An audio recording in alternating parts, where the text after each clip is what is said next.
Okay, so this piece covers a huge sweep of Chinese history, about 1,000 years, looking at its journey from medieval superpower through ups and downs right up to its modern research. Yeah, what really jumps out is just the sheer scale of it all, the ambition. You see it with something ancient like the Great Wall, all that manpower. And then boom, you see it again with the modern building frenzy, using more cement in a few years than the US did in a century. That scale is definitely the driving force here. It is. And that central idea, the state harnessing its people on this massive scale, that's the core strength we need to make sure really shines. Let's dive straight in. Great. So, first point, maybe we can weave the mechanics of authoritarian control through the entire timeline a bit more explicitly. Exactly. To make it more than just, a series of events, the analysis should really pin down how that centralized state power consistently harnessed this vast workforce across the whole millennium. The document does a fantastic job showing 3 different flavors of state power, right? You've got the imperial labor taxes for big projects. Right, like the palaces, the wall. Then Mao's total control, the Great Leap Forward, Cultural Revolution, famine, controlling where people lived. Yeah, really stark examples. And then you bring it up to Xi Jinping's digital surveillance state today. Uh-huh. But the weakness, I think, is that they feel a little like separate episodes tied to specific leaders. The emperors did this, Mao did that, Xi does this. Rather than parts of the same ongoing machine? Precisely. It doesn't quite land as these persistent structural mechanics of control that allow China to achieve that incredible scale, that progress other countries can only dream of. So the connection feels a bit broken up. Yeah, and that fragmentation, it kind of weakens the main argument that this powerful state is the constant engine behind both the booms and the busts. Okay, so the suggestion is shift the focus a little. Make the state apparatus itself the main character almost, across the centuries. Sort of, yeah. It's about building a clearer analytical framework. Show how the state, regardless of dynasty or ideology, always maintains control over people's lives and labor. How it leverages them. Exactly. It's the system of leverage. Not saying individuals don't matter, but showing the underlying structure that enables their actions, for good or ill, remains surprisingly consistent. Okay, so how would that look practically? Give me an example. Well, take social mobility. You could draw a much clearer line from the Qing Dynasty's fluid society being channeled into those hyper-competitive exams. The precursor to the Gaokao. Right. Connect that directly to today's intense Gaokao pressure and the digital monitoring. Both systems basically tell people their worth and future depend on succeeding within rules set and managed by the state. Got it. That makes it feel less like ancient history and more like a pattern. And when you talk about the Great Wall labor tax, that physical demand, then shift to modern construction. That insane cement statistic? Frame that massive mobilization not just as impressive scale, but as a direct continuation of state-directed resource channeling. Same mechanism, different era, different tools. Okay, that's actionable. And you could also draw the parallel between, say, the emperor's power in the Forbidden City, designed to make people feel insignificant. The sheer architecture of power. And Mao's total power to dictate farming policy. Even forced abortions under the one-child policy, and then connect that to Xi's system. Which is described as a smarter, better targeted version of the old authoritarian way. It makes the brutal system mentioned in the intro feel consistent. Whether it's an emperor's command, Maoist ideology, or today's fierce competition, the state defines your path, your worth, like the Gaokao score being the modern equivalent of imperial favor. Exactly. It dictates your entire personal worth, just like those exams did centuries ago. That state leverage becomes the real thread connecting the ambition across time. It explains the huge successes and the terrible failures. Okay, that feels like a much stronger spine for the narrative. Now, let's talk about what they built with all that state power. The economic side. Critique number 2 is about bridging the gap between historical and modern business strength. Right. The idea that China was an economic innovator early on is fascinating, but the link to today's made-in-China dominance feels, well, a bit underdeveloped. How so? The material does cover the Song Dynasty's commercial genius pretty well, doesn't it? Kaifeng is a 24-hour city. Oh, absolutely. The city that never sleeps, the cafes, late-night food. It paints a picture of an incredibly advanced urban economy for its time. You really need to stress how radical that was compared to, say, Europe back then. Dark and quiet. Pretty much.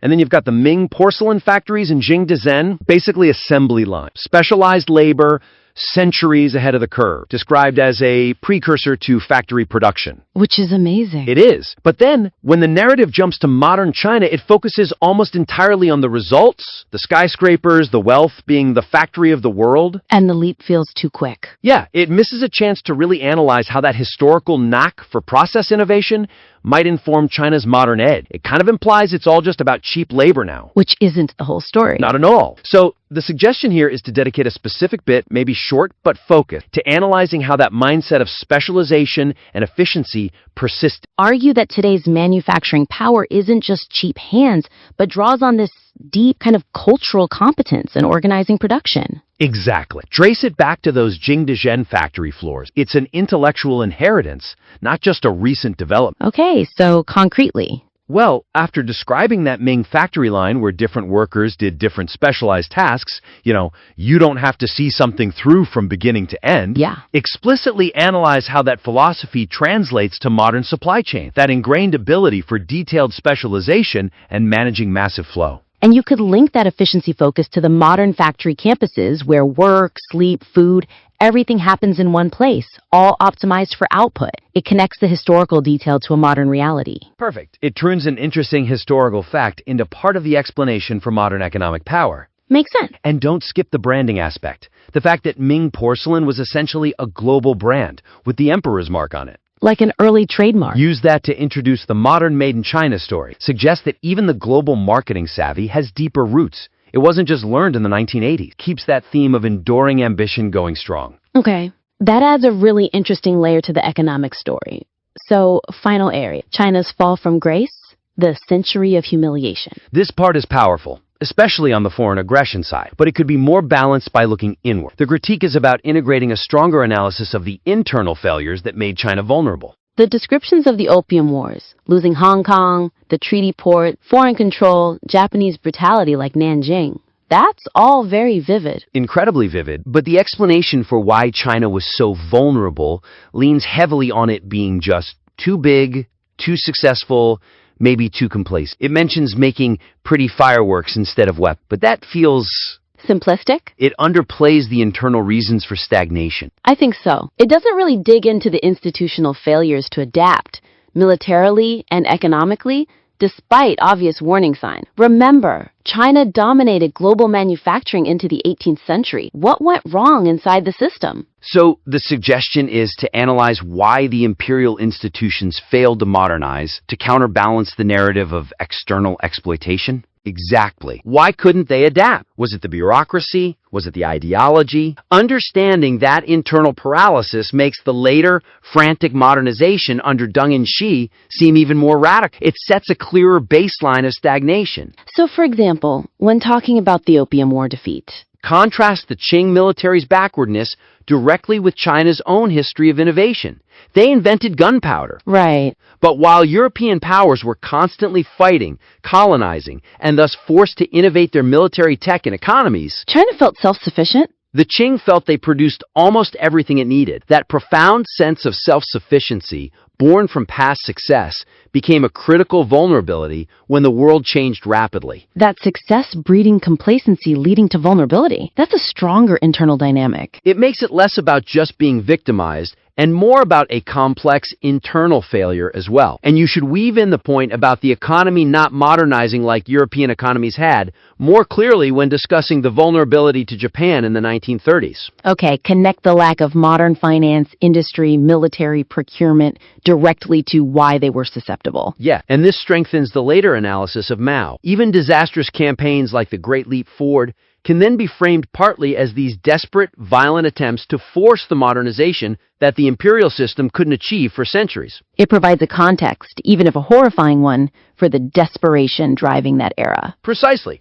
It completes the cycle. Ambition leads to success, success to stagnation, stagnation to humiliation, humiliation fuels a new, often brutal, push for modernization. The whole 1,000 years fits that pattern. Okay, let me try to summarize the three main takeaways. First, really define and trace that mechanism of state control and ambition consistently across the entire millennium. Make it the central thread. The enduring system. Second, sharpen the connection between ancient manufacturing ingenuity, especially especially the process innovation and modern industrial might. Show the lineage. Right, beyond just scale and cheap labor. And third, balance the century of humiliation narrative by giving more weight to the internal institutional failures and stagnation that made China vulnerable in the first place. Couldn't have put it better myself. Look, this is already a really strong piece. It's well researched, covers immense ground. It's impressive. It really is, but focusing on these three areas, the continuous state mechanism, the process lineage in industry,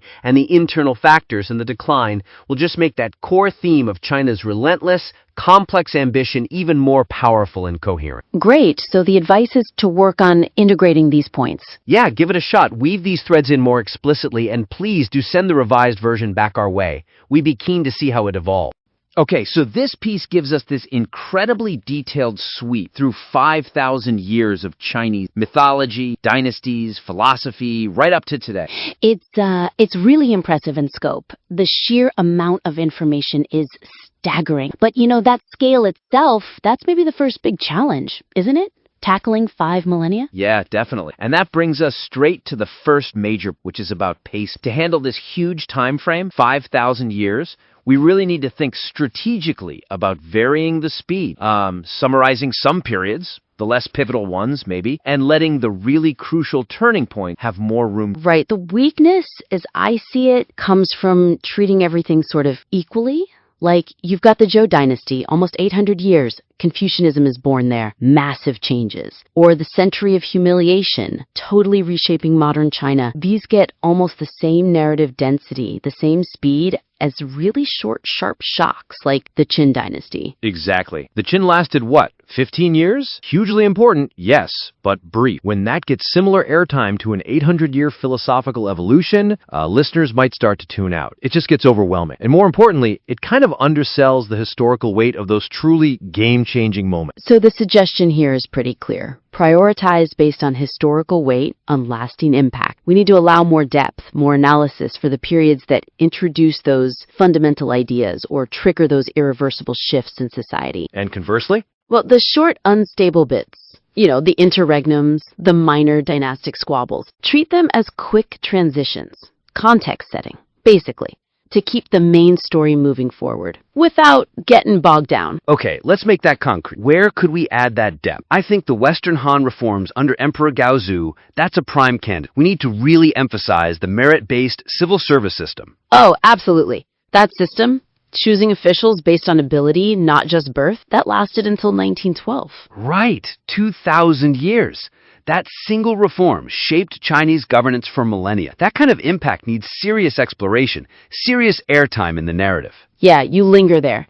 And then you contrast that with, say, the 5 dynasties and 10 kingdoms period. Super chaotic. Right now, it feels like we're detailing every little regime change, every assassination. Zhu Wen getting killed by his son, the later Han lasting only 5 years. Does listing all that really serve the bigger picture? That whole era, its main contribution was instability, right? So maybe consolidate it. Exactly. Frame it as just that. A quick, messy, chaotic interlude right before the Song dynasty manages to pull things back together. The story there isn't the detail of each failed statelet, it's the pattern of instability, showing how bad things got before the Song unification. And another place to streamline, perhaps. All the internal family drama, the palace intrigue. Yeah, the assassination attempt on Qin Shi Huang by Jing Ke, it's dramatic, sure. Or the Shenwu Gate incident, Li Shimin killing his brothers to take the throne. It's gruesome stuff. But unless those events directly sparked massive nationwide policy shifts that echo for centuries, maybe we don't need the blow-by-blow account. Focus on the outcome, the consequence for the state, not just the personal power grab itself. Okay, so that's pacing and scope. Really thinking about narrative weight. Now, moving towards the end of the timeline, the material does a fantastic job setting up these recurring themes, these historical cycles. Yeah, the patterns are really clear. Dynasties rise, they fall, often due to the same things, right? Corruption, leaders getting decadent, paranoid. It's a strong thread running through the whole 5,000 years. Definitely a strength. But the second big critique is about connecting that past explicitly to the present. We need to strengthen the relevance by linking those historical cycles of failure, especially corruption and tyranny, directly to what's happening in the modern era.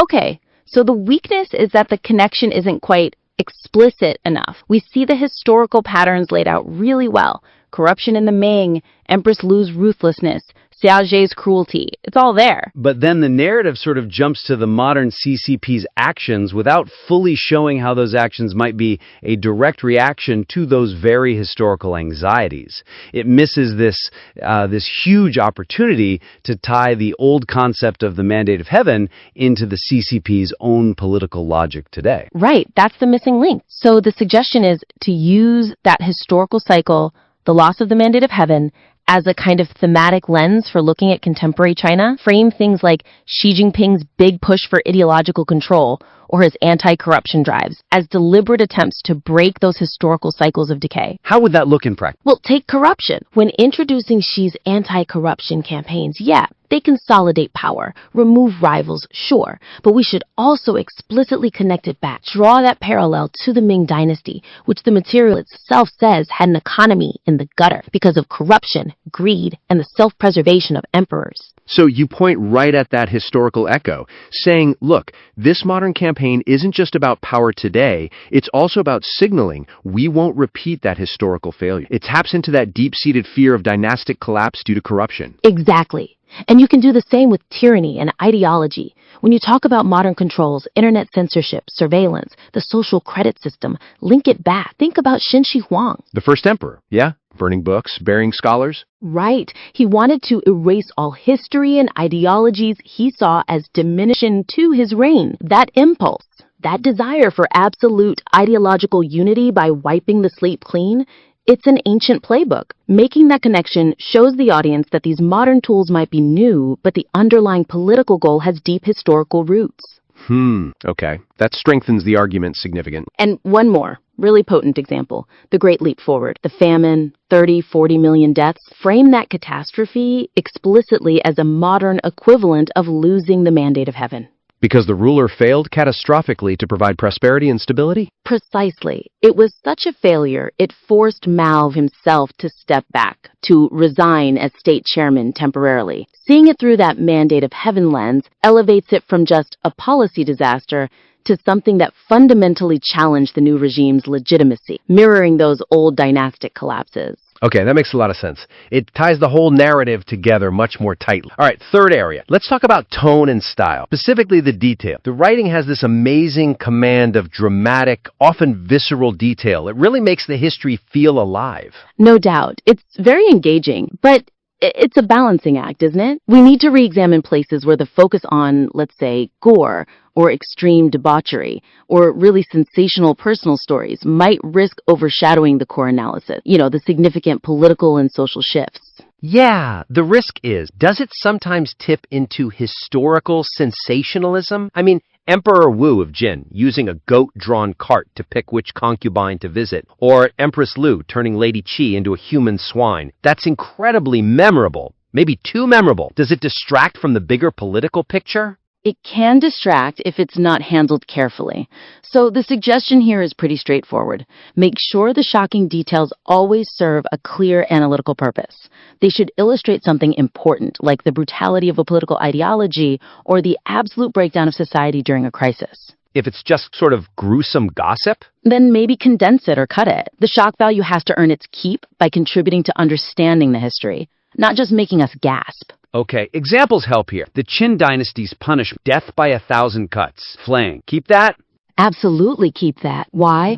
Because it directly illustrates the regime's legalist foundation. It shows how they believe society could only be held together solely through fear. The brutality isn't just incidental. It is the political point about legalism. Okay, got it. But contrast that with, say, the Han to Jin transition. Emperor Wu acquiring 5,000 women, the goat cart. Keep the detail about the decadence. Yes, it sets the scene. The goat cart highlights the indulgence, but then pivot quickly to the consequences. Which were huge politically. Right. The War of the Eight Princes, the disastrous decision to bring in the Xiongnu nomadic tribes to fight their internal battles, leading to the loss of the entire north. That's the crucial historical outcome. The collapse of the court, the loss of territory that matters far more than the emperor's bizarre method for choosing a concubine. The indulgence explains the why, but the political fallout is the what we need to focus on. Makes sense. Prioritize the political fallout. And one last example on this.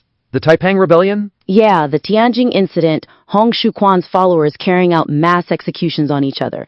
It definitely highlights the terrifying cult-like aspect of the leadership. But But the narrative needs to give more weight, or at least equal weight, to the radical policies they were trying to implement before it all fell apart. Things like the social equalization of men and women, banning opium. Those were revolutionary ideas proposed by young King, the king of the East, before he got purged. so stress the ideology behind the rebellion, what they were actually fighting for. That's ultimately more significant for understanding the historical forces at play than just the details of the internal power struggles and violence, however dramatic. Exactly. It keeps the focus on the larger themes of social and political change, rather than just the internal implosion. Okay, great. So, wrapping this up, we've basically pinpointed 3 main areas where this incredibly rich material can be refined to have even greater impact. Yeah, 3 key opportunities. First, it's about managing that epic scope through smarter pacing, making sure the time spent reflects the historical significance, not just the drama. Summarize the less crucial bits, give the big turning points room to breathe. Second, strengthening that connective tissue between past and present, explicitly linking those recurring historical anxieties about corruption and control to modern Chinese politics, using that mandate of heaven concept as a through line. It really boosts the relevance. And third, just being mindful of the tone, using those incredibly vivid, sometimes shocking details purposefully to support the analysis of political ideology or social collapse rather than letting them potentially overshadow the main historical arguments. It's about ensuring the analysis drives the narrative, not just the spectacle. Right. The depth of knowledge and the dramatic storytelling are already huge strengths. Addressing these structural points, pacing, relevance, and tonal balance, will really elevate it. Absolutely. It's already strong, but these adjustments could make it exceptional. So we definitely encourage you to work through these suggestions, refine the material, and please send it back our way. We'd be very keen to see the next version. Okay, let's try something. Close your eyes for just a second. Picture the Forbidden City. You know those massive red walls stretching on and on? They almost whisper stories, don't they? Of emperors, unbelievable power. Yeah.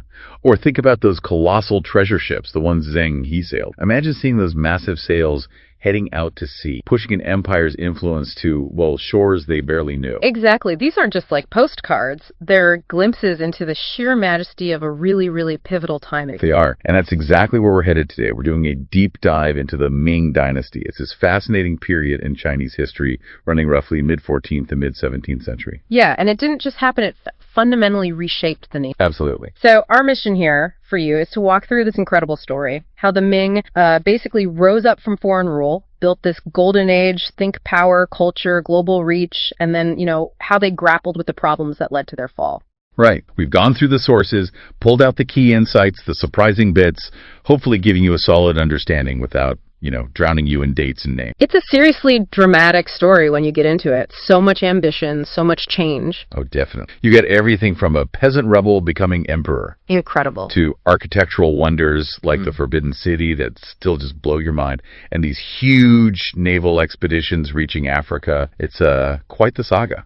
Definitely a story you'll want to stick around. Okay, so to really get why the Ming's emergence was so dramatic, we need to understand the ground it grew from. The history that was already there, often pretty turbulent history. Let's look back at China's ancient roots first. Good starting point. Because China is, it's one of the world's oldest advanced cultures. We're talking roots going back to the 4th, even 3rd millennia BC. Yeah. These early societies, they popped up along the Tropic of Cancer, mostly. Great for agriculture, obviously. And you see these key innovations, emerging writing system, wheel, first for pottery, then transport. Right. And cities developing with, complex trade, government, organized religion, mostly clustered around the Yellow Sea and the big rivers there. And running through all those thousands of years is this constant theme, isn't it? Dynasties rising and falling, and always this threat from outside. Absolutely. That pattern is central. You look at earlier dynasties, like the Qin or the Tang, they're constantly dealing with nomadic invaders. Like who?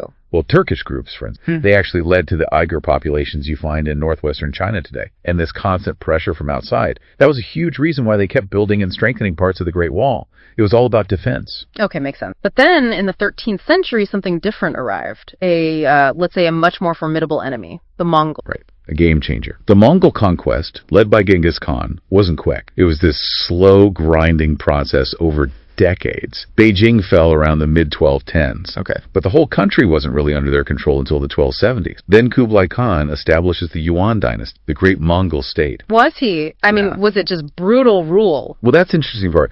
Kublai Khan was actually quite an enlightened ruler in many ways. He encouraged trade, adopted a lot of Chinese culture, but, and this is a big but, the Han Chinese never forgot they were being ruled by foreigners and occupying power. And that resentment must have simmered. It did. And by the 14th century, you see the Yuan dynasty weakening. This wasn't just in China either. It mirrored broader strife across Eurasia. What kind of strife? Oh, massive upheaval. You had widespread plagues, including the Black Death, the bubonic plague hitting hard, famines, crazy weather patterns. It was devastating across the continent, and China definitely felt it. Plus, many of Kublai Khan's successors, they just weren't very good rulers. So perfect storm. Pretty much. All these hardships piled up on the Chinese people, and their unhappiness with Mongol rule just grew and grew. It created the ideal conditions for rebellion. Which brings us perfectly to the dawn of the Ming, the luminous dynasty, right? And the founder, Zhu Yunlong. He wasn't exactly royalty. Not even close. Son of a poor peasant, Eastern China. He was even a Buddhist monk for it. His own monastery got burned down during these uprisings called the Red Turban Rebellions, starting around 1351. That kind of propelled him into the ranks of these local peasant armies. So he rises up from nothing, basically. Through sheer military skill, yeah. He launched some really smart campaigns. Conquering Nanjing in 1356 was key. That city was often a capital. Hugely symbolic. Wasn't he initially part of that Red Turban group? He was, yeah. Aligned with their leadership at first. But those alliances fell apart. It led to this huge clash, the Battle of Lake Poyang in 1363, where he actually fought against his old allies. And won. Yeah. By 1368, remarkably quickly, he basically unified southern and eastern China under his control. An incredible consolidation of power. So he establishes his dynasty and the name Ming. Hugely symbolic. Ming means shining or luminous. Think about it, after decades of plague, famine, foreign rule. It was meant to signal hope, a fresh start. It probably also reflected his Buddhist background. And his own title. He called himself the Hongwu Emperor. Hongwu meaning very martial or vastly. A pretty clear reference to how he'd kicked out the Mongols through military. Makes sense. And his reign, about 3 decades, right? Down to 1390. What was cementing control base, finishing off any lingering Mongol threat, and crucially building a whole new government system after, a century and a half of the Yuan doing things there. In the scale of what he was ruling. It's staggering. Estimates are around 90 to 100 million people, mostly farmers, subsistence farmers. Wow. How did he manage? He built a really sophisticated government, actually. Drew on centuries of Chinese bureaucratic experience. You had a professional civil service, a military imperial staff. Like a cabinet. Sort of. There was a small council, kind of like a privy council in Europe, first in Nanjing, later in Beijing. And they had this incredibly effective postal system, could get messages between the capitals in about a week. Pretty impressive for the time. Okay, so Hongwu sets things up. But then he dies. And media trouble. A big succession crisis. See, his eldest son, the heir Zhu Biao, died young back in 1392. Oh. Yeah. So the throne passed to Zhu Biao's son, Zhu Yunwen, Hongwu's grandson. Only 14 years old, he becomes the Jianwen emperor. A teenager on the throne. That sounds unstable. It was. Especially because Hongwu had others like Zhu Di. Older, much more experienced. He'd been governing the northern provinces from Beijing for years. And he wasn't happy about his nephew being emperor? Not at all. He basically refused to accept it. Kicked off a civil war. Zhu Di marched his army south, right to Nanjing in 2. What happened to the young emperor, Jianwen? The official story is he died in a fire during the siege. Big convenient, maybe. So Zhu Di takes over. Exactly. Proclaims himself the Yongle Emperor. Yongle means perpetual happiness. Kind of smoothing things over after the Civil War, And he becomes, well, arguably the most important, most successful Ming ruler. So what did Yongle do that was so significant? He launched these really comprehensive reforms. He brought marginalized groups back into the fold, promoted his loyal supporters, created new noble ranks, and really overhauled the civil administration. Bureaucrat. Sounds dry, but important. Absolutely essential. For a state this massive, you needed skilled administrators, especially for collecting tax. He also reformed the military, introduced early hand cannons, set up proper training schools. But Yongle's known for more than just administration, right? Like big, visible stuff. Oh yeah, monumental building projects that literally changed the map of the empire. Okay, let's hear it. The Forbidden City. That's the big one. He decided to move the capital from Nanjing in the south up to Beijing in the north where he'd been based. Bold move. Huge. Construction started in 1406, finished around 1420. And the scale, It's not just a palace. It's this sprawling complex, maybe 8,900 rooms, they say. 9,000 rooms. Something like that. Employed up to 1 million workers at times. Think Versailles, but, Chinese style. It stayed the center of government for centuries, pretty much without interruption. Incredible. What else? You mentioned changing the map. The Grand Canal, an ancient waterway, vital for transport, but it had fallen into disrepair. So he fixed it. More than fixed it. Starting around 1411, he threw over 150,000 workers at it for years, digging new lakes, dams, dredging sections, building new locks. Massive project. Why? Just for moving stuff around? That was part of it, yeah. Transporting grain was crucial, but it's also deeply political. Restoring the canal helped recalibrate the whole empire's economy, orienting trade towards his new northern capital, Beijing. Oh, yeah. Very strategic. Right. Okay, Forbidden City, Grand Canal. What about those ships? Zheng, his voyages. Yeah. One of the most amazing chapters in pre-modern Chinese history, maybe world history. 7 huge treasure voyages led by Zheng He. Who was? He was a court eunuch, actually. Yeah. A Muslim originally and a real favorite of Yongle. He knew about other cultures, which was important. And the goal of these voyages? Exploring. More complex than that. Several aims, really. Extending diplomatic ties, showing off Ming imperial power across Asia, gathering information, maybe even finding the deposed Jianwen emperor. Some sources hint. Where did they actually go? All over. Southeast Asia, deep into the Indian Ocean. They reached Sri Lanka, sailed along the coast of India into the Persian Gulf, and by the early 1420s, they even reached the Horn of Africa, around modern Somalia. Africa. That's incredible for the early 15th century. But you hear some wild theories, right? Like they reached America. Yeah, those theories are out there. Some argue Zheng He beat Columbus, but honestly, there's just no solid evidence to back that up. So stick to the facts. Exactly. And the facts are spectacular enough. The sheer size of the fleets, the number of ships, the men involved. It was an undeniable statement of Ming power, just 50 years after they'd overthrown the Mongols. It was about making contact, renewing ties with rulers all across the Asian world. Okay, so these voyages, the building project, it all paints a picture of immense power and reach. How did they actually manage that influence across Asia? What did this Ming Empire really look like? It's complicated. You have the core empire, China itself, ruled directly, but then you have these tributary states or zones of influence further out. Think Indochina, the South China Sea, parts of Indonesia, Tibet, Mongolia, even north towards Siberia. So were they actually ruling those places? That's the historical debate, isn't it? How much real control versus just receiving tribute gifts, basically acknowledging Ming's superiority. Early Europeans who visited, like Portuguese traders or missionaries like Matteo Ricci, They saw it differently. initially they often just called it a kingdom, but gradually they realized it was more layered. Some parts directly ruled, others on the edges just paying tribute. Can we look at an example? Tibet, maybe? Good one. China's had eyes on Tibet for a long time, way back to the Qing Dynasty in the 7th century, but Tibet is incredibly hard to control geographically. Exactly. So Ming influence there was pretty patchy, fragmented. Later Qing Dynasty histories claim the Ming ran a full government there, and we know the Ming made maps of Tibet maps could be tools of control, right? Sure.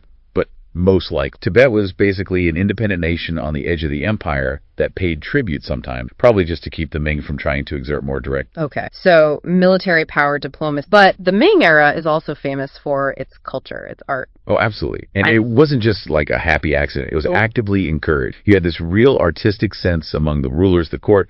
They provided imperial patronage, set up artist schools in Beijing. What kind of art was central? Calligraphy. Hugely important in East Asian culture. Emperors practiced. You had famous calligraphers at court like Dong Qichang. Beyond calligraphy. A really rich literary scene, poetry, short stories were developing, and massive scholarly projects. The Yongle Encyclopedia is mind-blowing. The encyclopedia. Yeah, think of it as this huge active archive, trying to collect all of China's existing literature. Nearly 23,000 manuscript rolls, over 11,000 volumes. Just immense. Plus new works, like Li Shizhen's Benkao Gangmu, a massive encyclopedia of Chinese medicine. And even, believe it or not, basic newspapers started appearing in Beijing late in the Ming period. Okay. And there's one Ming product that really took off globally, right? You mean porcelain? Yes, that blue and white stuff. Exactly. The blue and white, but also green and white, red, white designs.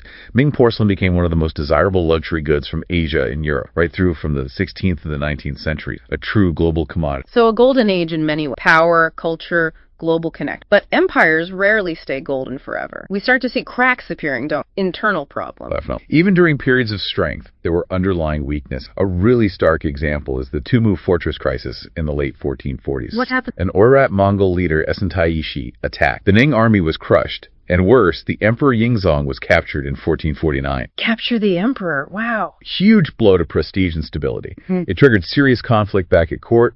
really violent factionalism, basically a civil war within the government that dragged on through the 1450s and 60s. You had things like the General Qin Rebellion in 1461. It shows how a leadership crisis could really shake the dynasty. And that wasn't the only difficult reign, was it? No. Fast forward a bit to the Jiangshi Emperor. Ruled for a long time, 1521 to 1567, but his 46 years marked by instability. Well, his succession was irregular. He was a cousin, not a direct heir. That caused a sort of constitutional crisis, the Three Rights controversy. And later in 1542, he actually moved the court out of the Forbidden City to a new palace complex. That's often a sign, the divisions and intrigue at court are getting really bad. So, internal politics were a constant struggle, but the external threats didn't go away either, did they? The Mongols. Still a problem. Those northern incursions continued, and that's directly linked to why the Ming invested so heavily in the Great Wall again in the late 1560s. More build. Massive. Thousands of new watchtowers, hundreds of kilometers of wall, reinforced, and for a while it worked reasonably well. Defended the border, even allowed the Ming to push north a bit. But threats weren't just on land, right? You mentioned the sea earlier. Yeah, during Jiaxin's unstable reign, piracy just exploded. South China Sea, Yellow Sea, thousands of pirate boats attacking shipping almost constantly. A huge drain, a major security headache, especially for coast. Okay, internal strife, Mongols, pirates, and then something completely different thing they couldn't fight. Nature itself. Yeah. The Jiangxi earthquake in 1556. How bad was it? Horrific. One of the deadliest natural disasters in recorded history, maybe 7.5 or 8 magnitude. It hit an area where lots of people lived in traditional cave dwellings, carved into these lattice cliffs. Oh no. Yeah, they just collapsed. Initial deaths were maybe upwards of 100,000, but then hundreds of thousands more died from famine, the aftermath. Rivers were rerouted, irrigation destroyed. It's an absolute catastrophe for the Ming to deal with. Just unimaginable. And while all this is happening, the politics, the disasters, a new factor, and Europeans start showing up more. Exactly. A new kind of contact, really starting in the mid-16th century. First the Portuguese, then Spanish, Dutch, English traders, and How are they different from, say, Marco Polo centuries earlier? different motives. These weren't just merchants. Many were led by Catholic missionaries trying to convert people, or they were aggressive agents of crowns like Portugal, looking for political and economic advantage, not just trade. How did the Ming react? Initially, it seems they were sort of a manageable element. The Portuguese were eventually restricted mostly to trading through Macau, but this early contact, it definitely foreshadowed the much more aggressive, disruptive European interference that would come later in the 19th century under the king. So adding it all up, the internal problems, the external pressures, the disasters, what was the final straw? What actually brought the Ming Dynasty down? It wasn't directly the earthquake or the early Europeans, was it? No, the final crisis really came from within China itself, and crucially from Manchuria up in the northeast. Okay, explain. You have the Wanli Emperor, comes to the throne in 1572, just a kid, 8 years old. His early reign under regents was actually pretty stable. Trade grew, but once he took power himself, he became a pretty weak ruler. Relied on bad advisors, let things slide, caused unrest in the provinces. He faced major revolts, like the Ordos campaign in 1592,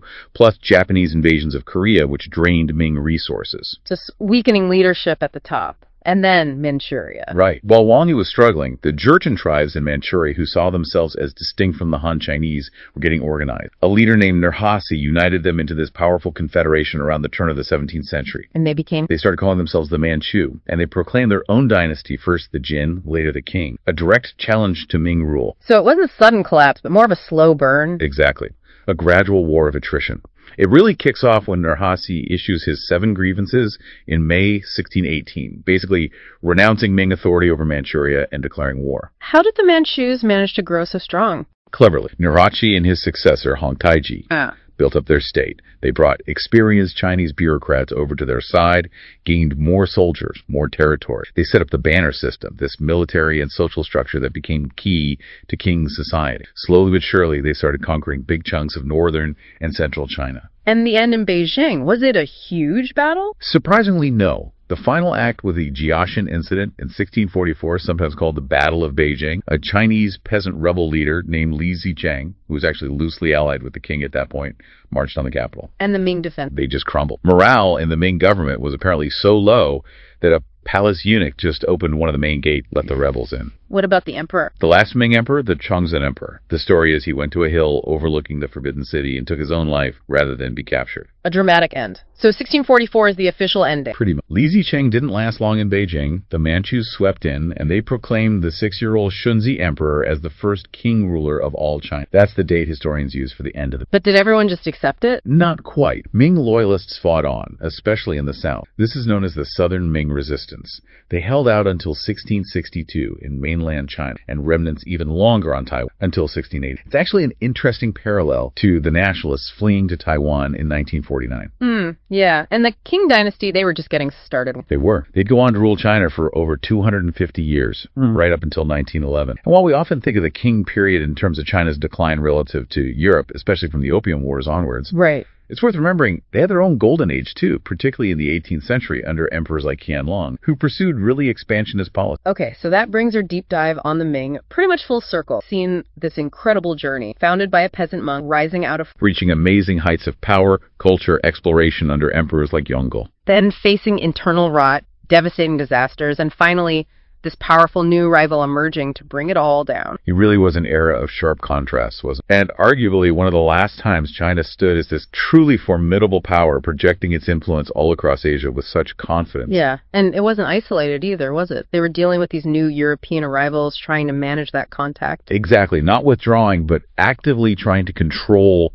their exposure to these new forces, sometimes quite effectively for a long stretch. So as you think back on everything we've discussed, the brilliance of the Ming, the Forbidden Cities, Jiangshi, the porcelain, but also the Christ, the earthquake, the final collapse. Here's a final thought to chew on. Was the Ming Dynasty truly the last great era of a fully dominant, formidable imperial China? Or did the Qing, its successor, actually manage to carve out its own distinct golden age of power and expansion in the 18th century before things started to go downhill later on? The story of these dynastic cycles, as you said earlier, it's warily simple. Never always more layers to uncover. We're plunging into a real treasure trove. Stories, legends, beliefs, all shaping Chinese mythology, one of the world's oldest cultures. It really is. And it's vast, a vibrant landscape, like you said. Our sources even talk about mythologies, plural, covering so many different traditions, religions, peoples. Right, diverse ideas. And these stories, they offer just incredible insights, don't they, into the ancient Chinese worldview, their values. Oh, absolutely. And their humor, too, sometimes. You know, a lot of this was passed down orally, shifting over time. So our mission today is basically to unearth some key nuggets from all this amazing material, help you get a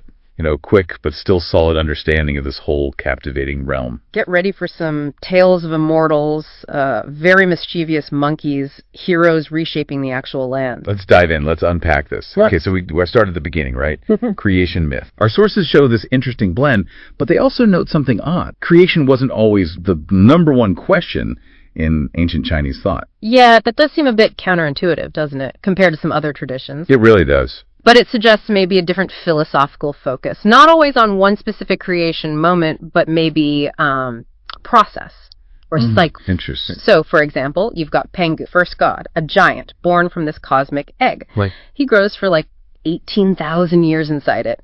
And then when he dies, his body becomes the world. Wow, literally. Yeah. Eyes become the sun and moon, beard becomes the stars, limbs the mountains, blood is rivers. Even his sweat is rain. It's creation through, transformation and sacrifice. A universe born from a giant's body. Okay. But that's not the only origin story for humans, is it? No, not at all. There's the goddess Nua.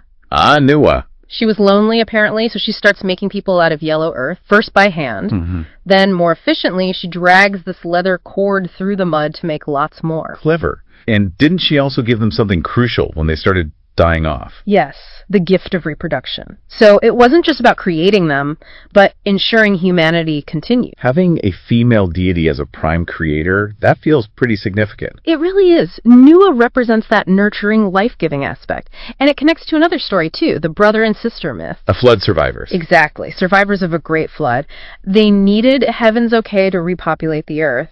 They did these tests, like rolling millstones down a mountain, seeing if smoke intertwined. Right. And Nua steps in again when their first child is just this lump of flesh. She cuts it into many pieces, creating more people. It speaks to resilience, divine help after disaster. Okay, so humanity's created, they're reproducing. Then the Jade Emperor, the Lord of Heaven, he sends down rulers. 3 emperors, Tianguan for happiness, from heaven, Diguan for judgment from earth, and Shuiguan, the water emperor, dealing with rivers, diseases. But the relationship between heaven and earth wasn't always straightforward. Not at all. That's where it gets fascinating. Divine actions directly impact humans, sometimes in really weird ways. Why? Well, the Jade Emperor, apparently, he was horrified by human, excretion. So he decided to separate heaven and earth completely, push them apart. Wow. And then there's the dung beetle story. The emperor sends a message. Humans should eat once every 3 days. But the dung beetle gets it wrong, tells them to eat 3 times a day. Uh-oh.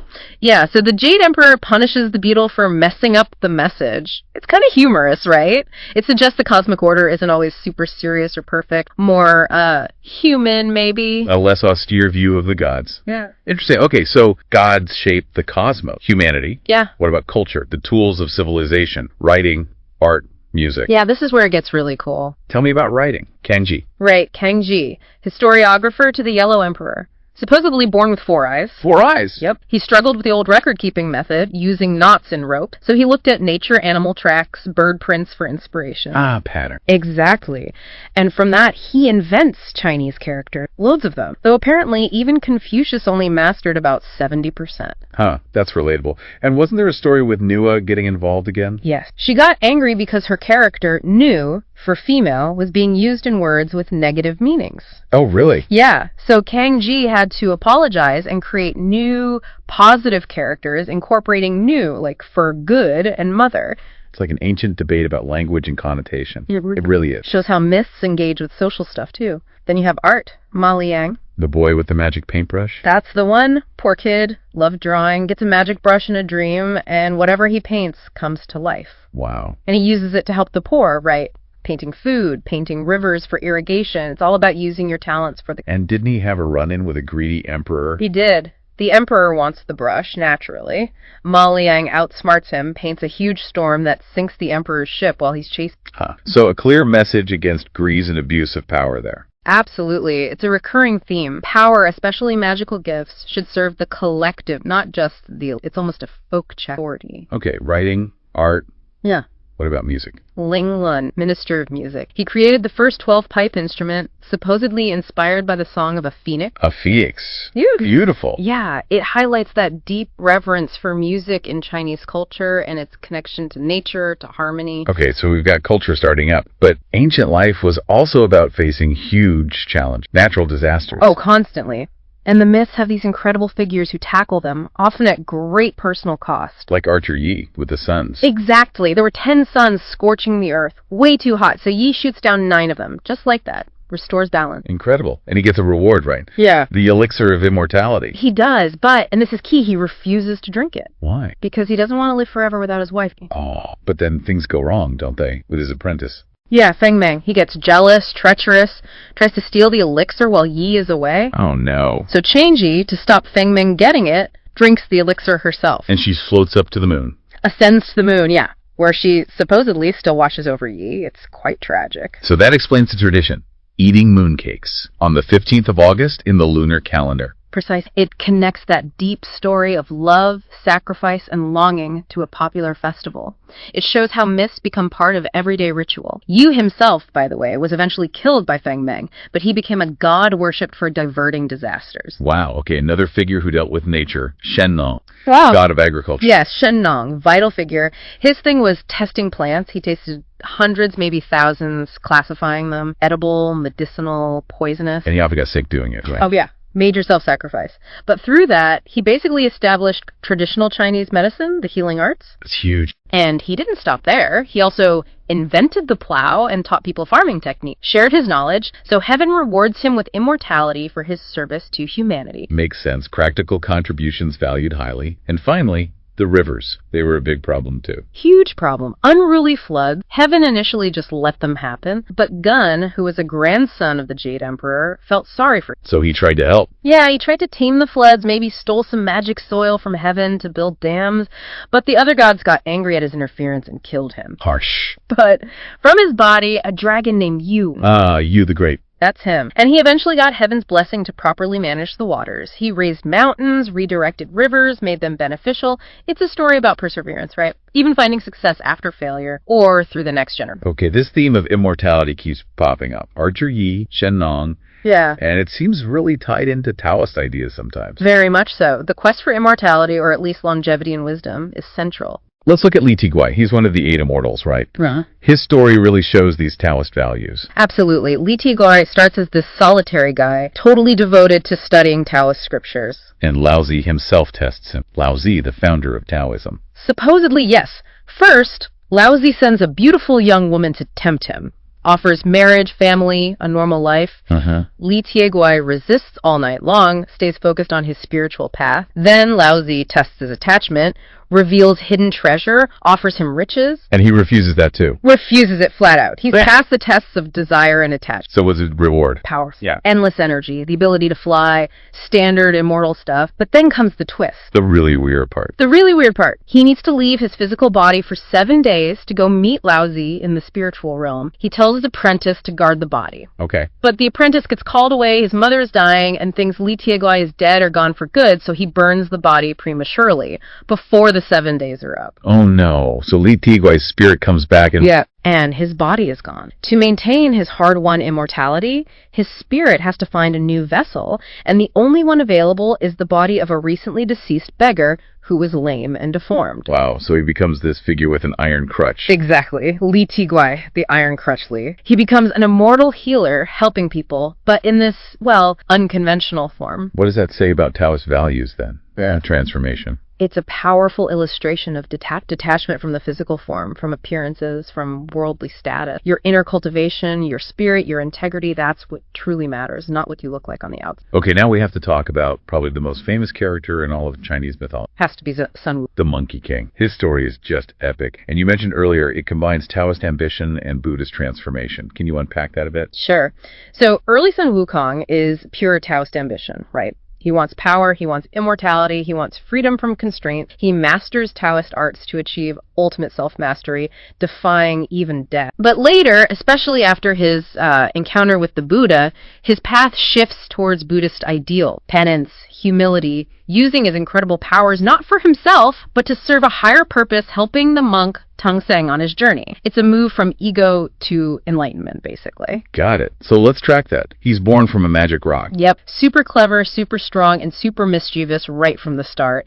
That desire for immortality kicks in early. And he finds a Taoist master. He becomes the master's best student, yeah. Learns the 72 transformations, how to fly on clouds, how to make clones of himself from his hairs, all the classic Monkey King powers. But he wasn't exactly humble about it. Not even slightly. He goes down to the Dragon King's underwater palace and demands a weapon worthy of him. Bullies him, basically. And finds his staff. Remember we Your had Fugen first staff, yeah. The one that can shrink to the size of a needle or grow as big as a pillar holding up the heavens. Then he causes trouble in heaven. Major trouble. First he goes down to the underworld and erases his name and all monkeys' names from the Book of Life and Death. Then the Jade Emperor tries to placate him, gives him a job in heaven, but it's a lowly job, protector of the horses. Sun Wukong is insulted. So he rebels. Big time. Revolts, goes back to his mountain, declares himself great sage equal to heaven. Bold claim. And he backs it up. Heaven sends armies, he defeats them. They try to lure him back with the title great sage equal to heaven, but no actual power. And he sees through that. Sees through it, causes more chaos. He crashes the Queen Mother's peach banquet. The peaches of immortality. It's all the peaches. Then he stumbles into Laozi's laboratory and scoffs down all his pills of immortality too. So he's like triple immortal now. Pretty much. He's gained immortality multiple ways. He fights off 100,000 celestial warriors. They finally capture him, try to execute him, nothing works. They try to burn him in Laozi's 8-trigram furnace. What happens then? It's supposed to destroy him, but instead it just refines him, gives him his fiery golden eyes that can see through illusions. He becomes even more powerful. This monkey is unstoppable. He's basically taken on all of heaven and won. He really has. Heaven is desperate. So they call in the ultimate authority, the Buddha. Ah, the Buddha steps in. Buddha makes a bet with Sun Wukong. If you can jump out of the palm of my hand, he says, you can rule heaven. And the Monkey King, being super fast and able to leap thousands of miles, Thinks it's easy. He takes this enormous leap, flies seemingly to the edge of the universe, sees 5 massive pillars, writes his name on one, comes back all smug, and the Buddha just shows him his hand. And there, on one of Buddha's fingers, is Sun Wukong's writing. Whoa, the pillars were Buddha's fingers. The pillars were Buddha's fingers. He never even left the palm. It's a huge lesson in humility, realizing the limits of his own power compared to true cosmic understanding. So what's the punishment? Buddha traps him under a mountain, the mountain of 5 fingers, for 500 years. 500 years. That's some time out. So what happens after that? This is where the Buddhist part comes in. Exact. After 500 years of reflection and penance, the Bodhisattva Guanyin arranges for his release, but on one condition. He has to become a disciple of the monk Tang Seng, who's on a quest to India the West to retrieve sacred Buddhist scriptures. And he gets that headband, the one that causes pain. Yes, the golden circlet. Tang Seng knows a chant, given by Guanyin, that tightens the band if Sun Wukong gets out of line or violent. It's a tool for control, yes, but also for teaching self-discipline. A way to channel his energy. Right. And on this journey, they pick up other fallen figures needing redemption. Zhu Baji, or Pigsy. The pig guy. Yeah, a former heavenly admiral banished for lustfulness. And Sha Wujing, or Sandy, a general banished for accidentally breaking a goblet. So the whole group is on a path of redemption. Pretty much. Their journey together, protecting the monk, facing demons and challenges, it's all about overcoming their past flaws, practicing Buddhist virtues, working together. It's a profound transformation arc, especially for Sun Wukong. Wow. Okay, so these myths explain cosmic origins, culture, individual transformation. But what about, actual history? Do they connect to the rise and fall of dynasties? Oh, absolutely. Myths were often used to explain or legitimize historical shifts, especially dynastic changes. Like in the Investiture of the Gods, that deals with the fall of the Shang dynasty, right? Exactly. It focuses on King Zhu of Shang. He was strong, capable even, but became cruel and decadent. And his downfall starts with disrespecting a goddess. Disrespecting Nua, no less. He goes to her temple, sees her statue even though it was veiled, and is overcome with lust. He then writes this blasphemous poem on the temple wall saying he wants her for his wife. Yeah, not smart. Not smart at all. Nua is furious. But you can't kill him directly because his reign, wicked as it is still fated to last a bit longer. So what does she do? She sends 3 spirits to undermine. One is a vixen spirit who possesses the body of a beautiful woman named Dodge. Ah, Dodgy, the infamous consort.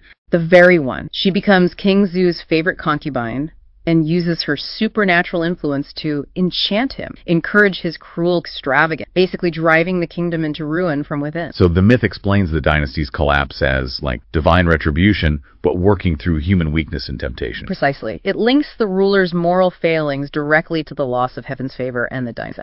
And what about the Three Kingdoms era, that famous period of civil war after the Han dynasty fell? Same idea. Historically, we know the Han dynasty declined due to corruption, court intrigue, powerful eunuchs. Right. But the myths add this layer of supernatural omens foretelling the chaos. Things like a green snake appearing on the emperor's throne, female hens suddenly turning into roosters, huge unnatural storms. Signs that things were out of balance. Exactly. Signs that the emperor was losing the mandate of heaven. That divine right to rule. So if the signs show, the mandate is gone. It basically justifies rebellion. And you see figures like Zhang Zhao, leader of the Yellow Turban Rebellion. The story goes, he got a book of sorcery from an immortal, which gave him healing powers and fueled his belief that the Han had lost the mandate. So the omens set the stage for the warlord, Dongzhu, Cao Cao. Right. The myths provide this dramatic, almost fated backdrop for the power struggles that eventually split China into the 3 kingdoms of Wei, Shu, and Wu. It's amazing how these stories weave through history. But does this stop in ancient times? Are new myths still being created, maybe drawing on these old themes? Yes, definitely. The tradition isn't static. Even in the 20th century, you get new stories that feel like modern myths, often with perhaps slightly different moral emphasis. Like the Bottle Gourd Children. That was a really popular animation, was it? Hugely popular in the 80s. And it starts very mythically. An old man accidentally frees 2 powerful demons trapped under a mountain. Classic mistake. Classic mistake. But then he finds a magic seed, a rainbow bottle gourd seed. He plants it, and it grows this vine with 7 gourds, each a different color of the rainbow. And each gourd hatches. Hatches a child. 7 brothers, each with a unique superpower. One has super strength, one is invulnerable, one can shoot fire, one water, one is invisible. Cool powers. Yeah. But the demons are still around. Oh, yeah. They capture the old man, who the boys see as a grandfather figure, and then they start capturing the brothers one by one, usually by tricking them or exploiting a specific weakness. Like, the super strong red brother gets caught in a sticky web, the invulnerable orange brother gets his soft spot tickled, the yellow brother, who has metal skin, gets tied up with magical stringy swords. The fire and water brothers get tricked into drinking magic wine that neutralizes their powers. So their individual powers aren't enough. Not on their own. And interestingly, the seventh brother, the violet one who has a magic gourd himself that can suck things in, he's actually captured and turned evil by the demons initially. He even helps imprison his own brother. Wow, so internal conflict too. How do they finally win? It takes the old man sacrificing himself to give them a magical rainbow lotus. And ultimately, the key is teamwork. They realize they have to combine their powers, work together. Only then can they defeat the demons, trapping them inside the Violet Brothers' now purified gourd and sealing it under a mountain again. So, unlike some older myths focusing on a single hero, this modern one really stresses what? Brotherhood, unity. Exactly. Unity, cooperation, brotherhood. The collective effort is stronger than individual strength. It's a message that really resonated, perhaps reflecting more modern or maybe socialist ideals about teamwork over individual heroism. What a journey. Seriously. Through Chinese mythology, from the very beginning, Pengu and Nua. Right, the creation of the world, of humans. To the origins of writing, art, music, those cultural foundations. Kangji, Ma Liang, Linglun. Then the epic battle, Archer Yi and the Sons, Shen Nong tasting herbs, Yu taming the floods. Facing down those natural disasters. And human treachery, too, like with King Zhu and Dodge. And the quest for immortality, seen through Li Tigui's transformation. And, of course, the Monkey King's incredible arc from Taoist rebel to Buddhist disciple. And finishing with modern tales like the Battle Gourd Children, emphasizing teamwork. Wow. It really shows, I think, how central that quest for, well, maybe not just immortality, but for knowledge, wisdom, self-improvement, and contributing something lasting. How central that is to the whole mythology. Yeah, whether it's through Taoist self-mastery or Buddhist penance and service, there's always that deeper lesson, isn't there, about potential and responsibility. Definitely. And you still see the impact everywhere today. The Monkey King is on, like, ice cream bars, the Three Kingdoms heroes are in video games, trading cards. Absolutely. These stories aren't just relics. They're alive, still shaping cultural ideas about unity, resilience, the value of learning. So true. Which brings up, I think, a really interesting question for you listening out there. What about other mythologies? Maybe ones from your own background, your own heritage? Where do you see unexpected echoes of those ancient stories in our modern culture? Yeah, maybe in places you wouldn't even expect. Like, what surprising links can you find between old tales and new ideas? Maybe even in movies or books. Or just the values people talk about today. Something to think about. Definitely something to think about. Keep exploring those deep caverns of knowledge. All right, get ready, because we are diving into a world of fantastical creatures.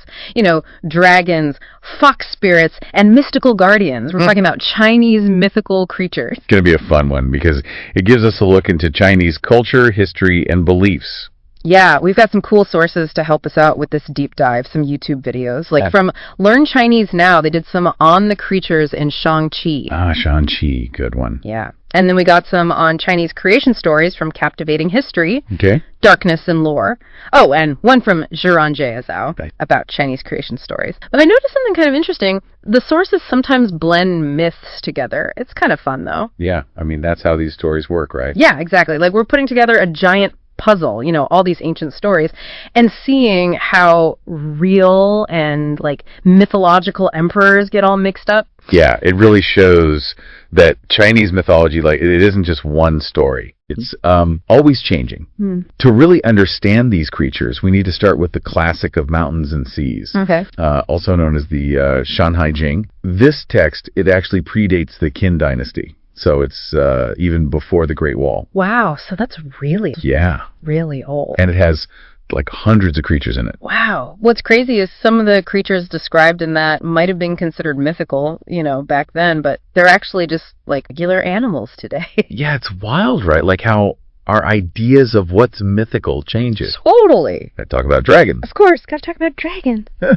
They're like the symbol of China. Right. But I've always wondered, like, how different they are from, you know, those Western dragons. The ones that are like fire-breathing, hoard treasure, all that. Yeah. Well, Chinese dragons are really connected to water. Oh, interesting. Weather control, they're seen as benevolent rulers, often associated with emperors, and symbols of good fortune. I like those kinds of dragons much better. Yeah, bring the rain for good harvest. Yeah. Oh, one of the videos, it was called The Carp and the Dragon, talked about the Dragon Gate. Oh yeah, the waterfall. The waterfall, where carp have to leap over to transform into dragons. Like that. That's such a cool metaphor. It is. It really symbolizes aspiration and transformation. It's a good reminder that we can all, like, push ourselves and become something amazing. Exactly. And the video, Chinese Mythical Animals Explained, they talked about Longshan, the dragon god who, like, controls the rain and oversees other dragon kings. He's a big deal. Sounds important. Oh yeah, Longshan is key in Chinese mythology. He keeps that balance of water, which is so important in their cosmology. It's like that whole cosmic dance, right? Yeah. Like yin and yang. Exactly, yin and yang, light and dark, male and female, creation, destruction, all intertwined. I love that concept. Yeah. We see this reflected in a lot of Chinese myths. Yeah. Including the legend of the Feng Huang. Oh, the phoenix. It's so pretty. The colors, like it's a mix of so many different birds and it's connected to all 5 elements. Yeah, the Feng Huang is magnificent. Really embodies virtue, peace, renewal. It's often paired with the dragon. Oh, to represent that balance, right? Yeah, yin and yang. The dragon's the yang energy. Okay. And the phoenix, the yin. They signify that, like harmony of these forces that create and sustain life. It's like all these creatures, they're not just like separate figures. They're all connected to this bigger picture, this cosmic tapestry. Exactly. And with the Feng Huang, its symbolism goes even deeper. Each part of its body has a meaning. Its head represents virtue, wings righteousness, the back propriety, breast benevolence, and the belly is faith. Wow, that's a lot of symbolism in one. Yeah, it's like a walking embodiment of Confucian values. And it's been around for a long time, hasn't it? Oh yeah, incredibly long time. Depictions have been found on pottery from like 7,000 to 8,000 years ago. Wow. So we've talked about dragons, phoenixes. Those are all pretty benevolent, powerful creatures. Yeah. What about the ones that are, a little more mischievous? Well, then we got to talk about the Jiwehu. Okay. Or as they're known in the West, the nine-tailed foxes. Okay, those are interesting. They're kind of tricksters, right? Shapeshifters. Yeah, imagine a creature with the cunning of, like, Loki. Okay. From Norse mythology. Right, right. That's the nine-tailed fox. They're shape-shifting tricksters and often associated with seduction, chaos, and sometimes even danger. So they're not just like cute little foxes with extra tails. No. They can be powerful. You know, their motives are never clear. Sometimes they use their abilities for good. Sometimes they cause chaos. Right. I remember one of the videos mentioned a fox spirit named Daji. Oh, yeah, Daji. She messed things up. She, brought down a whole dynasty. She did. Her story in that Chinese Mythical Animals Explained video, it's a warning. Yeah. About the potential power and the danger of these creatures. It's pretty crazy that a creature associated with, chaos and trickery can have such a big impact on powerful rulers, whole dynasties. Yeah, it really speaks to the complexity of Chinese mythology. Yeah. These creatures, they're not just good or evil. Right. They're often both. They embody that light and shadow, that duality that's in the world and in us. I like that. It's kind of a reminder that, even the most powerful systems, they're vulnerable to disruption. Exactly. And that those who seem powerless can, actually have a lot of influence. Yeah, good point. These creatures, they're so much more than just mythical beasts. They're symbols, they're archetypes, and they reflect these deeper truths about the universe and ourselves.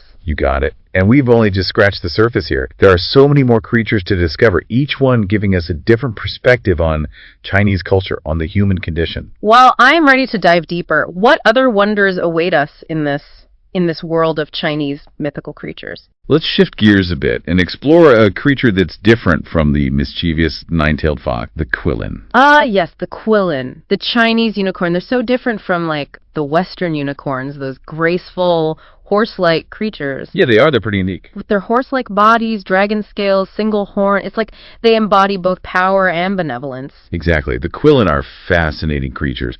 They herald the arrival of benevolent rulers and great sages, symbolizing peace, prosperity, justice. Mm-hmm. Their appearance, which is far more elaborate than the typical Western unicorn, speaks to the intricate symbolism in Chinese mythology. Yeah. It's interesting that they're associated with both rulers and sages. It suggests that in Chinese culture, ideal leadership isn't just about, raw power, but also about wisdom, justice, being connected to the well-being of the people. You're absolutely right. The Qilin embodies the Confucian ideal of a virtuous ruler. Okay. Someone who governs with wisdom, compassion, and commitment to justice. It's not about, brute force. It's about leading with integrity and righteousness. You know what I'm remembering? That funny story about a giraffe being presented to an emperor as a Qilin. Oh, yeah, the emperor wasn't buying it. No. Even though, giraffes were completely unknown in China at the time. That's hilarious. That anecdote from the Chinese Mythical Animals Explained video, it shows how these mythical creatures were part of historical accounts. Right. The emperor's skepticism also shows the importance of, recognizing true virtue and wisdom as opposed to just appearances. Yeah, it's like a test. Can you see through the illusion and recognize real worth? Exactly. Speaking of recognizing worth, the Qilin imagery, it's everywhere in modern culture. Oh, it is. I mean, you got the Kirin beer logo, and how many restaurants are named the Golden Unicorn, right? That's true. That's true. It shows how these creatures are so deeply embedded in our minds, even today. Yeah. They've gone beyond myths. It's like these ancient symbols, they still resonate with us. Yeah. Like a secret language, almost, connecting us to this deeper cultural heritage. I like that. A secret language. It makes you, want to look closer at the world around you, see what other mythical creatures are hiding in plain sight. It's a good point. Yeah. Now, we talked about dragons, phoenixes, Qilin, all pretty benevolent. But we've touched upon how many Chinese mythical creatures seem to have these protective roles, guardians, warding off evil spirits, maintaining balance and harmony. Yes, like those amazing stone lion statues. Oh, Shishi. The Shishi. You always see them guarding temples and palaces. They're always in pairs. Always in pairs. One male, one female, yin and yang. Exactly. The male Shishi, he's usually got his paw on a ball. Oh, yeah. Representing dominion over the world. Okay. And the female, her paws on a cub, symbolizing nurturing, protection. Together, they represent that balance of forces, that harmony, that brings prosperity. It's a beautiful way of showing how, opposite forces can work together. Yeah, for a greater good. It reminds me of that beast, what's it called? The Nuyen, that shows up on Chinese New Year. Scared of red and loud noises. That's the one. Doesn't that connect to, the fireworks and the lion dances? It does. Yeah. It's fascinating how these myths might have led to real-world traditions. It's super. The red decorations, the loud noises, they were meant to scare away the Nianin, right? Right. And now they're just a part of Chinese New Year. Yeah, it's good over evil, light over darkness. Yeah. Renewal. New beginnings. It's amazing how those ancient stories still influence our lives, even in ways we don't realize. Yeah, and it reminds us that these creatures, they're not just figments of the imagination, right? Right. They embody cultural values, anxieties, aspirations, and those have persisted for centuries. Yeah. You've convinced me. They're not just cool-looking beasts. They're like windows into this whole culture, reflecting beliefs, values, even fears that have been passed down for generations. And that's what makes exploring them so fascinating. Yeah. They challenge our assumptions, spark our imagination, and make us consider different ways of understanding the universe and our place in it. It's not just about escaping into a fantasy world. It's about learning about ourselves, our own cultures. Exactly. And the power of these myths. And as we keep going, we'll encounter even more creatures that embody both chaos and order, darkness and light. Okay. They'll challenge our understanding of what's real and what's possible. Okay, I'm hooked. Lead the way. What other wonders await us in the realm of Chinese mythical creatures? Well, if we're talking about creatures that defy easy categorization, embody raw, untamed forces, we have to talk about the Hundun. Hundun. The name sounds intense. What's the story there? Imagine a being that embodies primordial chaos, like formless, swirling energy that existed before the universe. That's the Hundun. Wow. Some describe it as a yellowish sack with wings, legs, but no face. No face. That's creepy. But also kind of interesting. What does it mean that this creature representing chaos doesn't have a face? It's a great question. Maybe the lack of a face symbolizes its formlessness. It's not defined, not constrained by any shape or identity. It's like the ultimate blank slate. Exactly. The raw material of creation. And it kind of challenges that human need to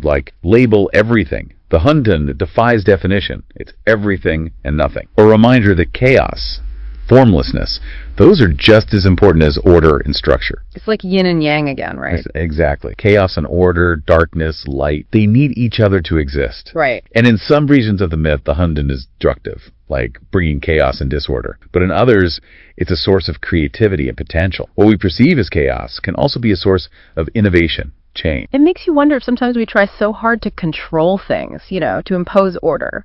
that we miss the potential that chaos holds. Good point. Maybe a little Hundan energy wouldn't be so bad. Maybe not. It reminds us that the universe isn't always neat and tidy. Right. There are forces at play we might not understand. And sometimes the most unexpected chaotic event, those can lead to the biggest transformation. I'm seeing why the Hundan is so fascinating. This symbol of the untamed, unpredictable, the raw power at the heart of everything. And it's connected to Shang-Chi, that creature Morris. Ah, yes, Morris, the little fuzzball. The filmmakers, they were definitely inspired by the Hundan, bringing this ancient idea into a modern movie. It's incredible how these old myths still inspire modern storytelling today. Like a bridge between the past and present. Reminds us of the power of those archetypes and symbols. It shows that even in our modern world, with all our technology and progress, we're still drawn to those old stories and the truths they tell us about being human. Yeah, it's like they tap into something primal within us, something that goes beyond time and culture, a reminder that we're all part of something bigger.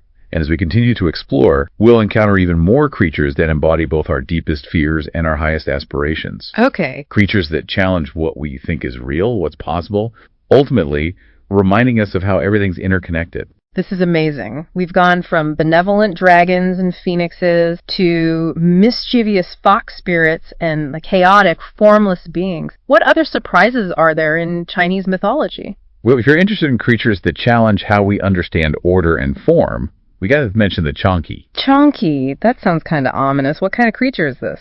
Imagine deceit, disloyalty, and a love of chaos, all wrapped up in one. That's the Chonky. It's often described as a bull-like creature covered in spikes with features of like a hedgehog and a tiger. Spiky bull tiger. That's a wild combo. I would not want to run into that in a dark alley. What does it do? Just like cause mayhem wherever it goes? Well, not exactly. The Chonky is known for stirring up trouble. It loves conflict. Legend has it that it would show up where people were arguing, listen to both sides, and then devour the one it thought was wrong. So it's like a judge, jury, and executioner, all in one terrifying spiky package. Pretty much. But wouldn't that just create more problems? That's the thing. After eating the guilty party, it would then torment the other person and eventually eat them too. So it's not just about punishment, it's about perpetuating chaos and conflict. Exactly. It fits with its role as a representation of deceit and disloyalty. Makes you think about how ancient Chinese culture viewed conflict and justice. No kidding. No arguing with a chonky around. But we've talked a lot about creatures that represent more like negative chaos, deceit, danger. Are there any that are more positive? Absolutely. Some of the most beloved creatures embody virtues and ideals that are still celebrated in Chinese culture. Take the Zhao Yu, for example. Zhao Yu. Sounds kind of gentle. It is. Its name means kitchen or culinary, but it symbolizes righteousness, gentleness, justice. It's often described as having a tiger's body, but with a gentle and kind nature. A gentle tiger. That's not what I was expecting. Right. It's like the opposite of everything we associate with tigers. But the Zhao Yu is different. It's said to be a vegetarian. Peaceful, only uses its strength to protect the innocent. So like a peaceful warrior. Protector. Exactly. And the Zhao Yu is also linked to good governance, virtuous leadership. It's said to only appear during the rule of a just and compassionate leader. Oh, wow. So it's like a symbol of peace and prosperity. Exactly. A living embodiment of what a good leader should be. Strong, but gentle, powerful, but just. Makes you think about how the ancient Chinese view leadership, right? Yeah, it challenges our assumptions about strength and power. Right. Maybe true power isn't about force, but about protecting, nurturing, leading with wisdom and compassion. Well said. And it makes me think about that Zhou in the Fantastic Beasts movie, that big, colorful cat-like creature. Oh, yeah. The filmmakers said they were inspired by the Zhao Yu when they designed it, gave it that same grace, power, and underlying gentleness. That's a great example of how these ancient creatures are still inspiring stories today. It's like a bridge between the past and the present. Absolutely. It's like they're whispering secrets across time, telling us to pay attention to the values they represent. And speaking of creatures that exist between worlds, blurring the lines between natural and supernatural, we have to talk about the Yao Guai. Yao Guai, what is that? They're a fascinating category of creatures in Chinese mythology. They're often described as shapeshifters, blending animal and human characteristics. They can be beautiful, unsettling. They kind of exist between the world of humans and the realm of the divine. So they're like tricksters. Always messing with our perceptions of what's real and what's not. They can be. Yeah. And their shape-shifting abilities often show that element of mischief or even danger. But they're not always bad. Some Yaoguai are protectors, guides, helping humans navigate the complexities of the world. Really depends on the specific creature and the story. It sounds like they represent like the unpredictable nature of life. Sometimes things look one way, but then they turn out to be something completely different. Exactly. They challenge our assumptions about what's possible. Ah. Remind us that there are forces at play we don't always understand.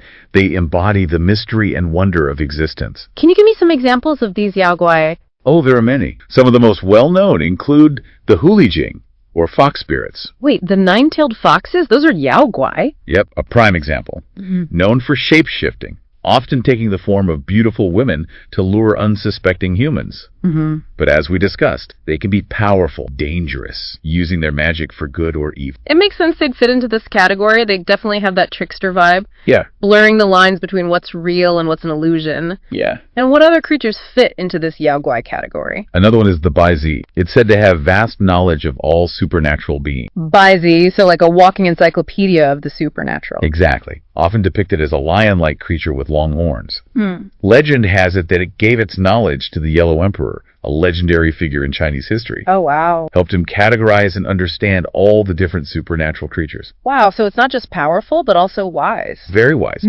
The Baizi represents the importance of understanding the forces beyond our world, both good and bad. Yep. And having that knowledge, it can be a powerful tool for protection and guidance. Knowledge is power. Exactly. It's making me rethink the whole idea of monsters and creatures. These beings, they're not just made up. They represent deeper truth about the universe, about ourselves. That's a profound insight. And as we explore further, you'll see how those themes of knowledge, wisdom, and the interplay of the natural and supernatural, they're woven throughout Chinese myths and legends. Okay, I'm ready for more. What other Yaoguai are out there? What secrets do they... Well, one that might surprise you is the Jiangshi. Jiangshi, okay, that rings a bell. Is it like a zombie? You're close. They're often called hopping vampires or Chinese zombies. Reanimated corpses, but with a very specific look. Hopping vampires. Okay, now I'm really curious. Tell me more. What makes them different from like regular movie zombies? Well, they don't walk. Their limbs are stiff, so they hop around. Okay. And they often wear the clothes of a mandarin from the Qing Dynasty. The hat, a special talisman on their forehead. So picture this. A hopping corpse, dressed like a government official, with a creepy talisman stuck to its head. Pretty terrifying. But what do they want? Are they like brain eaters? Not exactly brains. They want ki, Yeah. the life force of living beings. And they're not completely mindless either. So they're energy vampires. That's a good way to put it. But how does someone become a Jiangshi? Is it a virus? A curse? Yeah, how does that happen? Well, there are a few different ways. Sometimes it's dark magic, like a necromancer raising the dead. Other times it might be an imbalance of energies in the deceased, Okay. preventing their soul from moving on. And there's even a belief that being struck by lightning or walked over by a pregnant cat before burial Oh no. can turn you into a Jiangshi. That's a lot of ways to become a hopping vampire. I'm going to be extra careful around pregnant cats from now on. But if they're so dangerous, how do people protect themselves? Is there like special garlic or holy water that works? Oh, garlic and holy water might not work here, but there are ways to ward them off. Right? For one, they're scared of their own reflections. Yeah. Mirrors can be a good defense. So a vampire vanity check, that's kind of funny. What else works? The sound of a rooster crowing. Roosters are often symbols of the sun, yang energy. Okay. And Jiangshi are associated with yin energy, dark. So the rooster's call can disrupt their power. Oh, interesting. So it's like a sonic weapon, but like farmyard style. Exactly.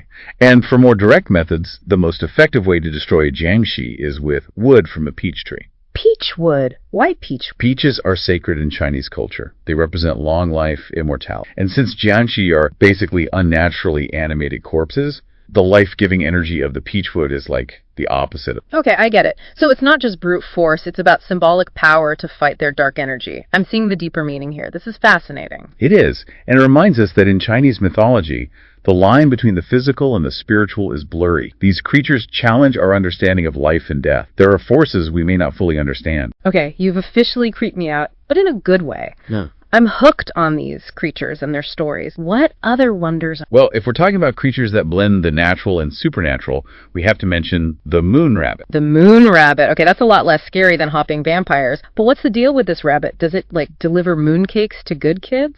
Huh. Not quite. The moon rabbit, while often depicted as cute and cuddly, has a much deeper meaning in Chinese mythology. It's connected to the moon goddess, Qingji. Okay. Plays a key role in stories about immortality, the pursuit of enlightenment. So it's more than just a cute bunny. What does it actually do? hops around on the moon making paw prints in the dust. Well, close. One of its most important roles is to pound the ingredients for the elixir of immortality using a mortar and pestle. It's always working, trying to create this magical substance that grants eternal life. So it's like a celestial pharmacist. But why a rabbit? Why not a dragon or a phoenix to make this powerful elixir? Good question. There are a few theories about the moon rabbit's origin. One is that the rabbit's shape can be seen in the shadows on the moon. Oh, yeah. And rabbits, in Chinese culture, represent gentleness, purity, longevity, making them a fitting symbol for the quest for immortality. It's not just a random choice then. It fits both visually and symbolically. Exactly. And the moon rabbit's story is also tied to the legend of Jiangshi, the moon goddess. One story says she drinks the elixir of immortality meant for her husband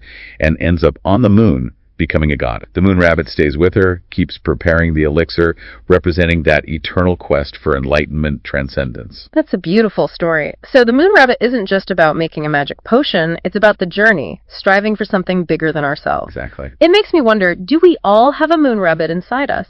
Always striving for something just out of reach. That's a great question to think about. Maybe the moon rabbit represents that yearning we all have for meaning, purpose, connection to something bigger than ourselves. It reminds us that the journey is just as important as the destination. And even when faced with impossible tasks, we shouldn't give up on our aspirations. Wow. I never thought I'd get this deep into Chinese mythology. It's been an amazing journey. I've learned so much about these creatures, the stories, what they tell us about Chinese culture and history, maybe even a little bit about myself, too. And this is just the beginning. There are so many more creatures and stories to discover. Well, I know what I'll be researching for the next few weeks. Thanks for being my guide in this fascinating world. It was my pleasure. And as you keep exploring, remember, keep an open mind, embrace the unexpected, be ready to have your assumptions challenged. That's where the real magic is. I'm ready to embrace the magic. And who knows, maybe I'll even see some of these mythical creatures out in the real world if I keep my eyes open and my imagination going. You might. After all, as we've seen, these creatures are often closer than we think. Thanks for joining us on this deep dive into Chinese mythical creatures. We hope you've enjoyed it as much as we have. Until next time, keep exploring, keep questioning, and keep the magic alive. Let's move on to a creature that's a bit different. We talked about the mischievous nine-tailed fox. But have you heard of the Qilin? The Qilin, yeah. Like the Chinese unicorn, right? Right, exactly. They're so different from the Western ones, though. Oh, yeah, very different. The Western ones are all graceful, horse-like. Yeah. But Qilin, they've got, like, horse-like bodies, but then dragon scales, a single horn. It's like a blend of power and kindness all in one. Yeah, it's a really cool mix. The Qilin are fascinating. They're said to show up when benevolent rulers come to power, or when great sages are born.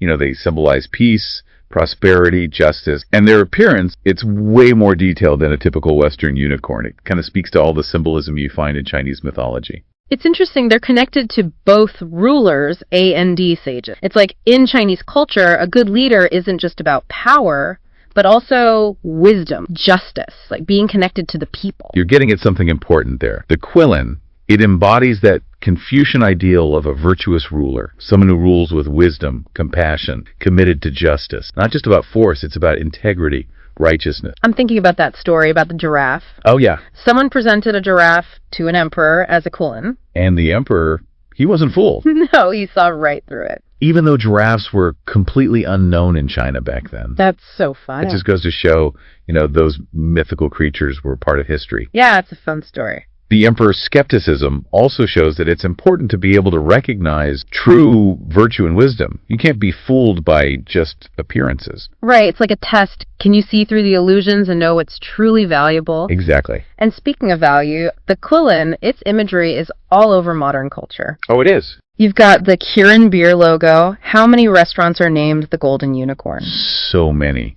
It shows you how deep these creatures are in our minds, even today. They've gone beyond being just myths. It's like they're these ancient symbols that still mean something to us. Like a secret language, connecting us to something deeper. I like that, a secret language. It makes you want to look closer at the world, right?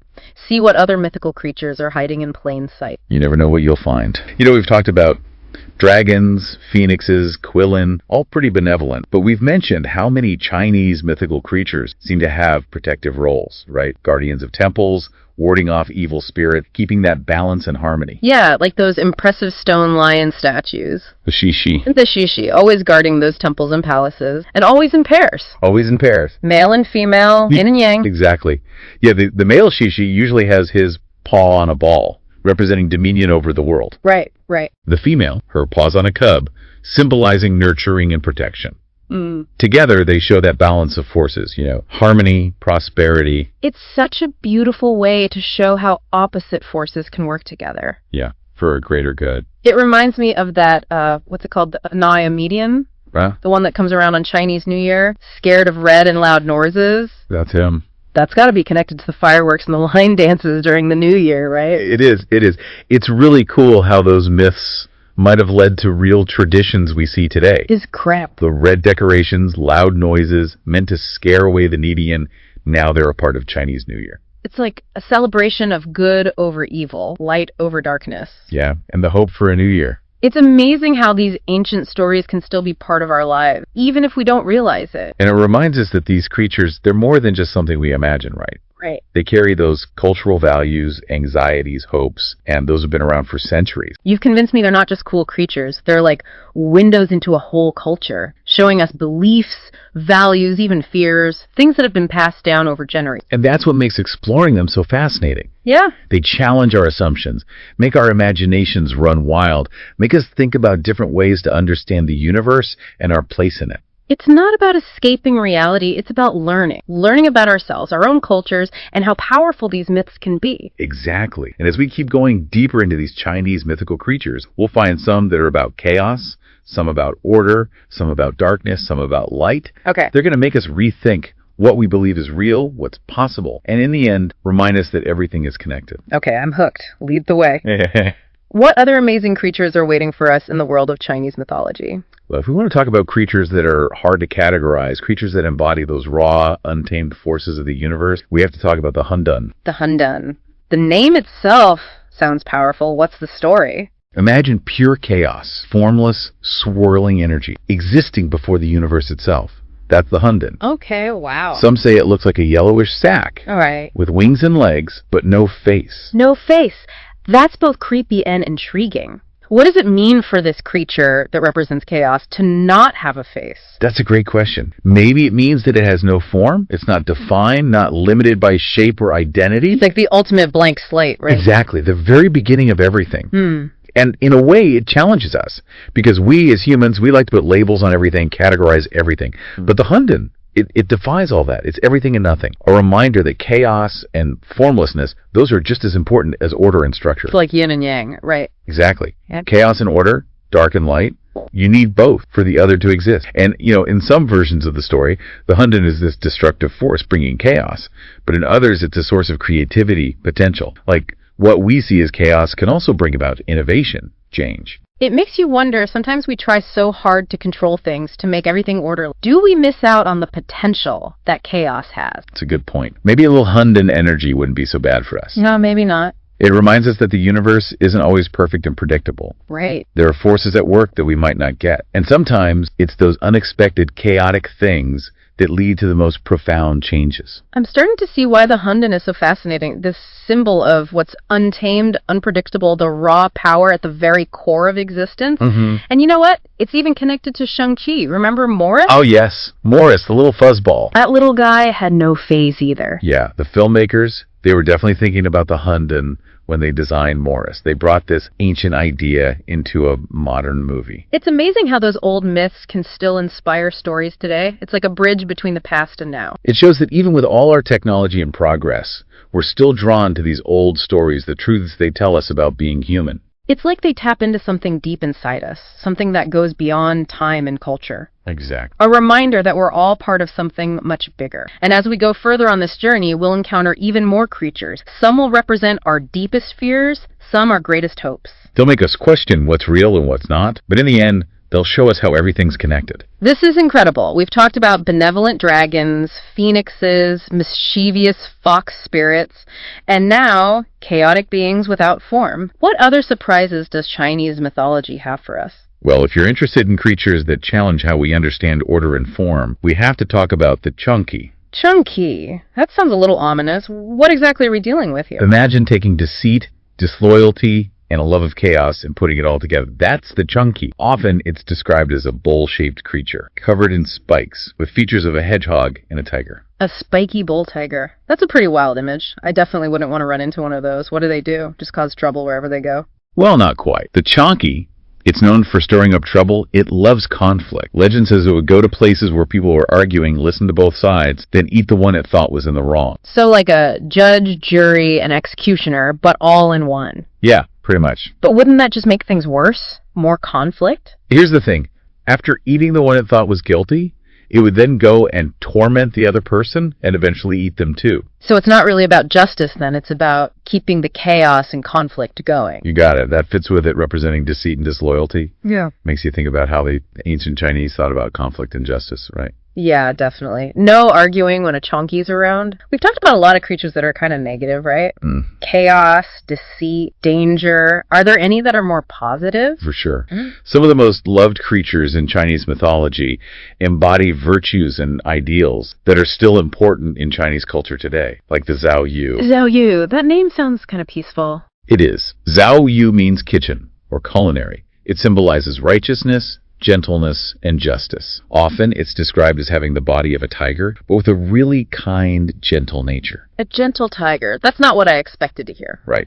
It goes against everything we think about tigers, right? Yeah. Power, ferocity, predator. But the Zhao Yu is different. It's said to be vegetarian, peaceful, only uses its strength to protect innocent people. Seems like a peaceful warrior, a protector. Exactly. And the Zhao Yu is also connected to good government, virtuous leaders. They say it only appears when there's a just and compassionate ruler. Oh, wow. So it's a symbol of peace and prosperity. You got it. Yeah. A living example of what a good leader should be. Strong, but gentle. Powerful, but just. It makes you think about how the ancient Chinese thought about what made her, right? Absolutely. It's not all about force and control. It challenges our own ideas about strength and power. Right. Maybe true power is about protecting, nurturing, leading with wisdom and compassion. Well said.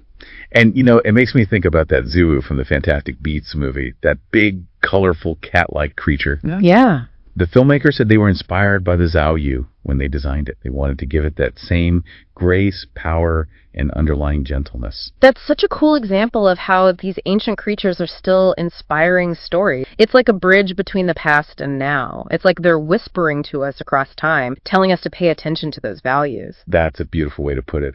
And speaking of creatures that seem to live between worlds, blurring those lines between what's natural and supernatural, we have to talk about the Yaoguai. Yaoi, what's that? They're this really cool category of creature in Chinese mythology. Often they're described as shapeshifters. They blend animal and human features in ways that can be both beautiful and unsettling. They live in this in-between space between us and the divine. So they're like tricksters playing with our perception. They can be, yeah. Yeah. Their shapeshifting often shows that mischief and sometimes even danger. But they're not always bad. Some Yaoguai protect, they guide, they help people navigate the world. It really depends on the creature and the stories about it. It's like they represent how unpredictable life can be. Sometimes things seem one way, but then they're totally different. Exactly. They challenge our ideas about what's possible. Remind us that there are forces at work that we just don't understand. Yeah. They're all about the mystery and wonder that exists. Can you give me some examples? What creatures fall under this Yaoguai category? There are lots of different kinds, but some of the most well-known are the Huliqing, or fox spirit. Wait a minute, the nine-tailed foxes? Those are Yaoguai. That's right. They're a perfect example. Shape-shifting, often taking the form of beautiful women to trick people. But we already talked about how they can be powerful and dangerous too, using their magic for good or for evil. It makes sense that they'd be Yaoguai. They're definitely tricksters, blurring those lines between what's real and what's... What else fits in the Yaoguai category? Another interesting one is the Baizai. This creature is said to know everything about supernatural beings. The Baizai, so it's like a walking encyclopedia of everything supernatural. You got it. It's often depicted as this lion-like creature, long horns, wise and regal. Legend says it shared all its knowledge with a yellow emperor, you know, the legendary figure in Chinese history. Oh, wow. It helped him understand all the different supernatural creatures that existed. Wow. So it's not just powerful, but also incredibly wise. That knowledge would be pretty handy when you're dealing with tricksters and spirits. Right. The Baizai shows us how important it is to understand the forces beyond our world, the good and the bad. And that knowledge can protect us, guide us. It's like knowledge itself is power. Understanding the unknown helps us navigate the world. It's making me rethink this whole idea of monsters and creatures, you know? They're not just something we made up. They stand for something deeper. Truths about the universe, human nature, the things that shape our lives. That's a really great point. As we keep exploring, you'll see those themes pop up again and again. Knowledge, wisdom, the connection between the natural and the supernatural, they're all woven through Chinese myths and legends. I'm ready to learn more. What other Yaoguai are out there? Well, here's one that might surprise you. The Jiangshi. Jiangshi. I feel like I've heard that before. Is that like a zombie? You're getting close. They're sometimes called hopping vampires or Chinese zombies. They're reanimated corpses, but they have a very specific look. Hopping vampires. Okay, I'm definitely intrigued. Tell me more. How are they different from the zombies you'd see in a movie? Well, for starters, they don't walk. Their limbs are stiff, so they have to hop around. Okay. And a lot of times, they're dressed in the clothes of an official from the Qing Dynasty. You know, the hat and the special talisman on their forehead. So imagine a hopping corpse dressed like a government official with a creepy talisman on its head. Pretty scary. But what do they want? Are they after brains like the typical zombie? Not exactly brains. They're driven by this hunger for ki, for life force. But they're not completely mindless either. They can be cunning. They can even be intelligent. So they're more like energy vampires. That's a good way to think about it. But how does someone become a Jiangshi? Is it a virus or a curse? Yeah, how does that even happen? There are a few ways, actually. Sometimes it's dark magic, a necromancer bringing the dead back. Other times it might be that the energies within the person are out of balance, so their soul can't move on. Okay. And there's even a belief that if you're struck by lightning or a pregnant cat walks over you before you're buried, oh no, you can become a Jiangshi. That's a lot of ways to become a hopping vampire. I'm going to be really careful around pregnant cats from now on, but if they're so dangerous, how do people stay safe? Is there like special garlic or holy water that works? Garlic and holy water probably won't do much, but there are definitely ways to protect yourself. One thing is, they're said to be afraid of their own reflections. Oh, really? So mirrors can work pretty well to keep them away. So it's like a vanity check for vampires. That's kind of... But what else works against them? They're also repelled by the sound of a rooster crowing, which is interesting because roosters are often seen as symbols of the sun, you know, yang energy. Okay. And Jiangshi are associated with yin energy, darkness. So the rooster's call can disrupt their power. Oh, interesting. It's like a sonic weapon, but like farmyard style. Are there more direct ways to deal with them? Can you just, stake them through the heart like a regular vampire?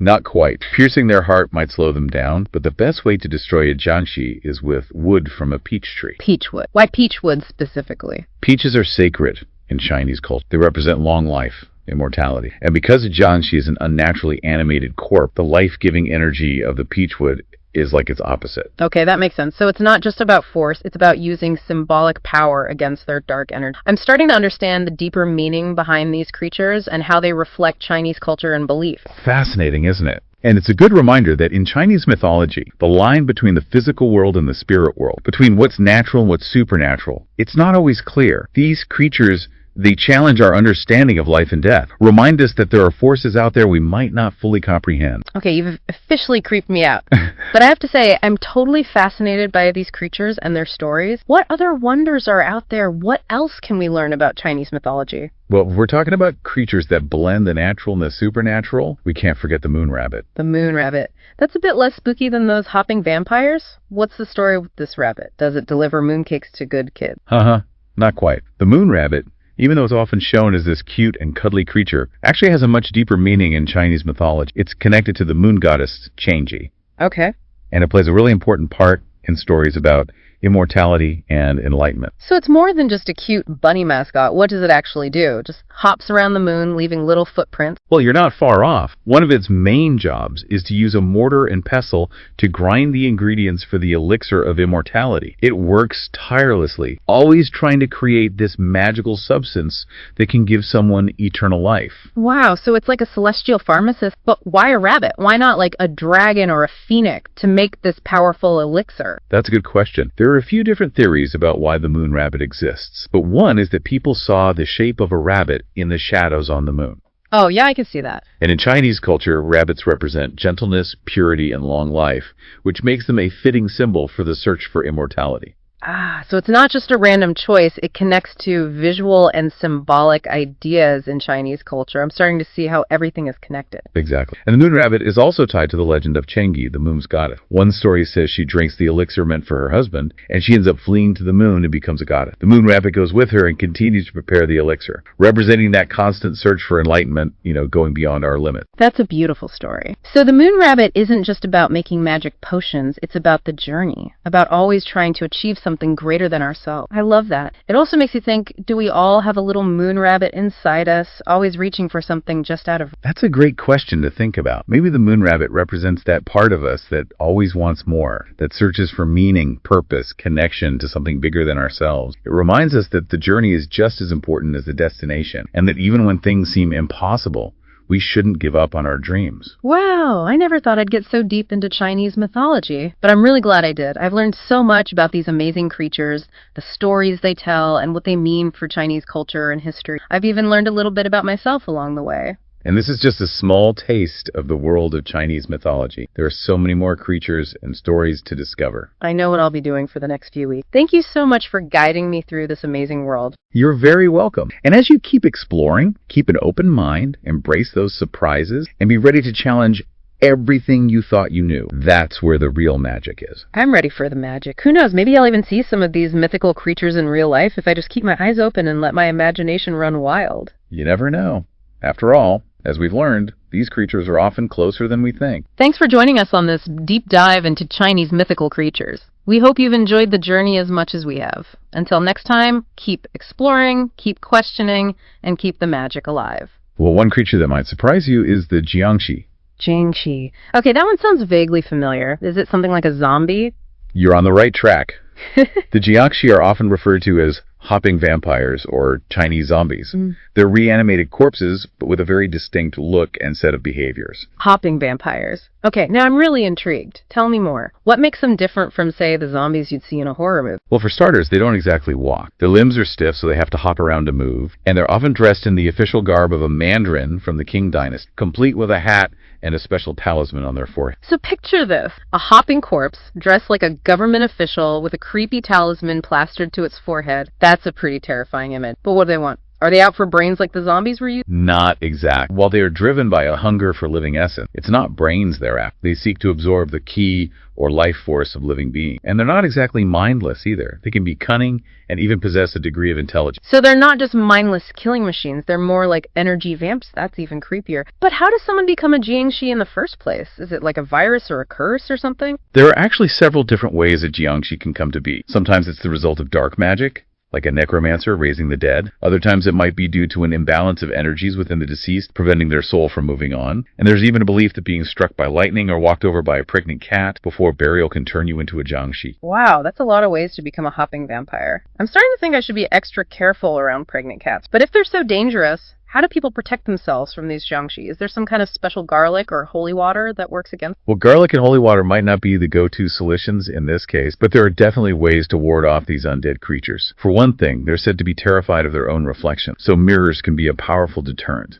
So it's like a super-powered vanity check for vampires. That's both hilarious and kind of sad. What else works against them? They're also repelled by the sound of a rooster crowing, which is interesting because roosters are often seen as symbols of the sun and yang energy. And since Jiangshi are associated with yin energy and darkness, it makes sense that the rooster's call would disrupt their power. Ah, so it's like a sonic weapon, but with a barnyard twist. What about more direct methods? Can you just, stake them through the heart like a regular vampire? Not quite. While piercing their heart might slow them down, the most effective way to destroy a Jiangshi is with wood from a peach tree. Peach wood? Why? Peaches are considered to be sacred in Chinese culture, representing longevity and immortality. And since Jiangshi are essentially unnaturally animated corpses, the life-giving energy of the peach wood is seen as anathema to their existence. Okay, that makes sense. So it's not just about brute force, but also about using symbolic power to counter their dark energy. I'm starting to get a sense of the deeper meaning behind these creatures and how they reflect cultural beliefs and practice. This is fascinating. It is, isn't it? And it's a reminder that in Chinese mythology, the line between the physical and the spiritual, the natural and the supernatural, is often blurred. These creatures challenge our understanding of life and death, reminding us that there are forces at play that we may not fully comprehend. Okay, you've officially creeped me out. But in a good way, I'm hooked on these creatures and the stories they tell. What other wonders await us in the world of Chinese mythology? Well, if we're talking about creatures that blend the natural and the supernatural, we have to mention the moon rabbit. The moon rabbit. Okay, that's a bit less spooky than hopping vampires. But what's the deal with this rabbit? Does it, deliver mooncakes to good little children? Not exactly.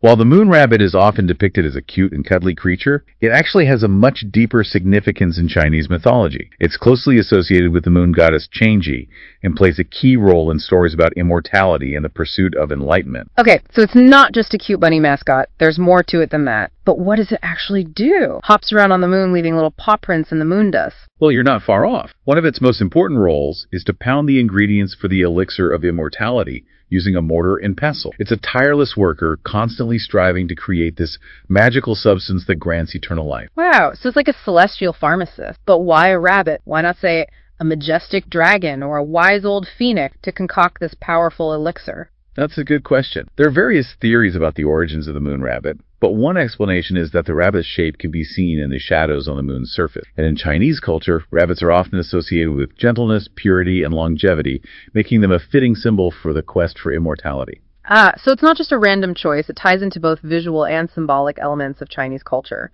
I'm seeing how interconnected everything is with mythology. Exactly. And the moon rabbit's story is also tied to the legend of Change, the moon goddess. In one version of the story, Change drinks an elixir of immortality intended for her husband and ends up fleeing to the moon, where she becomes a goddess. The moon rabbit, as her companion, continues the task of preparing the elixir, representing the eternal quest for enlightenment and transcendence. Okay, that's beautiful. So the moon rabbit isn't just about making a magic potion. It's about the journey itself. The endless striving for something greater than ourselves. I love that. It also makes me wonder what the moon rabbit represents for us today.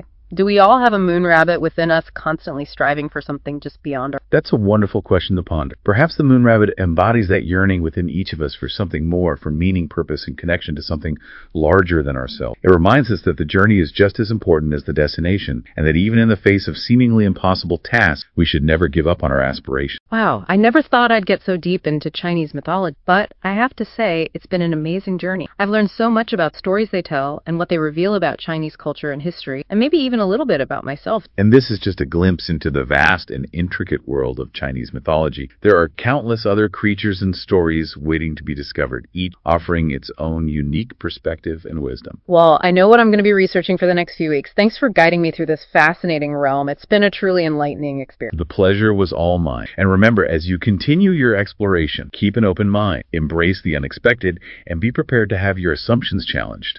That's where the real magic lies. Okay, I'm ready to embrace the magic.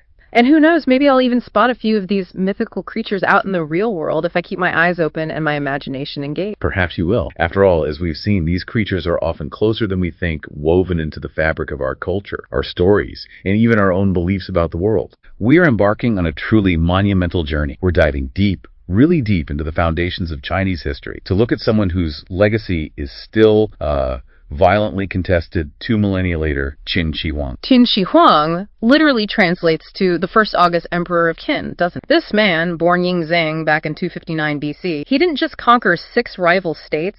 He essentially set up the administrative and cultural template for a template that, still echoes today. It really does. And for this deep dive, we've got some credible sources, primarily Sima Qian's foundational records of the Grand Historian written, about a century later? Yeah, just about. Which is important context, of course. Definitely. Plus, we have the stunning revelations from modern archaeology, especially his mausoleum, the terracotta arm. Just mind-blowing stuff. So our mission today, really, is to unpack that central tension around him. We need to grapple with this fundamental contradiction. Was Qin Shi Huang the great visionary, the guy who ended centuries of horrific warfare and laid the political bedrock for modern China? Or was he the brutal, paranoid, legalist tyrant, famous for burning books, terrorizing his people, building his empire on a truly staggering human cost? That's the core debate, isn't it? And I think to understand the emperor, you really have to understand the king he was before. And to understand the king, well, you need to look at the circumstances, right? Which were, frankly, almost unbelievably chaotic and traumatic. Oh, absolutely. Let's unpack that political intrigue. It really does start in chaos. Right.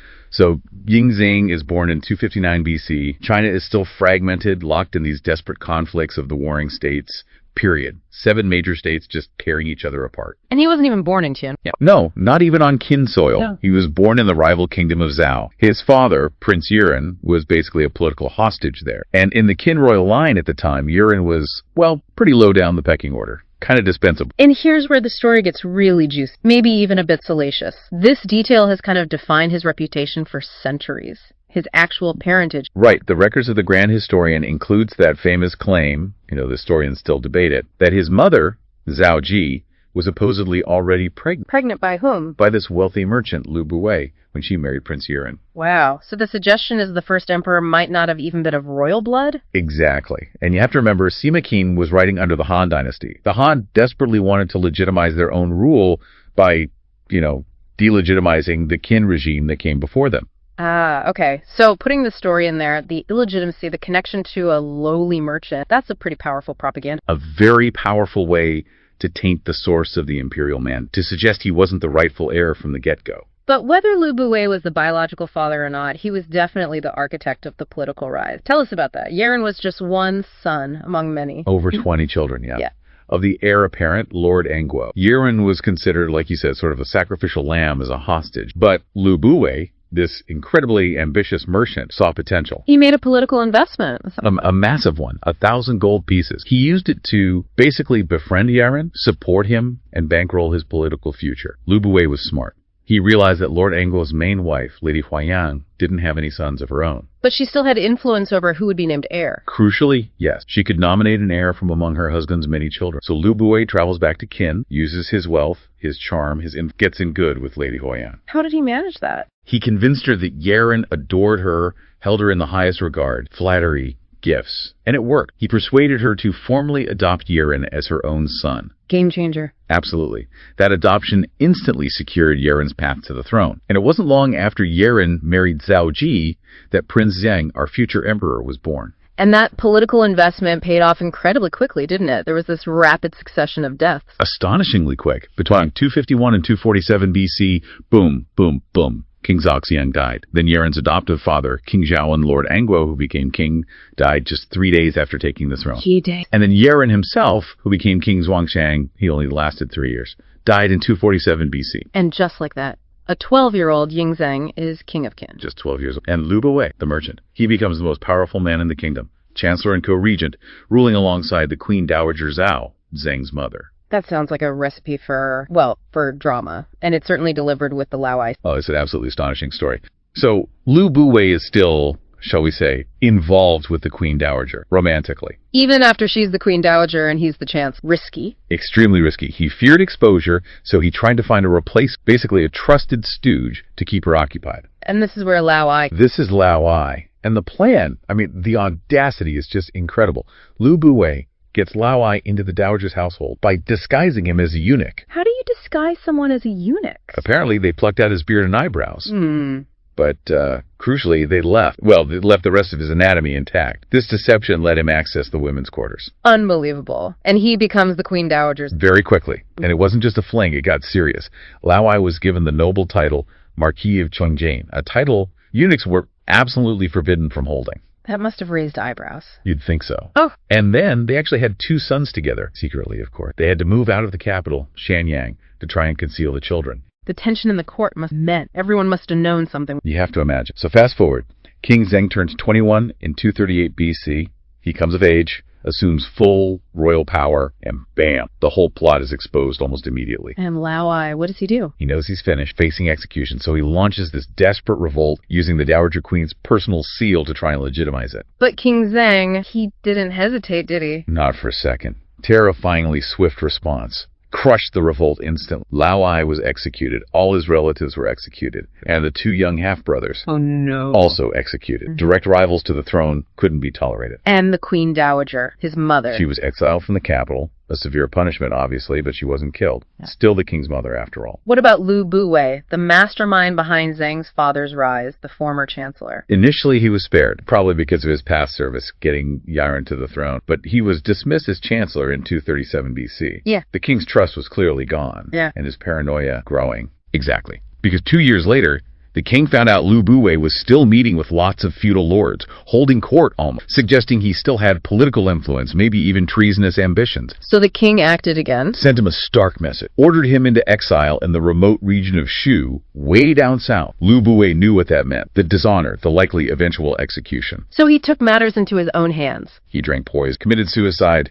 to avoid, further dishonor and a likely grisly end. Wow. So by his early 20s, King Zheng had ruthlessly cleared the board. his mentor gone, his mother exiled, potential rivals, including his own half-brothers, executed. It's a terrifying display, isn't it? A ruthless consolidation of power. It really signals his absolute commitment to control, and it sets the tone, absolutely sets the tone for the unification to come. And that unification, it was seen as necessary, right? Given the context of the warring states, period. Well, certainly among the Qin ruling class, yes. You have to constantly remember this backdrop.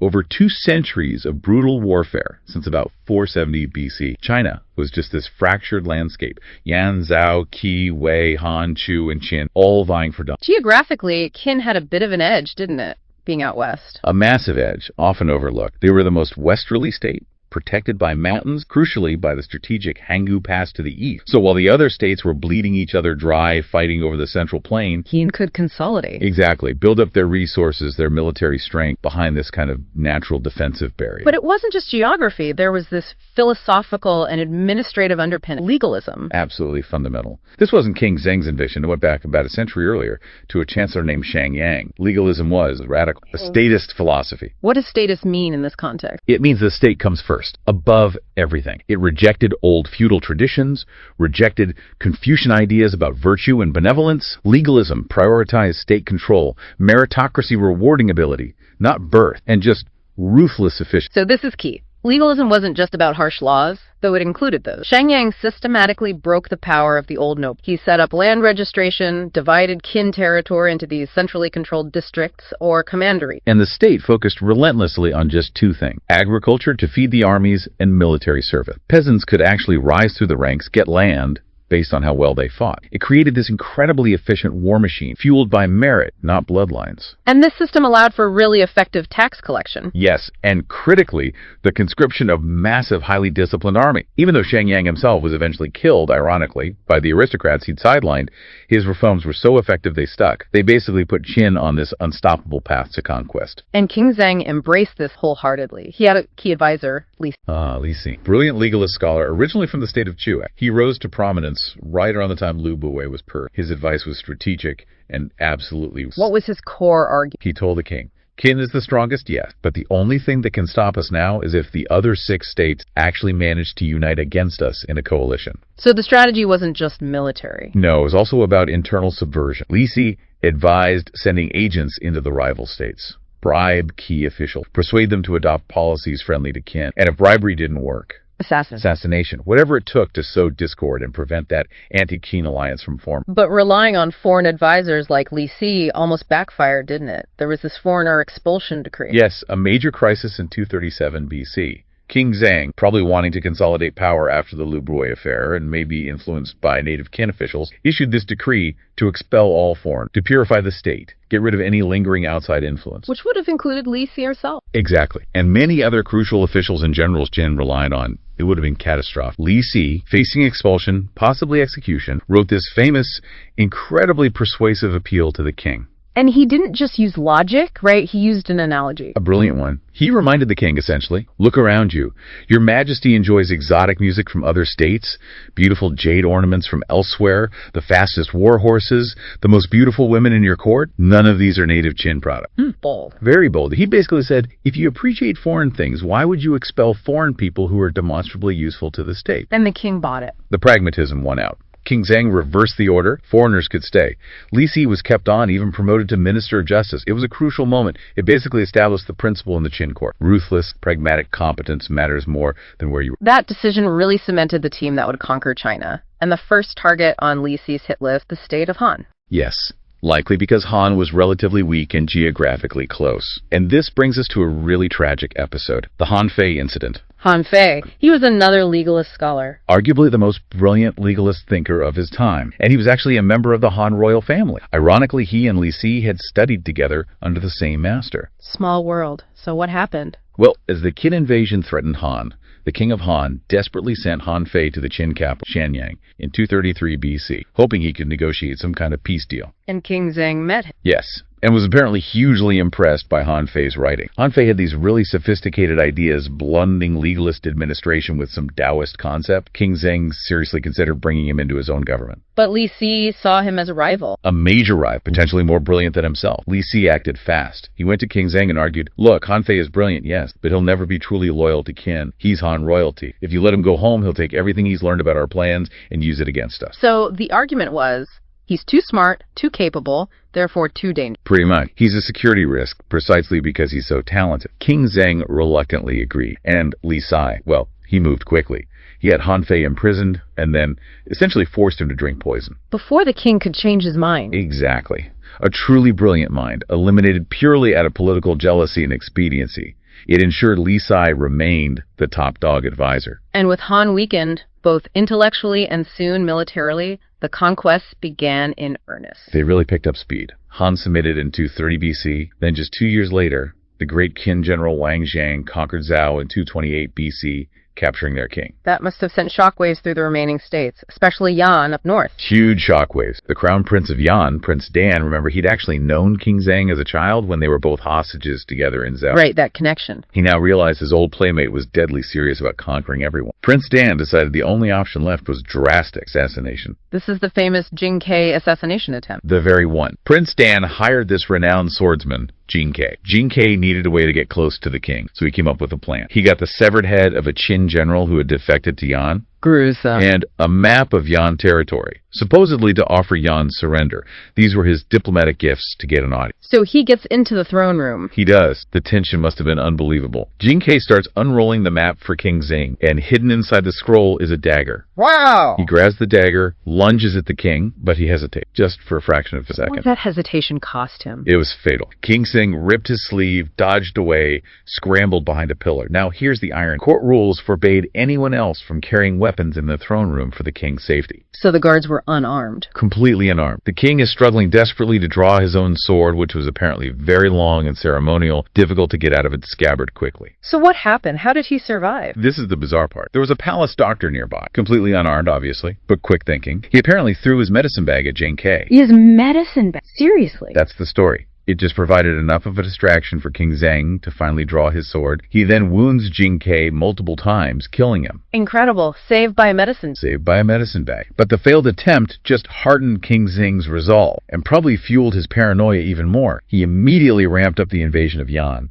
Yan fell soon after. The capital fell in 226 BC. The king of Yan managed to escape further north, but the state was effectively broken. The momentum seems unstoppable now. Wei was next. Wei, in 225 BC, conquered by another Qin general, Wang Ben. And the way they did it, it shows the scale of Qin's power. Wang Ben didn't just win a battle, he diverted the Yellow River. Diverted the Yellow River. Flooded the Wei capital, Zhaoliang, just wiped it out. Imagine the engineering, the manpower required to do that. It speaks volumes about the centralized Qin state's capabilities. So only 2 states left, Chu and Qi. Chu is the big one. By far the largest and most challenging. Yeah. This forced a major strategic rethink in Qin. The veteran general Wang Jian, the guy who conquered Zhao, he advised the king, very wisely, to take Chu.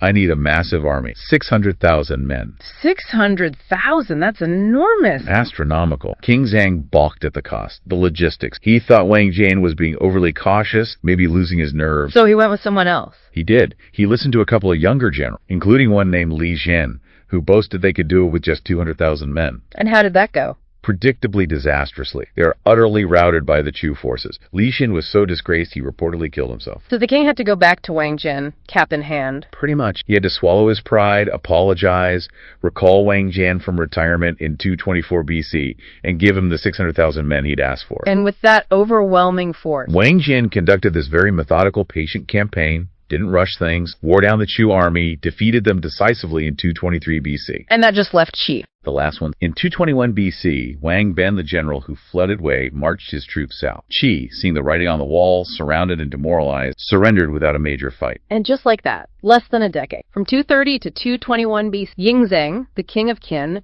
was now the sole ruler of everything under heaven, as they say. An unprecedented achievement. And to mark it, he took that revolutionary new title, Qin Shi Huang. Not just King Wang, but Huangdi August Emperor, combining terms for August divine, Huang, and sovereign ruler, Di Huang. He was claiming a whole new level of authority. So empire established. Now the challenge becomes, how do you govern this vast, newly unified territory? Exactly, and there was immediate debate at court. His chancellor, Wan actually suggested the traditional approach. Yeah. Set up the emperor's sons he had over 20 as kings in the conquered territory. Basically recreate a kind of feudal system. But Li Si, the legalist, objected. Forcefully, he argued, that's exactly what destroyed the old Zhou dynasty. That's what led to the warring state. Feudalism guarantees fragmentation. The empire will fall apart the moment you die. And the emperor agreed with... He did. He fully embraced Li Si's centralized legalist model. No feudalism. Instead, he extended the Qin system across the entire empire, divided into 36 commanderies. Explain the commandery system again. Each commandery was run by centrally appointed official, a civilian governor, a military commander, and an imperial inspector or superintendent. Crucially, they all reported directly back to the emperor in Shanyang. No hereditary power. It was a radical break from tradition. And what about the old noble families from the states he'd conquered? They must have been a threat. A major potential threat. Yeah. So the emperor dealt with them decisively. He forced thousands of the leading aristocratic families to move from their home regions and resettle in the capital, Shanyang. Under his watchful eye. Exactly. Kept them close, under supervision, cut off from their old power base. A very effective way to neutralize. But the unification project went way beyond just political administration, right? It was economic, cultural. Absolutely. It was about creating a truly unified realm, removing all the old barriers and differences between the former states. Qin Shi Huang implemented sweeping standardization. Like what? Well, think about it. Before, if you traveled from, say, Chu to Wei, you'd have different coins, different ways of measuring grain or cloth, even different widths for the axles on your cart, which meant roads weren't compatible. Right. Incredibly inefficient. Totally. So the emperor standardized weights and measures across the entire empire. He mandated a single uniform currency, the Qin bronze Ban Liang coin. This created this vast, unified economic zone. Which must have boosted trade enormously. And made taxation much more efficient for the state. And then symbolically, all the weapons confiscated from the defeated states. And it mentioned they were melted down. Melted down and recast into 12 colossal bronze statues set up in the palaces at Shanyang, literal monuments signifying the end of war, the forging of a single state. And the standardization of the script, that seems culturally crucial. Possibly the most important standardization of all in the law. Li Si led this effort. They created a unified set of Chinese characters known as the small seal script, Xiaozuan. Because before that, written language varied a lot. Hugely.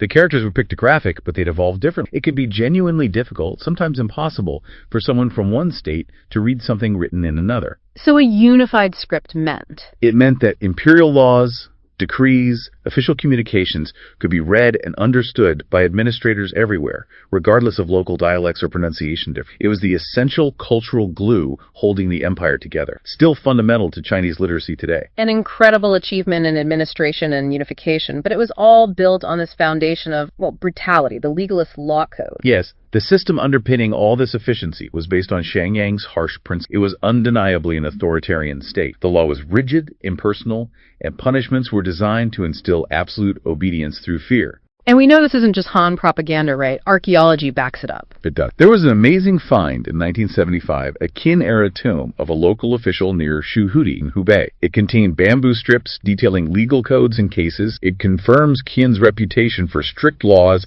and harsh penalties. How harsh are we talking? We're talking horrifying. Capital offenses could result in straightforward decapitation, or being cut in half at the waist, or tattooing the face, or even being torn apart by chariots. Really brutal stuff. But here's a pragmatic twist. Very Qin. While the law was technically equal for everyone, there was often a way out for the wealthy. You could sometimes pay fines or bribes to avoid the most severe physical punishments. So they monetized justice? In a way, yes. Yeah. It generated revenue for the state treasury, which was always a priority. Pragmatism alongside the brutality. And for those who couldn't pay, or for lesser crimes. Hard labor.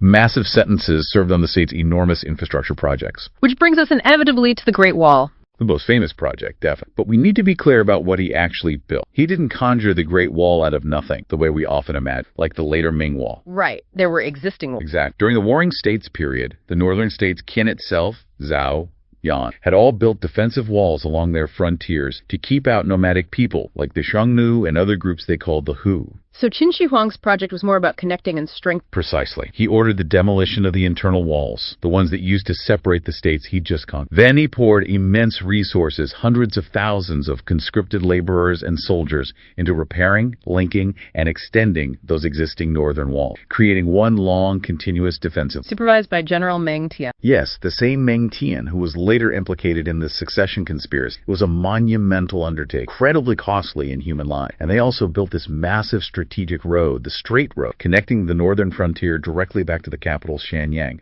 again showcasing the power and terrifying efficiency of the state. But as the empire solidified and these massive projects got underway, the emperor himself seems to become more paranoid. The paranoia seems to grow alongside his power and his achievement. This leads us into the darker, more tyrannical phase of his. He undertook these imperial tours, didn't he, to show off his power? 5 great tours across the empire after unification. These were massive undertakings, designed to assert his personal authority, perform sacred rituals, and leave his mark literally. He had stone tablets, steels, inscribed and erected at key locations, celebrating his accomplishments in unifying the world. Like at Mount Tai, Sacred Mount. Exactly. He went to Mount Tai in 219 BC to perform ancient rituals, announce his success to heaven. But even these grand displays didn't always go smooth. Well, according to Sima Qian, while the emperor was performing the rites on the summit, a sudden, violent storm blew in heavy wind and rain. It forced them to cut the ceremony short. An ill omen. That's certainly how some witnesses interpreted it. It cast doubt on his claims of having the mandate of heaven, this divine favor he was so keen to project. And his paranoia was fueled by real threats, wasn't it? Assassination attempts continued. They did. We hear about several attempts after the Jing-Kai incident. There's one story about assassins trying to ambush his carriage, another about someone trying to drop a huge anvil or rock from a cliff as his entourage passed below, missed him by inch. Living like that must have had an effect. It seems to have profoundly deepened his obsession with his own mortality. He became utterly consumed with finding the secret to eternal life. This is where the quest for immortality come in, sending people out to find mystical islands. Yes, he dispatched court magicians, alchemists, large expeditions like the famous one led by Zhu Fu, searching for legendary islands like Penglai where the immortals were said to live, hoping to find the elixir of life, spent vast resources on it. And his personal security became almost absurdly so. He reportedly had over 200 palaces and residences built within or near the capital, connected by secret tunnels and covered walkways. Why? So he could move between them without anyone knowing exactly where he was on any given night. He believed this secrecy would help him avoid assassins and evil spirits, and maybe even help him connect with true immortal. There's that story about the eunuch. Oh, the leak. Yeah, apparently Li Si needed to find the emperor for some urgent matter and managed to learn his location from a eunuch. The emperor was furious that his movements had been revealed. What did he do? He interrogated all the eunuchs who might have been responsible. When no one confessed, he had every single one of them executed on the spot. Just an unbelievable display of paranoid rage and absolute power. But perhaps the most infamous acts of his tyranny were directed at the burning. 230. This was triggered, supposedly, during a big court banquet. A Confucian scholar, a scholar committed to traditional learning named Chun Yu, stood up and criticized the emperor's commandery system. What was his argument? He argued that relying solely on appointed officials, with no feudal lords or royal relatives in charge of regions, was dangerous. It ignored the wisdom of past dynasties like the Zhou. He basically said the emperor's sons and relatives should be enfiefed to provide stability. And Li Si didn't like that. Li Si, the architect of the commandery system, saw this as a direct attack. He argued that letting scholars praise the past and criticize the present, using ancient texts to undermine current policy, was incredibly dangerous. It would confuse the people and threaten the stability of the state. So Li Si proposed censorship. Drastic censorship. He proposed confiscating and burning all privately held copies of philosophical texts, historical records, especially those of the conquered state, and poetry collections like the Book of Song. Anything that could be used to question or criticize the emperor's rule. Were any books spared? Only books on practical subjects like medicine, divination, and agriculture were allowed. And crucially, official copies of the banned texts were to be kept, but only in the imperial library, accessible only to approved scholars. It was an attempt to control history, control thought itself. And the emperor proved this. He did. It was a defining act of his legalist regime, prioritizing state unity and ideological conformity above all else. And it didn't stop with burning books, did it? There was the execution of the scholars. The following year, 212 BC, this seems linked to his frustration with the immortality. The alchemists and magicians he had employed kept making promises but delivering nothing. He felt cheated, perhaps suspected some were charlatans. So he investigated. Launched a brutal investigation. According to Sima Qian, after harsh interrogations, some confessed to criticizing the emperor or failing in their tasks. The result, 460 scholars were executed. Ow! The traditional account says many were buried alive in a pit, a horrifying message to anyone thinking of dissenting or failing the emperor. And this level of brutality caused dissent even within the royal family. Yes, significantly, his own eldest son, Crown Prince Fusu, protested. He warned his father that executing respected scholars, especially when the empire wasn't fully stable yet, was incredibly unwise. He said it would alienate people and could provoke rebellion. That sounds like sensible advice. How did the emperor react? Poorly. He saw Fusu's advice not as loyal counsel, but as criticism, maybe even a challenge. He reacted by effectively exiling Fusu. Exile his own heir. Sent him far away to the northern frontier, ostensibly to supervise General Meng Tian and the army building the Great Wall, but really it removed Fusu from the capital, from power, and put him in a dangerous place. A very telling reaction. So the emperor is increasingly isolated, paranoid, obsessed with immortality, and ruthless towards dissent. How does it... It ends on one of his imperial tours. In 211 BC, there were some more ill omens, like a meteorite falling, inscribed with words predicting the division of the empire and the emperor's death. Spooked, he began his fifth and final tour. Was this when he encountered Zhu Fu again? The immortality seeker? Yes, on this tour he met Zhu Fu, who had famously sailed off years before with thousands of young people looking for the Isles of the Immortal. Zhu Fu came back with an excuse. What was the excuse? He claimed giant fish or maybe sea monsters were blocking his ships, preventing him from reaching the magical islands. And the emperor believed this. Apparently so. Yeah. Or perhaps he was just desperate, because what follows is this really strange final act. The emperor, determined to overcome this obstacle himself, armed himself and his retinue with crossbows. To hunt the fish. Exactly. At Zifu, on the Shandong coast, he personally waited until a large sea creature appeared. Steve Buchanan just says, a large fish, maybe it was a whale or a dolphin, and shot it dead with his crossbow. Thinking he'd cleared the path to immortality. Perhaps. It's a bizarre, almost symbolic act of defiance against mortality. But almost immediately after this exertion, fell gravely ill. And died soon after. Yes, he died in August 210 BC at a place called Shaki Palace, quite far from the capital. He was 49 years old. And his death wasn't announced immediately, was? This is where the conspiracy kicked. Yes, the story of his death is totally dominated by the conspiracy that followed. It sealed the fate of his dynasty. In his final days, the emperor knew he was dying. He dictated a letter to be sent to his eldest son, Fusu, up on the northern border. The son he'd exiled. Right. The letter instructed Fusu to return to the capital immediately to oversee the funeral arrangements. This clearly indicated Fusu was the intended heir. The letter was entrusted to the emperor's closest attendant, the chief eunuch, Zhao Gao. And Zhao Gao had other ideas. Zhao Gao saw his chance. He was also the tutor to the emperor's youngest, most pliable son, Hu Hai. Zhao Gao knew that if the capable, respected Fusu became emperor, his own influence, maybe even his life, would be forfeit. Fusu disliked him and was close to General Meng Tian. So Zhao Gao didn't send the letter. He suppressed it. He kept the emperor's death a secret from almost everyone except Hu Hai and, crucially, the Chancellor Li Si. Why involve Li Si? He needed Li Si's authority. Zhao Gao persuaded Li Si that Fusu becoming emperor would be bad for him too. Fusu admired General Meng Tian. Meng Tian would likely replace Li Si as chancellor. Fear and ambition brought Li Si plot. So the three of them, Zhao Gao, Li Si, and the young Prince Hu Hai, plotted together. Yeah. While pretending the emperor was still alive in his sealed carriage, they forged two crucial letters in the emperor's name. One named the easily controlled Hu Hai as a new emperor, Qin Shi, second emperor, sent north to Fusu and General Meng Tian. It accused them of incompetence and treason and ordered them both to commit suicide. And they had to conceal the emperor's death during all this travel back to the capital. For weeks. This is where that gruesome detail comes in. To mask the smell of the decomposing body in the summer heat, they ordered carts loaded with salted, dried fish to travel alongside the emperor's carriage. Unbelievable. Finally, back in Xianyang, they announced the emperor's death and produced the forged decree naming Hu Hai as emperor. The conspiracy had worked at least initially. What happened to Fusu and Meng Tian? Tragically, Fusu received the forged letter ordering his suicide. Despite Meng Tian urging caution and questioning the order, Fusu felt bound by filial piety and killed him. A loyal, capable heir, gone. And Meng Tian. He refused to commit suicide, suspecting foul play, but he was imprisoned and eventually forced to kill himself or executed about a year later on Zhao Gao. So the second emperor, Hu Hai, takes the throne, but he's really a pup. Completely under Zhao Gao's influence, and Zhao Gao urged him to rule with even greater severity than his father. Hu Hai launched these brutal purges, executing many of his own brothers and sisters, potential rivals, along with ministers associated with them. And how did the empire react to this? The ruthless exploitation, the purges, the weakness at the center, it was the spark. Rebellions erupted almost immediately across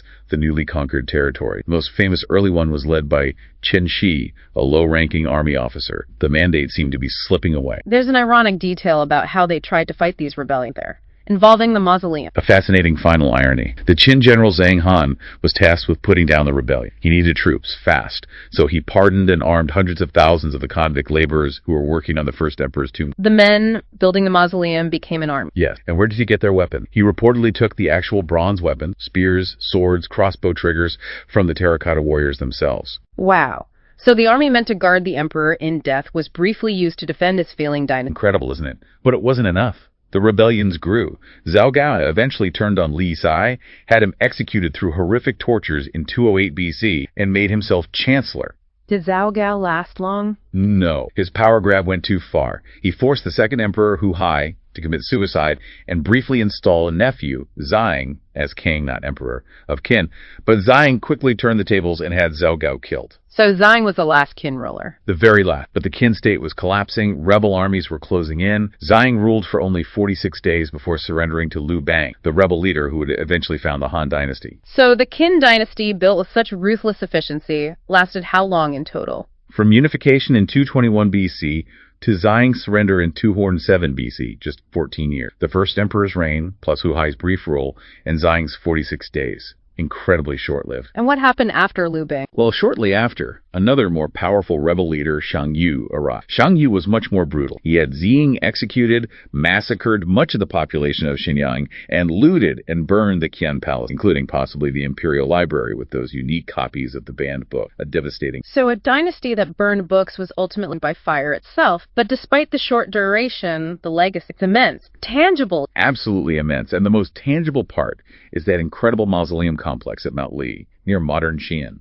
Construction started, believe it or not, almost as soon as Yingzheng became king of Qin, long before he was emperor. And it involved a staggering number of workers. Sima Qian claims 700,000 conscripted laborers worked on it over decades. Maybe an exaggeration, but the scale is undoubtedly vast. Sima Qian gives this amazing description of the tomb chamber itself, still an excavator, by the way. What does he describe? Miniature palaces, towers, official models of the empire. Rivers and seas made of flowing mercury, and modern soil tests show incredibly high mercury levels in the mound, suggesting he wasn't making it up. Automatic crossbows set to shoot intruders, all designed to replicate the emperor's world and protect him in the afterlife. And he mentions the artisan. Chillingly, yes. He says that after the treasures were placed and the tomb mechanism set, the inner gates were closed, trapping all the artisans and craftsmen inside. Keep the secrets. To ensure no one knew the layout, the treasures, or how to bypass the trap. Sealed inside forever. And then, of course, outside the tomb mound itself, the terracotta army. Discovered completely by accident by farmers drilling a well in 1974. Is arguably the most stunning archaeological find of the 20th century. How many figures are we talking about? We estimate around 8,000 life-size terracotta soldiers, plus chariots and horses, buried in massive pits east of the tomb mound, intended as the emperor's guardian army for the afterlife. And they're all unique. Astonishingly, yeah. No two soldiers have the exact same face. Their hairstyles, their armor, their poses, they represent different ranks and roles within the Qin army. Infantry, archers, cavalry, charioteers, officers, generals. It's a snapshot of his military machine. And they were originally painted. Yes, brightly painted in vibrant colors, reds, greens, purples, blues. Sadly, the paint was very fragile and started flaking off almost immediately upon exposure to air. Archaeologists now have techniques to preserve the colors, but most of the figures we see today are the bare terracotta. Still, it must have been an absolutely breathtaking sight. It really embodies his obsession with military power and achieving immortality, or at least ruling forever to the next life. Perfectly. It's the ultimate symbol of his power, his ambition, and his paranoia. So looking back, how did history evaluate him, especially the Han Dynasty that followed? Well, as we mentioned, the Han Dynasty historians, particularly Sima Qian, had a vested interest in portraying Qin Shi Huang negatively. They embraced Confucianism, which he had brutally suppressed. So the official Han narrative paints him as the archetypal tyrant, cruel, paranoid, arrogant, obsessed, someone who defied tradition and brought about his own swift downfall. That became the dominant view for centuries. It did.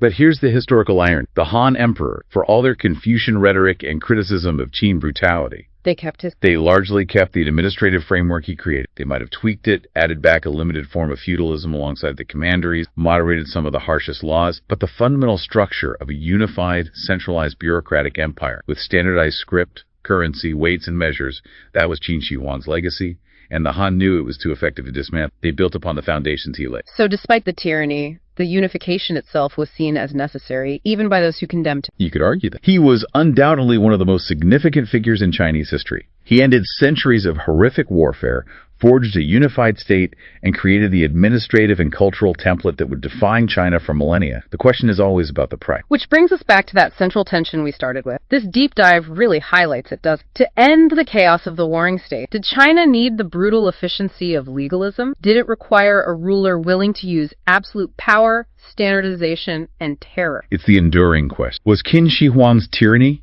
with all its undeniable horror, the book burning, the executions, the forced labor, the paranoia, was it, in some grim sense, a necessary evil? A horrifying prerequisite for creating China as the unified political and cultural entity we know today. Something for you, the listener, to really mull over. Was the price of unity worth the tyranny that achieved?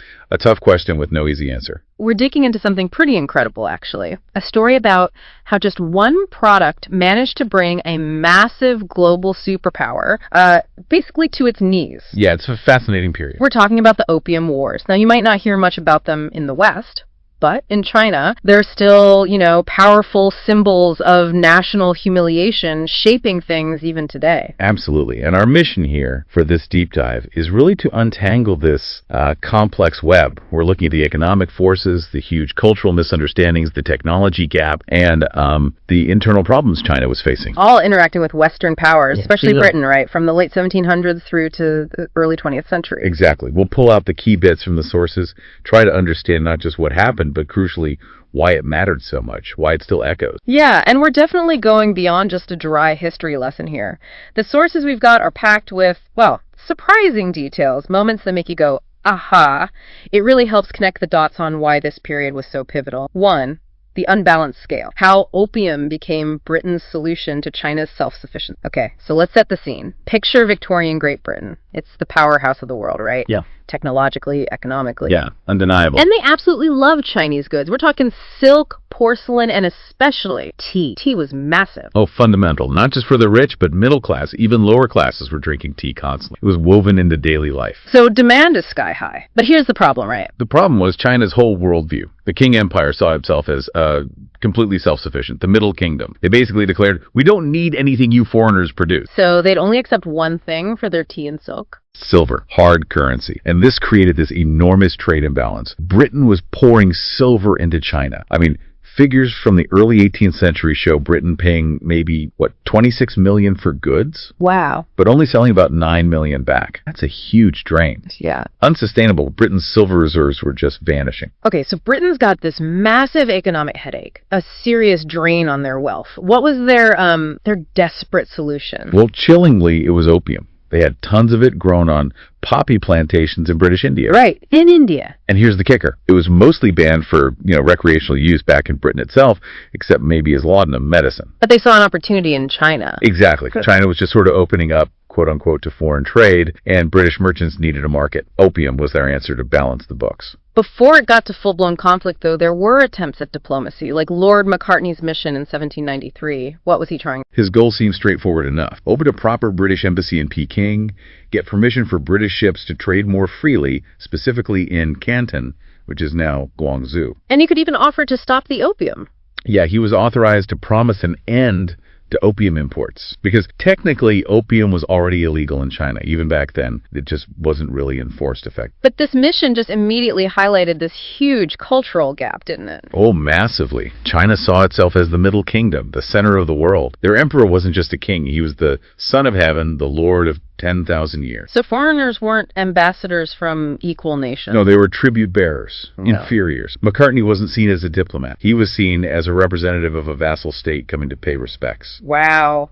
That's a fundamental disconnect. It really was. You hear stories like Macartney's luggage being tossed aside, him having to travel under a banner calling his delegation tribute from the Red Barbarian. The Canalong Emperor literally saw King George III as a subordinate ruler. So it wasn't just about whether Macartney would perform the kowtow. The kowtow became a symbol of it, but the real issue was deeper. It was this Total clash of worldviews. Britain seeing itself as a top global power, China seeing itself as the civilization to whom others owed deference. This miscommunication just set a terrible precedent. Two giants just talking past each other. Completely. Setting the stage for conflict, because compromise seemed impossible when they couldn't even agree on basic status. But even though the diplomacy failed spectacularly, the British were still gathering intel, weren't they? Oh, absolutely. They were pragmatic. Diplomats brought back detailed drawings of Chinese coastal fortifications, mapping out strengths, and maybe more importantly, weaknesses. So if talking didn't work, They'd at least know what they were up against militarily. It had definitely signaled a shift in their thinking. 2. The inevitable crisis. Opium addiction and early skirmish. Now, opium wasn't entirely new to China. Arab traders brought it centuries earlier, mostly as medicine. It was a strong painkiller and useful for dysentery because it causes constipation. right, medicinal use first. Yeah, then the Dutch, French, British traders picked it up in the 17th, 18th centuries, but it was the scale of the British involvement that really turned it into a societal crisis. And the East India Company, this massive global entity, how did they get so deeply involved, especially since it was illegal? Well, initially, the company actually tried to stop its own officials trading opium. It clashed with their legitimate legal trade in tea and silk. So what changed? Financial reality. After the American Revolution, they lost key sources of silver. They needed something to pay for the tea. So, despite the illegality, they succumbed. And the trade just exploded. It really did. The first few British ships sent maybe 3,000 chests in 1782. Initially, it was hard to sell, but within, say, 15 years, demand shot up to over 1,000 chests a year. By the early 19th century, over 5,000 chests annually. Wow. And the revenue? Went from maybe 39,000 pounds in 1773 to 250,000 pounds just 20 years later. It grew more than 6 times. It went from a sideline to a massive, massive business. So China obviously tried to control this, right?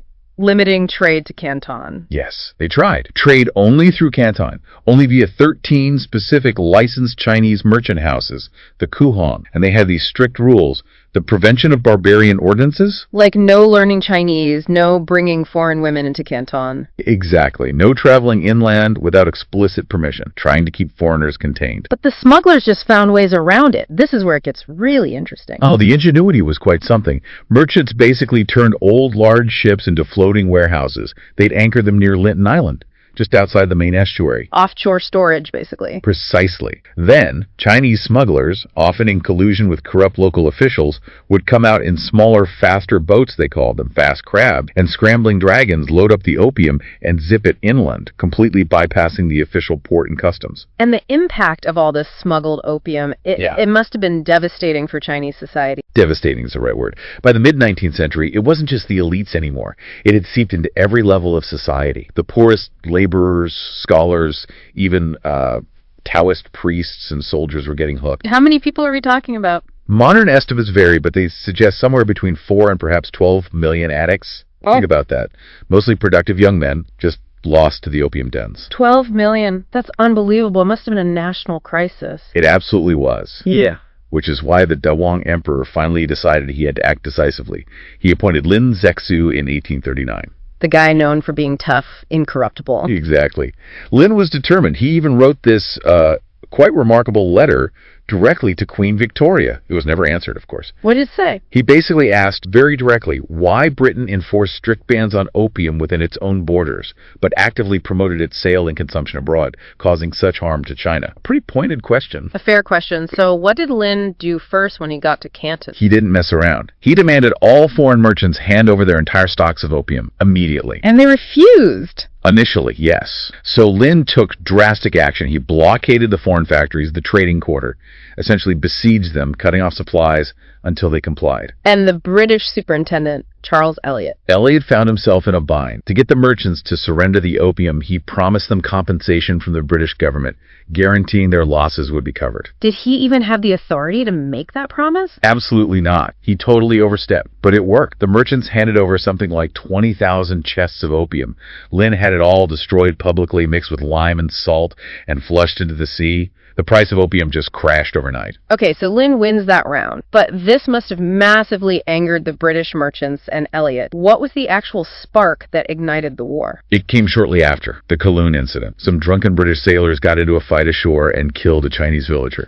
Eliot refused to hand the sailors over to the Chinese authorities for trial. He knew they'd likely face execution under Chinese law. So Lin retaliated. Yes. Lin banned all food and water sales to the British community in Canton and Macau. Things got very tense. And that led directly to the first shots being fired, the Battle of Kowloon. Pretty much. September 4th, 1839. British ships tried to sail closer to Kowloon to buy provisions. Chinese junks, under orders from officials, blocked them. The British demanded the Chinese withdraw the ban on supplies. They refused. So the British opened fire. They did. Captain Charles Elliot ordered shots fired. The Chinese junks fired back. But it was a bit of an odd battle. The Chinese ships were larger, but their cannons were old, mounted too high, and mostly fired over the British ships. So not much damage. Not really. It ended up being more of a stalemate. No major casualties on either side reported. But the fuse had been lit. War was now pretty much inevitable. And this wasn't the absolute first time British guns had tested Chinese defenses, was it? There was an earlier incident. That's right, back in 1834.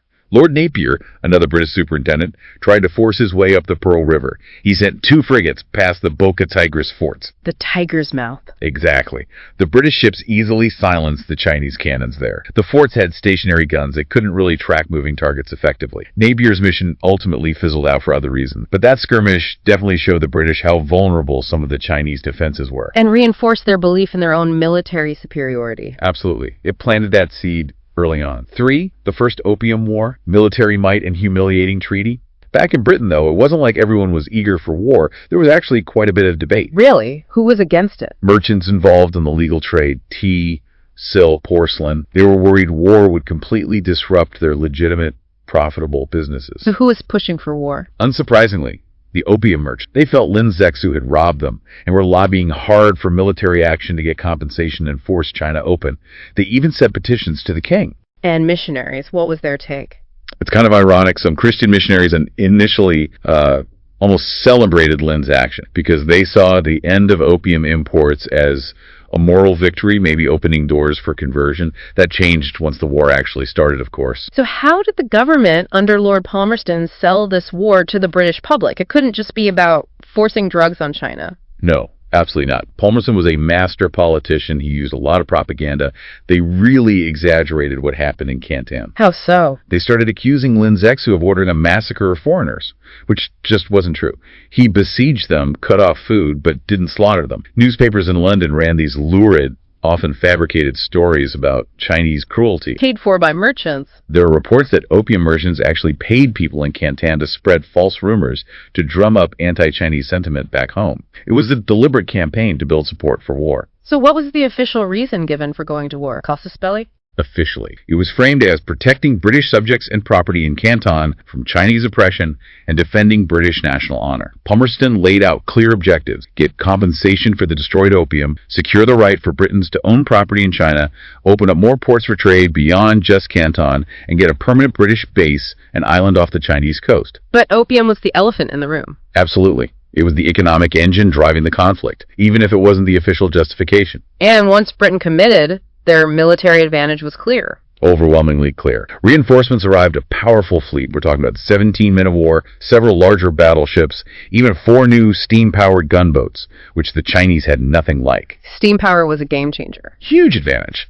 And ironically, along with the soldiers came another 10,000 chests of opium, now sailing under military protection. The Chinese Navy, with its traditional wooden junks and outdated cannons, stood little chance. What were some of the key battles that showed this gap? Well, the attack on Dinghai in July 1840 is a stark example. It's a city on Qilin Island, near the Yangtze River Delta. The British wanted it as a forward base. How did the fighting go? It was incredibly one-sided. The Chinese defenders fought bravely, but they were armed with, bows and arrows, spears, some very old matchlock muskets. The British warships just pounded the city's defenses. Royalties. The British reported 0 combat deaths. The Chinese estimates are around 2,000 killed. It was a slaughter. And the irony you mentioned about Dinghai. Yet, despite the British Admiral George Eliot trying to ban opium sales there, Dinghai almost immediately became a massive hub for unloading smuggled opium. Within weeks, dozens of opium ships were anchored there, unloading thousands of chests. The price plummeted because suddenly there was so much supply right there. So the military campaign directly facilitated the drug trade it was supposedly separate from. Precisely. And you had this bizarre situation where Christian missionaries set up centers to treat opium addicts in Dinghai, guarded by the very same British soldiers who were effectively protecting the opium smugglers offshore. Unbelievable. And what happened to Lin Zexu, the man who started all this by trying to stop the opium? He became the scapegoat. When news of the easy capture of Chuzan reached the emperor, he blamed Lin for provoking the British and failing to defend the coast. Lin was disgraced and exiled to remote Xinjiang in the far west. So the British just rolled on. Pretty much. Yeah. They captured other key ports like Amoy Shimen now. There, British soldiers actually found opium pipes among the Chinese defenders' belongings. A sad sign of how deep the problem ran. Even affecting the soldiers fighting against it. Yeah. Ningbo surrendered without a fight. Zhenjiang near Nanjing was tougher. The British actually suffered casualties there, mainly from heat stroke in the summer fighting, but they took the city. There were reports of Chinese soldiers found dazed from opium on battlefields too. It just hampered their ability to resist. This all leads to the Treaty of Nanjing in August 1842, signed on a British warship, right? A symbol of defeat. A very clear symbol. HMS Cornwallis, anchored near Nanjing. What were the main terms? They sound pretty harsh. And they were doubly humiliating for China. First, the Canton system, the monopoly on foreign trade, was abolished. Second, 4 new ports were opened to foreign trade and residents. Amoy, Fuzhou, Ningbo, and Shanghai. This was huge. Opening up the coast. Exactly. Third, the island of Hong Kong was ceded to Britain in perpetuity. Fourth, a massive indemnity payment. How much? 6 million silver dollars for the opium Lin destroyed, 3 million to cover debts owed by Chinese merchants in Canton to British traders, and 12 million to cover Britain's war expenses. That's $21 million total, a staggering sum back then, payable over 3 years with interest. And the most cynical part, the treaty didn't even mention opium. Not a word. Opium remained officially illegal in China, according to Chinese law. It's incredible, isn't it? How did they justify that? The British argued, privately, that the trade was driven by demand. Henry Pottinger, the British negotiator, basically said if the Chinese didn't want it, they wouldn't buy it. And if Britain stopped selling it, someone else, Americans, French, would just step in.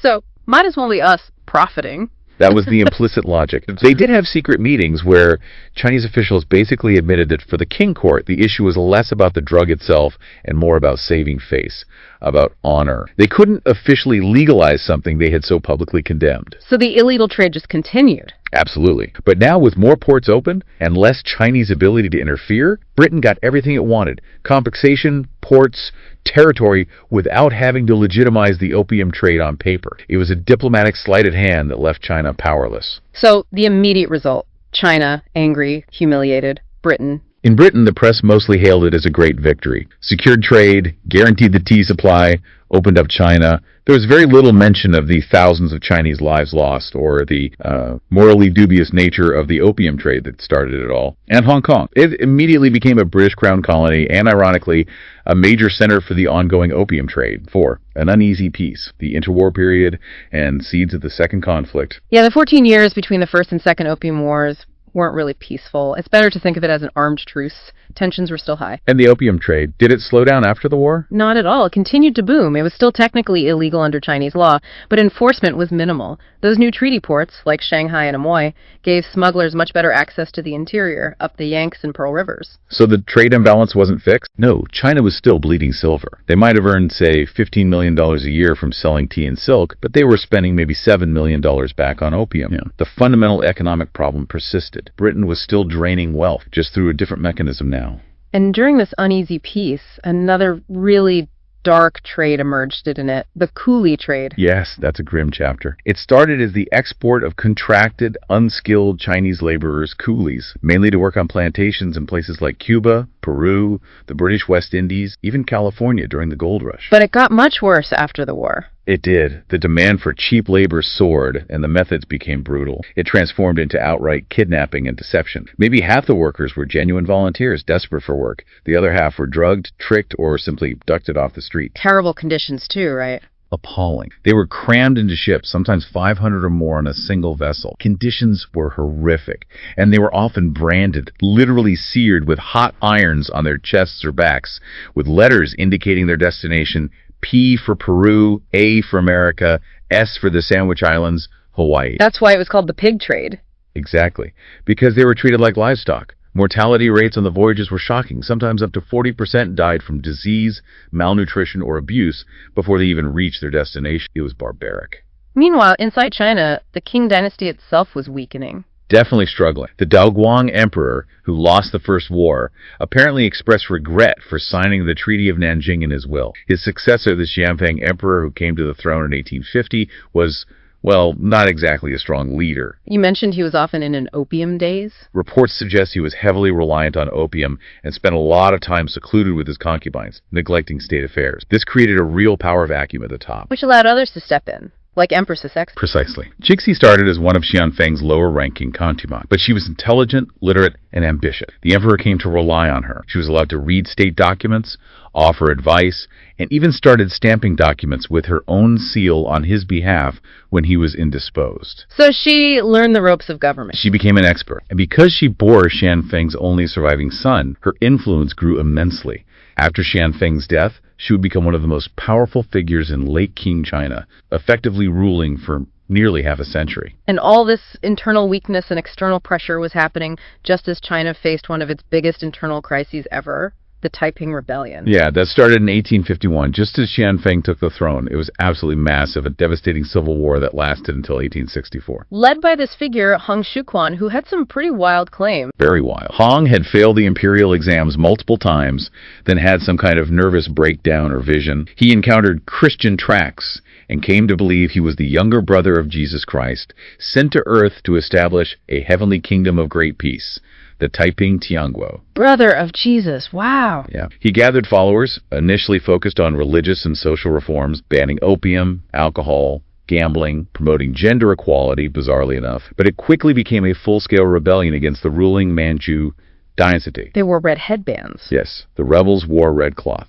distinguishing them from the Qing forces. Their aim was to overthrow the king, and the conflict was incredibly brutal. Millions died. Major cities fell. Oh, yes. The Taiping rebels captured the major city of Nanjing and made it their capital for over a decade. When they took cities, the accounts are horrific. In Nanjing, for instance, reports say Manchu men were systematically slaughtered, while Manchu women were gathered outside the city and burned alive. And a porcelain tower was destroyed. Yes. The famous porcelain pagoda of Nanjing, sometimes considered one of the wonders of the medieval world, was destroyed by the Taiping, possibly to prevent Qing forces from using it as an observation post, a huge cultural loss. Did foreign powers get involved in the Civil War? Initially, they tried to stay neutral. Some even saw the Taipings, with their veneer of Christianity, as maybe preferable to the king. But as the rebellion dragged on and disrupted trade, and as Taiping ideology proved erratic and hostile to foreigners too, European powers eventually tilted towards supporting the king. Like the ever-victorious army. Exactly. That was a force initially led by an American mercenary, Frederick Townsend Ward, and later by the British officer Charles Gordon, Chinese Gordon. It was funded by Shanghai merchants and used Western training and weapons to help the king fight the Taiping. It showed the king were becoming reliant on foreign help, and also on appointing Han Chinese officials like Zheng Guofan to lead armies, as their own Manchu bannerman forces had declined significantly. 5. The Arrow War, a second humiliation and forced modernization. Okay, so China is reeling from the First War, dealing with the Taiping Rebellion, and then comes the spark for the Second War, the Arrow Incident, October 1856. What was that about? The Arrow was a small trading ship, a lorcha. It had been registered in British Hong Kong, flying the British flag,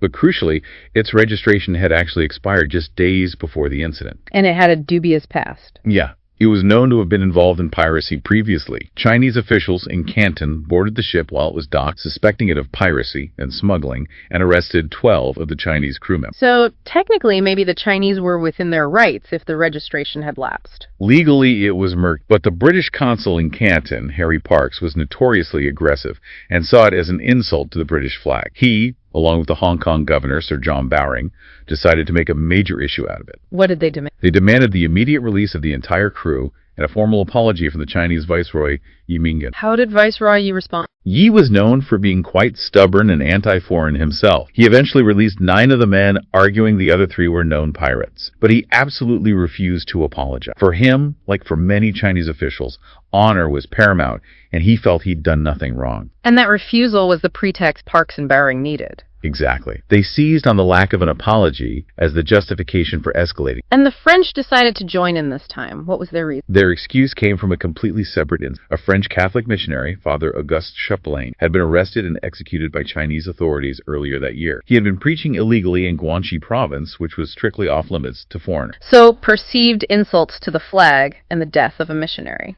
Those were the triggers used by Britain and France to launch a joint military expedition. Viceroy Yi didn't back down, though, did he? He took some pretty extreme measures himself. No, he dug in. He famously offered bounties for British heads, something like $100 for a regular Brit, but $30,000 for Harry Parkes himself. 30,000. Wow. And wasn't there that bizarre poisoning attempt? Oh yeah, the arsenic bread incident. A Chinese baker who supplied the British community in Hong Kong allegedly put massive amounts of arsenic into the morning bread delivery, hoping to poison the whole foreign population, including Governor Bowring and his family. But it failed. Luckily, yes. He used so much arsenic that it acted as an emetic. People got violently ill and vomited it all up before the poison could be fully absorbed. No one died, but it certainly added to the climate of fear and hostility. Back in London, Lord Palmerston was Prime Minister again by this point. How did he play this? Palmerston saw another opportunity. He desperately wanted to revise the Treaty of Nanjing, open up China even further, get an ambassador stationed in Peking, and, crucially,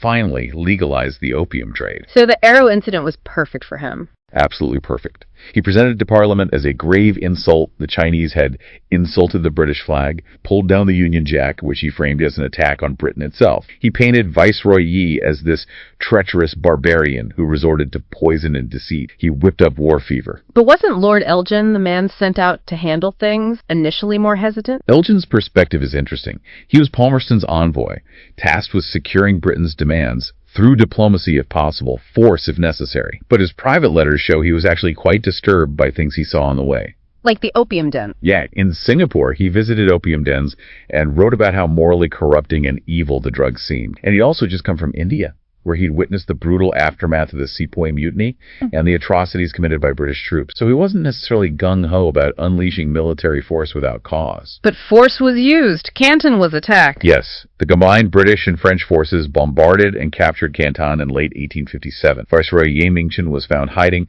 apparently trying to climb over a wall to escape. And what happened to him? He was captured, put on a British ship, and exiled to Calcutta in India. He refused to eat, maintaining his dignity as he saw it, and basically starved himself to death a year later. His capture was significant because his official papers and correspondence were seized, giving the Allies valuable intelligence about the King Court's plans and weaknesses. There's that strange detail about locals helping the Allied ships navigate rivers. Yeah, it's quite revealing about the internal state of China. As the Allied fleet moved north towards Tianjin and Peking, they struggled with shallow rivers. In some areas, local Chinese villagers, apparently disillusioned with the Qing government's inability to deal with things like famine and rebellion, actually helped guide the foreign warships, seeing them almost as potential liberators, or at least agents of change. But the Qing military did fight back sometime. The Dagu forts. Oh yes. The forts, guarding the entrance to Tianjin and the river route to Peking, put up unexpectedly stiff resistance in 1859. They were well defended under a capable Mongol general, Prince Sengolinquin. They actually repulsed the first Anglo-French assault, inflicting heavy casualties. Americans got involved there too, didn't they? Even though they were neutral. Unofficially, yes. An American naval commander, Josiah Tatnall, seeing the British struggling, famously ordered his ship to provide covering fire, saying, "Blood is thicker than water." The British envoy, Frederick Bruce, Elgin's brother, was furious about the defeat and tried to blame it on Russian advisors helping the Chinese, which was completely But the Allies came back the next year. They did, in 1860, with a much larger force. This time they bypassed the forts initially, landed troops, and attacked them from the rear. They eventually overwhelmed the defenders. And the march towards Peking itself. How did the fighting go? The disparity in military technology was stark. The Qing forces, particularly the Manchu cavalry, still relied on almost medieval tactics, trying to lure the enemy into ambush. The Allies had superior rifles and artillery, especially the new Armstrong breech-loading cannon, which were far more accurate and faster firing. The casualty figures must have reflected that. Dramatic. In one key battle near Tongxin, just outside Peking, reports suggest around 1,500 Manchu and Mongol cavalry were killed, compared to only about 35 Allied casualties. It was tragically one-sided. Which brings us to the Summer Palace, the Yuan Mingwen. This is perhaps the most infamous event of the war. It's certainly the one remembered with the most bitterness in China. The Yuan Mingwen wasn't just one palace. It was a vast complex of palaces, gardens, libraries, temples, housing an unparalleled collection of Chinese art, treasures, and historical documents accumulated over centuries. What happened when the Allies reached it? The French forces got there first. Emperor Xianfeng had already fled the capital. The French troops immediately began looting on a massive scale. When the British forces under Lord Elgin arrived shortly after, they found the French, as one British officer put it, running about in a state of frenzy, loading themselves with plunder. So the British joined in. Many did initially, but then came Elgin's fateful decision. He was enraged because a delegation sent under a flag of truce to negotiate with the Chinese which included Harry Parks, had been captured and brutally mistreated. Several died from abuse and neglect. So he ordered it burned? Yes, as a deliberate act of reprisal. He argued it was a targeted punishment against the emperor himself, whose personal property the palace was considered to be, rather than harming the general population of Peking. He claimed it was necessary bloodthirsty revenge to shock the Chinese court into submission and avoid having to assault Peking itself, which would cause more bloodshed. But it was undeniably an act of massive cultural destruction. Priceless artifacts, books, buildings, all went up in smoke. How was that viewed back home? In Britain, Elgin was generally praised as a hero who had successfully concluded the war and avenged British honor. However, Queen Victoria herself privately expressed disapproval, reportedly considering it cultural vandalism. Victor Hugo, the French writer, wrote a scathing condemnation of both the French looting and the British burning. And the palace today. The ruins of the Yuan are still there, preserved as a park and a potent symbol of this period. Parts were later restored by Empress Dowager Cixi, and it's now a UNESCO World Heritage Site, a constant reminder of that law. The war ended with the Convention of Peking in October 1860, who signed for China. The Xianfeng Emperor had fled north to Rehe, his summer retreat, and refused to return. He left his younger brother, Prince Gong, to handle the negotiations and sign the humiliating treaty. What were the key terms, even worse than Nanjing? Arguably, yes. China had to make an official apology for the Arrow incident. The indemnity payment was increased, another roughly £10 million in reparations to Britain and France. Tianjin was opened as another treaty port. The Kowloon Peninsula, the mainland opposite Hong Kong Island, was ceded to Britain. Foreigners were granted the right to travel freely in the interior. Freedom of religion was guaranteed, meaning Christian missionaries could proselytize anywhere. British ships were explicitly allowed to take part in the coolie trade, and the big one, Opium was finally legalized. Import tariffs were set, making it a legitimate commodity under Chinese law dictated by foreign power. The signing itself had some symbolic moments, too. Very pointed ones. Lord Elgin reportedly insisted on being carried into the signing ceremony in a sedan chair with 8 bearers, a status symbol traditionally reserved only for the emperor himself, a deliberate insult to Prince Gong and the king court. Elgin also refused to attend a banquet afterward, ostensibly fearing poison. But the French envoy was different. Yes. Baron Gros, the French negotiator, apparently expressed some regret over the burning of the Summer Palace and did attend a banquet hosted by Prince Gong, which, history notes, was not poison, a small contrast in diplomatic styles. And the Xianfeng Emperor? He never recovered from the humiliation. He stayed in Rehe, reportedly sinking deeper into depression and opium addiction, and died there less than a year later. And that strange little detail about Queen Victoria. Ah yes, Ludi the dog. During the looting of the Summer Palace, a British officer found the small Pekingese dog and took it back to England as a gift for Queen Victoria. She named it Ludi, a rather uncomfortable historical footnote. 6. The aftermath. Decline of the king and the birth of a modern China. So after 2 devastating wars, multiple unequal treaties, the legalization of opium. The immediate result for China was, well, obvious. Deep anger, profound humiliation, and this inescapable realization of just how far behind they were militarily and technologically. Which led to attempts at reform, right? The self-strengthening movement. Exact. Starting around 1861, lasting for several decades until about 1895. It was basically an effort by some reform-minded officials within the Qing government, like Prince Gong and Li Hongzhang. What was the idea? The slogan was often, Chinese learning as the essence, Western learning for practical use. They wanted to adopt Western military technology, industrial production methods, science, and education systems. But keep the core Chinese Confucian culture and political structure intact. Precisely. They built arsenals, shipyards, established language schools like the Tongwen Wan to translate Western work, send students abroad. It was a serious attempt at modernization. But it wasn't entirely successful. It had limited success. There was a lot of internal resistance from conservative factions within the court who saw these changes as betraying Chinese tradition. Empress Dowager Cixi, who became the real power behind the throne after Xianfeng's death, initially supported some reforms, but was often cautious and sometimes actively obstructed more radical changes, fearing they would undermine Manchu rule. So internal divisions hampered progress. Deeply. And ultimately, the movement wasn't enough to prevent further humiliation, like the defeat by Japan in 1895, which really exposed the limits of the reform. And the turmoil wasn't over yet. There was another major uprising at the turn of the century, the Boxer Rebellion. Yes, 1899 to 1901. This was different from the Taiping Rebellion. It wasn't really about overthrowing the king initially. It was violently anti-foreign and anti-Christian. The Boxers, right, believed they were immune to bullets. Officially, Specifically, the Society of Righteous and Harmonious Fifth. They practiced martial arts and spiritual rituals that they believed made them invulnerable. They targeted foreign missionaries, Chinese Christians, and anything associated with foreign influence, railways, telegraph lines. And 666's role in this? It was complicated and ultimately disastrous. Initially, she was wary of, but seeing their popular support and perhaps hoping to harness their energy to expel foreign influence, she eventually threw her support behind the Boxers and, incredibly, declared war on all the major foreign powers simultaneously in 1900. Declared war on everyone. How did that work out? Predictably, it was a catastrophe. An international force, the Eight-Nation Alliance, Britain, U.S., Japan, Russia, France, Germany, Italy, Austria-Hungary, marched on Beijing, occupied the capital, and relieved the foreign legations that had been besieged by the Boxers. More destruction. Yes, Yeah. sadly.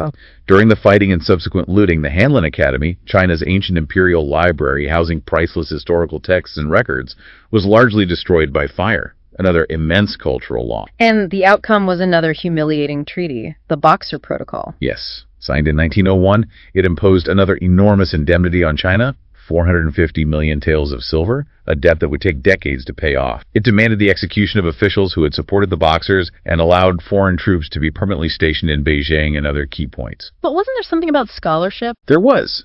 Some countries, notably the United States and later Britain, used part of their share of the indemnity funds to establish scholarship programs for Chinese students to study in their country. The Boxer Indemnity Scholarship Program funded many future Chinese leaders and intellectuals, a small positive outcome from a devastating event. Looking back at this whole period, the Opium Wars, the massive rebellion, the human cost must have been staggering. Truly staggering. If you combine the deaths from the wars, the Taiping Rebellion, the Boxer Rebellion, and the famines and social disruption that accompanied them, estimates suggest China may have lost upwards of 20 million people during the latter half of the 19th century. 20 million. Yeah, it's hard to even comprehend. Empress Dowager Cixi, in the final years of her rule, finally did initiate more sweeping, radical reforms, abolishing the ancient imperial examination system, creating modern ministries, even promising a constitution, but it was too little, too late. The Qing Empire was fundamentally weakened, internally divided, and financially crippled. Which brings us to the very end of the dynasty, Puyi, the last emperor. A truly poignant figure. He became emperor in 1908 when he was just 3 years old, chosen by the dying Cixi. He grew up isolated in the Forbidden City, largely unaware of the revolution brewing outside that would overthrow his dynasty in 1911-1912. He didn't even know what was happening. He learned about the world mostly through his Scottish tutor, Sir Reginald Johnson. He apparently learned a kind of pidgin English, Chinglish, from him. There are stories of him being fascinated by Western gadgets like bicycles and telephones, but having little grasp of politics or the state of his country. And the eunuchs were still powerful. Yes, the palace eunuchs were incredibly corrupt. They stole treasures constantly. At one point, they apparently set fire to one of the palace storehouses just to cover up the extent of their theft. Puyi eventually managed to expel most of them in the 1920s. What was his ultimate? It was quite dramatic. He was formally abdicated, but allowed to live in the Forbidden City until 1924, when a warlord expelled him. Later, during the 1930s and World War II, the Japanese installed him as the puppet emperor of their state, Manchukuo, in occupied Manchuria. A puppet ruler. Yeah, it was a humiliating role. Yeah. His wife, Empress Wanrong, became addicted to opium during this time. There are tragic stories about her having an affair, the baby being killed shortly after birth, possibly on Japanese orders or by Puyi himself, and her dying in prison, suffering from malnutrition and opium withdrawal after the war. And Puyi himself. After the war, he was captured by the Soviets, then handed over to the Chinese communists. He spent years in a re-education camp, eventually being released and living out his final years as a citizen of the People's Republic, working as a gardener and later at the National Archives. A truly extraordinary life, from son of heaven to ordinary citizen. Outro. So we've covered a huge amount of ground here. Pulling back from all these details, what's the big takeaway? What does this century of humiliation really mean for us trying to understand the world today? I think the key thing is that these events weren't just about battles over a drug, were they? They were this profound clash of civilizations, a brutal lesson in the dynamics of economic power, cultural arrogance on both sides, really, and the impact of technological disparity. Right, it's much bigger than just opium. And if you connect it to the bigger picture, this whole period laid the groundwork for modern China's national narrative. That deep-seated historical memory of being exploited, humiliated, and weakened by foreign powers. It's still incredibly potent. It undeniably shapes China's worldview, its nationalism, and its foreign policy goals even now. Understanding that history is crucial to understanding China today. It really makes you wonder, doesn't it? That final provocative thought, what if things had gone differently? What might the relationship between China and the West, and maybe even global relations overall, look like today if Britain and other Western powers had chosen a path of diplomacy, of trying to find mutual respect instead of prioritizing economic gain through force back in the 19th century. It's impossible to know, of course, but it's a powerful question to think about. A very different world, perhaps. Definitely something for you to mull over. We are undertaking quite a journey, actually, across 4 centuries. Yeah, it's a big one. We're looking at one of the most, well, magnificent, frustrating, and ultimately kind of tragic economic history. We're looking at silver. Just, a single metal. Seems simple, right? Exactly. But how its acceptance as currency, this rigid, it catapulted China to the absolute center of the world economy for centuries. But at the same time, it contained this fatal flaw. The thing that allowed Western powers to, ruthlessly dismantle its empire and kick off the century of humiliation. It's an incredible chain reaction. Our sources for this deep dive, they really lay it out. They link a 16th century tax memo from Beijing. Right. Directly to the British Opium Wars and the financial collapse of the Qing Dynasty almost 350 years later. It's kind of mind-blowing when you put it like that. It is. So our mission here is to really analyze these connections, to show how China's initial financial strength actually became its most profound strategic weakness. It really is a breathtaking story of globalization long before we even had the word for it. Totally. This whole narrative connects, a brutal mine 14,000 feet up in the Andes? Yep. Potosi. The financial foundation of American dynasties like the Roosevelts, the rise of the British Industrial Revolution, and the addictive power of tea. It's all tangled together. It really shows how China's deep-seated cultural and financial trust in silver, they treated it almost like a religion, didn't they? Absolutely. Silver was the standard of value. And how that ultimately made them fatally vulnerable to, sophisticated financial warfare. Okay, let's unpack this. We're going to trace the whole thing, the financial side, the military side, and try to establish why the historical memory of this period and the role silver played, it still shapes China's global economic policies today. You can see the echoes. Right. Let's start at the beginning, the 16th century. So the starting pistol for the modern global economy. It wasn't fired in Amsterdam or London like you might think. Nope. It was fired in the imperial court of the Ming Dynasty. It all kicks off with this piece of bureaucratic streamlining, 1580. That's right. The main player here is the Grand Secretary Zhang Guizheng. Under his direction, the Ming Emperor instituted this policy called the Single Whip Reform. Single whip, okay. And this single decision, it instantly created just a staggering, unprecedented global demand for silver. Okay, why? What was so bad about that? It was a mess. You have to understand, the previous tax system was just bureaucratic chaos. How so? The old Ming system, it required this vast peasant population to pay taxes in kind. So, rice, grains, silk, sometimes even labor service. Right. I can see how that's inefficient. Unbelievably inefficient. How do you measure the quality of rice consistently across an empire? How do you ship and store tons of silk without it getting ruined or stolen? Yeah, impossible. The whole system was just rife with local corruption, inefficiency. It was breaking down. Okay, so that's the logistics. What about the money itself? Well, that's the other crucial piece. On top of the logistical nightmare, the Chinese people had, for centuries, really deeply distrusted paper money. Why? They'd seen it happen again and again. Dynasties going back to the Song. They'd abused the printing press. Emperor needs cash. Print more money. Which leads to inflation? Massive inflation.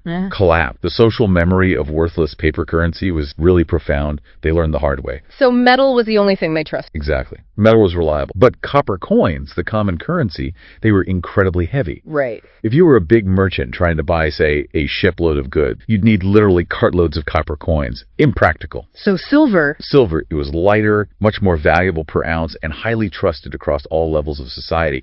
Our sources really stress this point. In Chinese financial history, silver is our goal. It held that level of trust and value. Okay, so the single whip reform comes in. And the genius of it was its simplicity. It just swept away all these messy, complicated in-kind taxes. And replaced them with one single unified payment. Okay. It solved the logistical problems overnight. Centralized Ming finance, beautiful, but this is the huge but. It created a new problem. A massive, unforeseen external dependency. See, China didn't actually have many significant silver mines of its own. Oh, right. So to pay their taxes, the people needed silver, which meant the entire nation suddenly had to rely on foreign imports on a scale never imagined before. Wow. So this one internal policy effectively placed China at the mercy of foreign trade for its own domestic stability. It created this enormous, huge demand for silver from anywhere they could get it. And the supply? Where did it come from? It came from 11,000 miles away, deep in the Andes Mountain, a place called Potosi. Potosi, I've heard of it. The rich mountain. That's the one. It was truly an engine of planetary wealth. Discovered in 1545, and for the next century or so, it produced just a mind-boggling amount of silver. How much are we talking? Our sources estimate that Potosi, at its peak, produced roughly 50% of all the silver produced in the entire world. From one mountain. Pretty much. Yeah. It's an almost unimaginable quantity of metal. And that silver, it funded Spain's golden age, right? Philip II, the Armada. Absolutely. It allowed Spain to borrow, spend, wage perpetual wars across Europe, fight the Ottomans. But I have to jump in here because there's a common misconception. Go on. People talk about the price revolution in Europe, how all this silver caused massive inflation in Spain. Yeah, didn't it? It did cause inflation, yes, significant. But the unique thing about China's role was that it acted like a global silver sink. A sink. Yeah, because China monetized silver. They took it and used it internally for taxes, for trade, for everything. It had essentially sucked the silver out of the European and New World market. Ah, so it wasn't just piling up in Europe. Exactly. This massive, constant flow across the Pacific helped temper the inflationary impact in Spain and Europe. China acted as this necessary counterbalance for the whole global monetary system. Without China's demand, the silver might have swamped Europe entirely. Okay, that's fascinating. But this global financial miracle, it had a dark side. Potosi wasn't just rich, it was deadly. The mountain that eats men. It was horrific, Yeah. truly horrific. The Spanish crown needed manpower, and they got it first through forced enslaved indigenous labor. Brutal conditions. And then disease. Exactly. Diseases like smallpox just decimated those populations. Oh. So the Spanish resorted to importing enslaved African labor. Working in those mines. High altitude, mercury poisoning from the refining process, breathing toxic fume, necessary tragic reminder. The foundation of early modern global finance, built directly on mass suffering and death. No way around. And that silver, extracted at such cost, how did it get to China? It flowed across the Pacific. Yeah. Via the Spanish-controlled Philippines, specifically Manila. The Spanish built these incredible ships, the Manila Galleon. What were they like? Engineering marvels for the time. Huge ships, sometimes up to 2,000 tons, built really strong, almost impervious to ship rot, even cannonballs sometimes. Wow. They were effectively the first scheduled heavy-duty container ship. They linked the New World's wealth directly to Asia's manufacturing demand. Creating the first truly global network. That's what many historians call it, the Silver Way. It connected continents like never before. And the result for China? China became the undisputed manufacturer of the world. Everyone wanted Chinese goods, the best in the world. Silk from Nanjing, that incomparable blue and white porcelain from Jingzhen, all for export. Customers in Europe, Spanish America, they couldn't get enough. And this demand drove growth everywhere. Absolutely. From the ports of Seville in Spain, across the Pacific, deep into Chinese cities like Shanghai, China was utterly dominant economically. Its products set the standard. Hashtag Tech 2, the golden age of Canton and Britain's trade deficit, 18th century. Mm-hmm. Okay, let's jump forward a bit. By the 18th century, this system is fully entrenched. We're now in the Qing Dynasty. And Emperor Qianlong is on the throne. Right, peak of his power. He's presiding over this unified, expanding, really prosperous empire. China is, without question, the world's dominant economic and cultural power. And he knew it. Oh, absolutely. He saw himself as the preeminent ruler on earth. No question in his mind. And the world was still clamoring for Chinese goods. Absolutely addictive. Silks, ceramics, sure.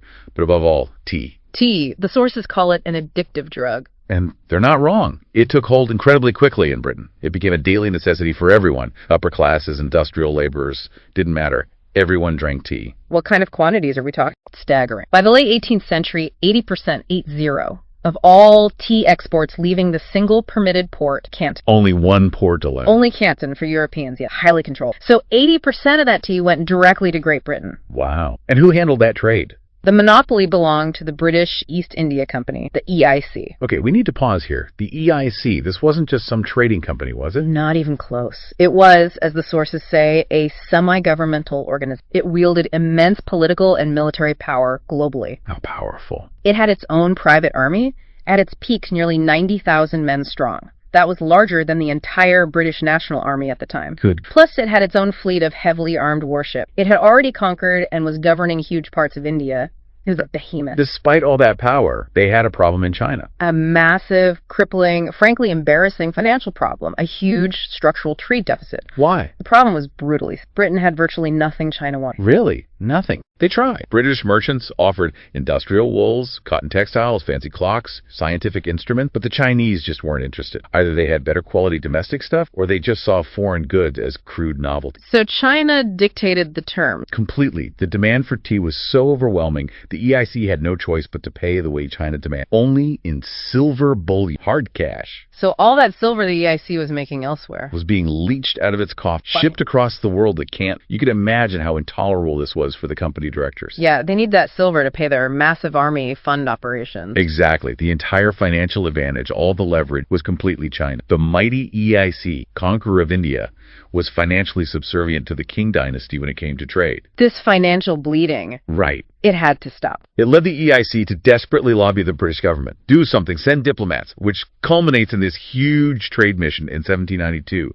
led by Lord George Macartney. Right, the Macartney Embassy. This Huge. The sources detail the sheer scale. Not just a few diplomats. It was a massive flotilla. 3 ships, hundreds of people. Scientists, artists, musicians. and gifts, right, lots of gifts. Enormous complicated gifts. Telescopes, air pumps, clock, and this massive, incredibly detailed planetarium. All designed to impress Emperor Qianlong with Britain's technological prowess. Look how advanced we are. So what were McCartney's goals? What did Britain want? Clear, high-stakes objectives. First, hammer out better trade terms. Stop the silver drain. Okay. Second, convince Qianlong to actually buy British manufactured goods. Here. Open up the Chinese market. Makes sense. And third, the most audacious goal, get a small trading bay, piece of China itself, a little island baby, or a port near Canton where the British could operate without the crazy restrictions. So how did it go? Well, when Macartney finally got his audience in 1793, Qianlong was in his 80s, incredibly secure, incredibly proud. He made the British delegation wait, and then came the famous clash over protocol. The kowtow. Exactly. The traditional king court protocol demanded that all foreign ambassadors perform the kowtow. Kneel 9 times. Yeah. Press your forehead to the floor.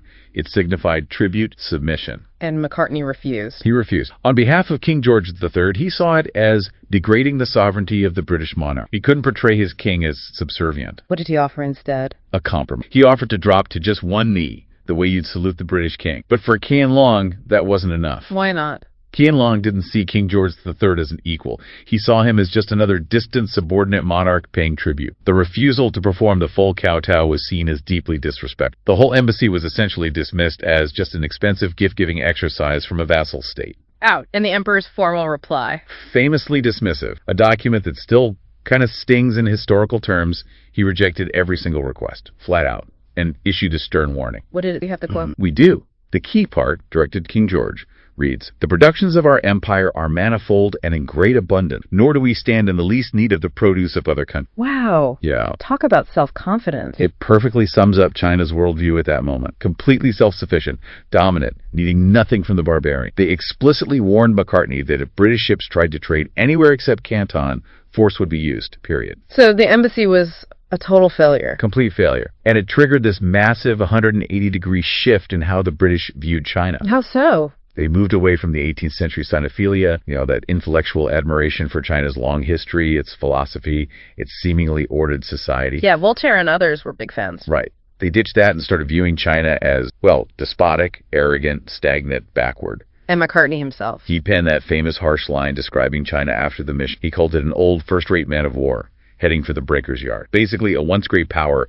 now dilapidated and destined for destruction. So Britain went from sort of enthusiastic partner To impatient predator. They were now actively looking for a way to crack open this closed, arrogant empire and break its trade monopoly. The gloves were off. #Tag Greek. The Golden Ghetto and the world's richest man. But despite those crushing restrictions from the King Court, Canton, or Guangzhou, as we know it today, it became the absolute nexus of global trade for a time. Right, this period, roughly 1760 to 1840, the golden age of Canton. Exactly. It was spectacularly vibrant, a truly global city, and also a massive workshop of the world. Incredible crafts being... But the foreigners, they were kept on a really tight leash, weren't they? And extraordinarily tight. They were confined to what became known as the 13 Factories meaning trading posts, basically. Right, offices and warehouses. And it was a tiny area, a narrow strip, maybe 300 meters long, just outside the city walls. And the rules were strict. Super strict. Foreign merchants couldn't stay in Canton year-round. They were forbidden to learn Chinese. And maybe most tellingly, women, even their own wives, were absolutely banned from the factory. Wow. So it was an all-male enclave. Completely. Which created this very specific atmosphere. Some historians call it the Golden Ghetto. Golden Ghetto. Yeah. luxurious in a way. They were surrounded by wealth, access to amazing good, but it was a prison. Constant supervision, forbidden to mix with locals, forced to follow these rigid, often humiliating rules. Even small things cause trouble, right? Like a garden. Yeah, our sources note this incident where the British tried to plant a small garden in front of their factory.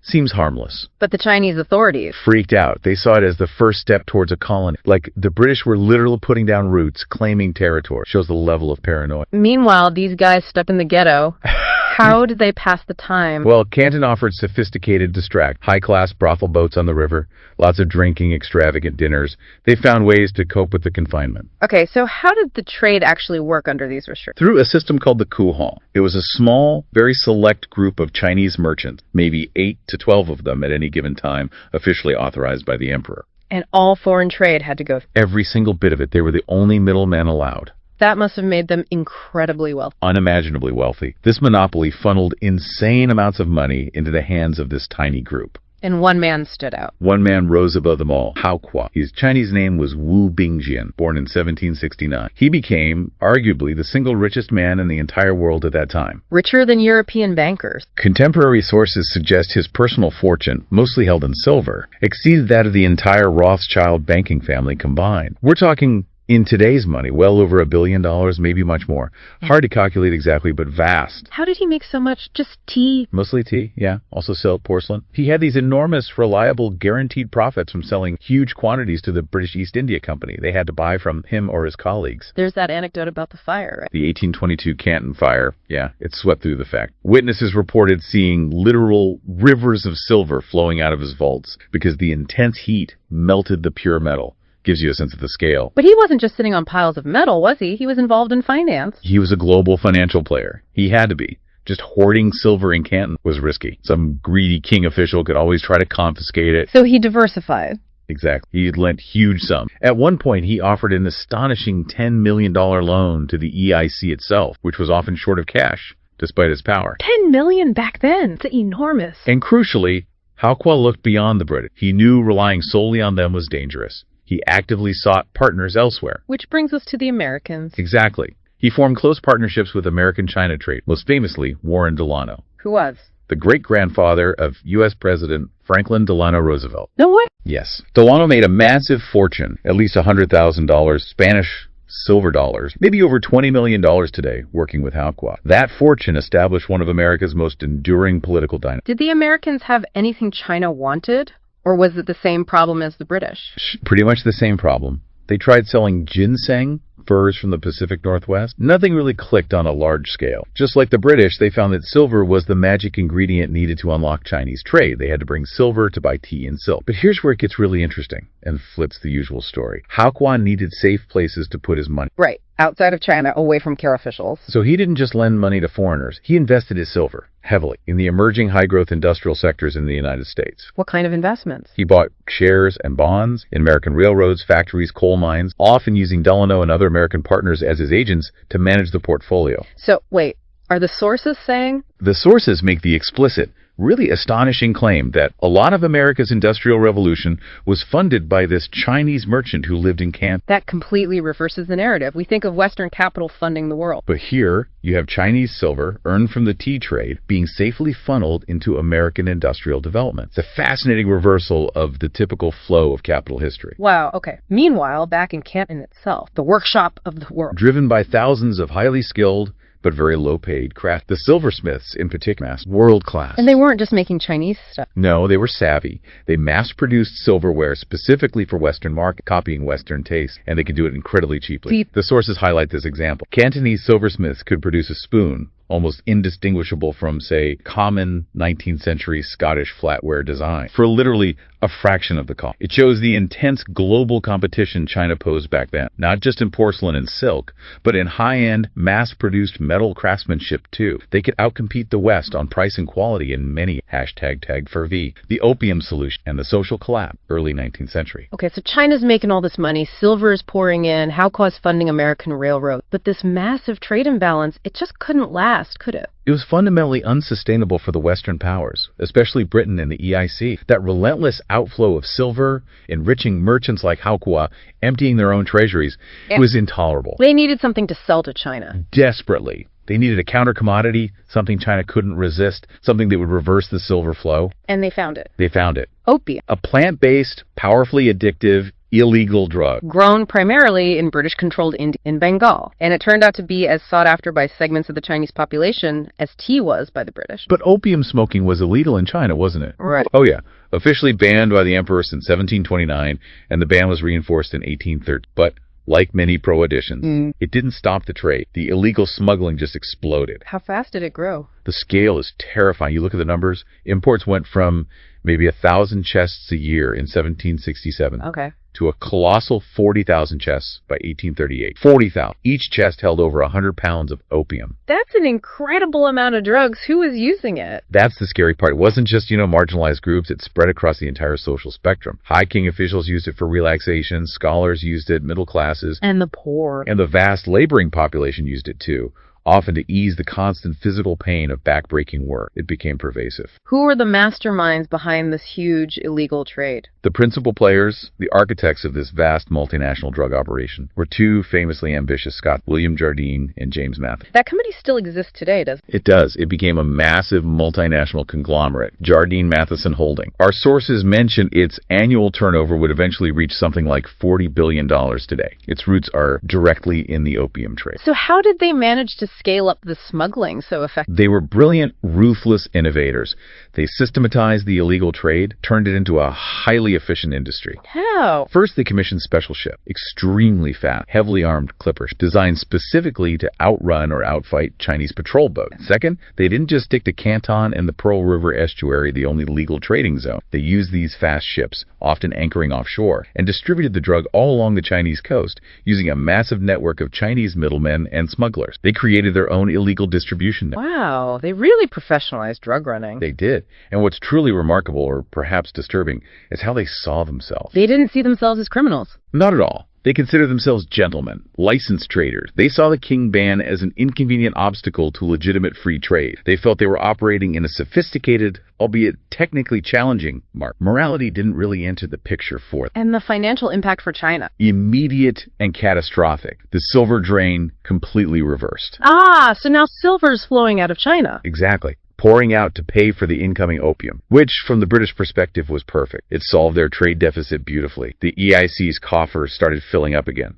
Were the Americans involved in this too? Oh, yes. They didn't want to be left out of the profits. American traders, figures like Thomas H. Perkins from Boston, jumped right in. They couldn't easily get the Indian opium controlled by the British, so they sourced opium from Turkey instead. Everyone wanted a piece of the action. So by the 1830s, China has a massive drug problem. A national emergency. Millions of addicts. Sources quote officials saying the drug was demoralizing the minds and destroying the bodies of the population. And crucially, the silver drain.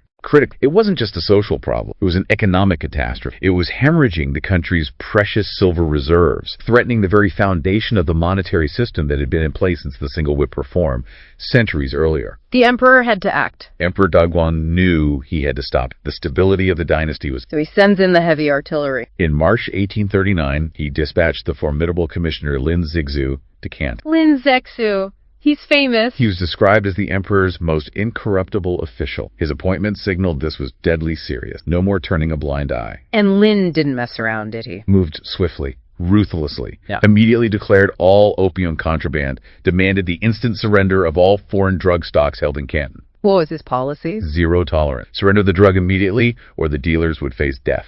He meant it. Absolutely. He immediately confined all the foreign merchants, British, American, everyone, to the 13 factories, put them under house arrest. A tense siege situation. He confiscated tons of opium pipes and other paraphernalia, arrested thousands of Chinese dealers and users. Did he go after the Chinese elite involved, like Hao Qua? He did. Critically, Lin held Hao Qua, the chief Kohong merchant, directly accountable for allowing the smuggling to happen under his watch. He put Hao Qua under intense pressure, immense scrutiny, even threatened his life. So the Golden Ghetto had suddenly become a pressure cooker. The game had changed. The price and involvement in the opium trade had suddenly become potentially lethal for everyone, foreign merchants and powerful Chinese collaborators alike. Lin Zexu meant business. #tag V. The first Opium War and the imposition of inequality. 1839-82.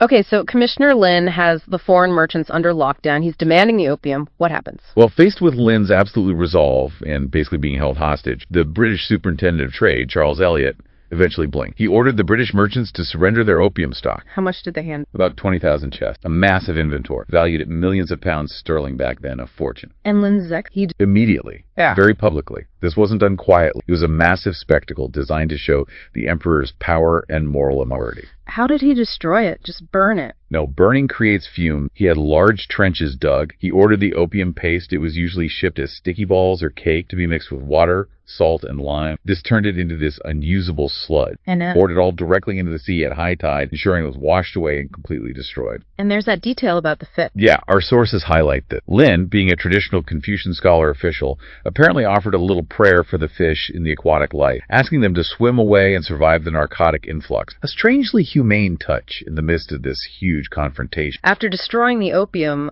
Lin wrote to Queen Victoria, right? He did. A famous letter, essentially admonishing her as the ruler of Britain for allowing her subjects to bring this poison to China. He laid out the moral argument against the trade. What did he expect to happen? He genuinely seemed to expect Queen Victoria to act according to traditional Confucian morals. That once she, the foreign monarch, was informed of the immorality and harm caused, she would surely learn the error of her ways, reprimand her merchants, and stop the trade. That was optimistic. It showed a profound misunderstanding of Western commercial drive and imperial ambition. That appeal to shared morality just didn't resonate in London the way Lin expected. So what was London's reaction to the seizure and destruction? Outrage. They framed it not as destroying illegal drugs, but as a destruction of private property. They demanded compensation from the Qing government for the lost opium. Which China refused. Of course. And that refusal was seized upon by the powerful opium lobby in London, led by Jardine and Math. They spun it as a national insult, an attack on British prestige and the rights of British traders. They wanted war. They lobbied furiously for military intervention. They argued that only a short, sharp shock would teach the arrogant Chinese a lesson and force them to trade on Britain's terms. And the government... Lord Palmerston, the Foreign Secretary, was very receptive. He provided that infamous rallying cry that perfectly captures the imperial arrogance of the time. Let us give China a good thrashing and explain ourselves afterwards. Good grief. The determination for war was absolute. They wanted it, and they got it swift. The first shells were fired in June 1840. How did China expect to fare? Were they confident? The Qing court seemed confident, yeah, relying on China's sheer size, its long history, its massive population, but they were utterly unprepared for the reality of 19th century industrial warfare. Because Britain had changed. Massively. The sources emphasize this. Britain had taken a genuine quantum leap technologically due to the Industrial Revolution. They possessed high-precision weaponry and steam power that China simply could not comprehend, let alone match. The technological mismatch was that bad. Brutal. The single most decisive weapon, the one that almost won the war single-handedly, according to some account, was the Nemesis. What was the Nemesis? An iron-hulled, steam-powered gunboat. This was completely... Unlike sailing ship, the Nemesis could travel against the wind and currents. It could navigate shallow coastal waters and easily ascend China's major rivers, like the Yangtze. Taking the war in... Exactly. All while delivering devastating cannon fire with accuracy that Chinese junks couldn't dream of. It outgunned and outmaneuvered the traditional Chinese Navy completely. It was like fighting the future. This technological edge allowed Britain to bypass coastal defenses, capture key cities and ports almost at will. It was a shocking demonstration of how far Britain's military power had surged since Macartney had been forced to negotiate protocol just 50 years earlier. China was defeated quickly. Vanquished. Quickly and decisively. They had no answer to British firepower and mobility. Which led to the treaty. In 1842, China was forced to sign the Treaty of Nanking, a truly humiliating moment. It basically granted Britain every single major request that had been flatly denied to Macartney decades before. So what were the terms? China had to open 5 major coastal ports. Canton, yes, but also Shanghai, Amoy, Xiamen, Ningbo, and Fuzhou to foreign residents and trade. Foreigners could now live and work in these cities, outside the old Canton restrictions. And the big one, Hong Kong. The symbolic and strategic killer blow. China was forced to cede the island of Hong Kong in perpetuity to Great Britain. Forever. That was the term. Even though Palmerston, the British Foreign Secretary, famously dismissed it at the time as just a barren lump of rock, the act itself was sized. Why? The emperor had never willingly ceded sovereign territory before. Now, under the threat of British gunships, he was being dictated to, carved up. And this marks the beginning of The century of humiliation. That's the term used in China today. It's this defining period, lasting roughly from the First Opium War until 1949, that still profoundly shapes Chinese nationalism and foreign policy thinking. It signaled that China had lost control, that foreigners could impose their will. a total reversal from Qin Long's time. Complete reversal. And the immediate personal consequences were tragic too. The golden age of Canton was over. Trade shifted to the new treaty ports, especially Shanghai. And Haokla. Hao, the world's richest merchant just a few years earlier, died in 1843, just 1 year after the war. His vast fortune, built on the old Kuhan monopoly system, rapidly dwindled in this new, unstable, foreign-dominated environment. His era was gone. Hashtag tag 66. Deepening humiliation and the struggle for reform. Mid-19th century. So Britain got what it wanted in the Treaty of Nanking. Did that satisfy them? Not for long. Unfortunately, the treaty didn't end the conflict. It really just whetted the imperial appetite for more. Britain and now other Western powers pushed relentlessly for even greater access. What did they want now? They particularly wanted access up the Yangtze River, deep into the interior, to open up the vast internal markets of China to Western good, and they wanted fewer restrictions everywhere. So they found another reason for war? They found a pretext, yes. In 1856, a minor incident in Canton involving a ship called the Arrow, accusing its Chinese crew of piracy and insulting the British flag. It was flimsy, but enough. This kicked off the Second Opium. And this time, Britain wasn't alone? No. Other imperial powers were watching closely. France joined Britain actively in the fighting. Russia and the United States played along diplomatically, positioning themselves to benefit. They were all, as the sources say, seeking a slice of China in whatever treaty came next. And this war reached Beijing itself. It did. In 1860, a joint Anglo-French force fought its way to the capital. And there they committed an act of deliberate symbolic vandal, not for military gain, but for pure psychological war. Summer Palace. The destruction of the emperor's magnificent summer palace, the Yuan Mingwen. It wasn't collateral damage, it was intentional. Ordered by the British commander, Lord Elgin. Why? What was the point? It was an act of cold, calculated cultural destruction. It took 3,500 British troops to systematically loot the palace complex filled with priceless art and treasures and then set it ablaze. The fire raged for 3 full days. Just explicit. Elgin stated it was an act of punishment for Chinese actions against envoy. But the real goal was, as the sources say, absolutely to humiliate and lower the standing of the king court. To show the Chinese elite, the emperor himself, that foreigners could destroy their most sacred symbols, erase their civilization with impunity.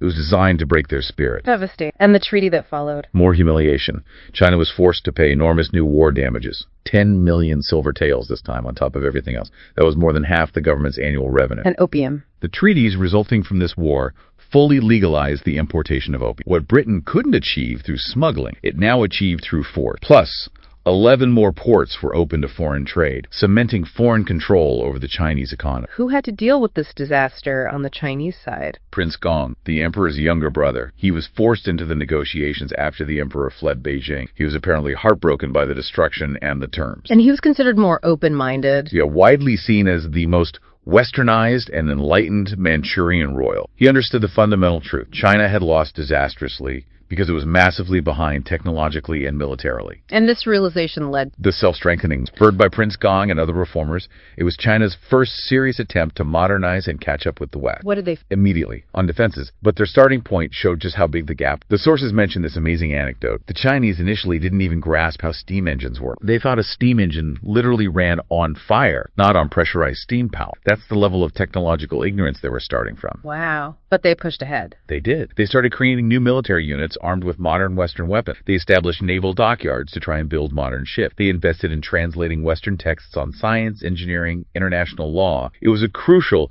if painfully slow, step towards modernizing the state and its military. But all this costs money. And China was broke, paying off war debts. Exactly. To finance these reforms, and crucially, to manage and pay the mounting war debts and indemnities owed to the foreign powers, Prince Gong relied on establishing this really extraordinary organization, the Imperial Maritime Customs Service, the IMC. This sounds odd. An imperial customs. It was one of the oddest, yet most fascinating and surprisingly effective financial organization in world history. Its job was simple: collect the customs duties, the tariffs on all imported and exported goods. This revenue was vital for the state budget, especially for paying foreign debts. Okay, so why was it odd? The twist was who ran it. Because the foreign powers deeply distrusted the Qing bureaucracy, they saw it as hopelessly corrupt and inefficient. They insisted the IMC be run by foreigners. Foreigners running China's customs collection. Bizarre, right? Yeah. But Prince Gong agreed, and in 1863, he appointed a brilliant young Irishman named Robert Hart to lead it. Robert Hart, was he a good choice? Exceptional. He wasn't just some colonial administrator. Hart developed a deep, genuine empathy for China. He learned the language fluently, insisted his foreign subordinates learn it too. He respected Chinese culture,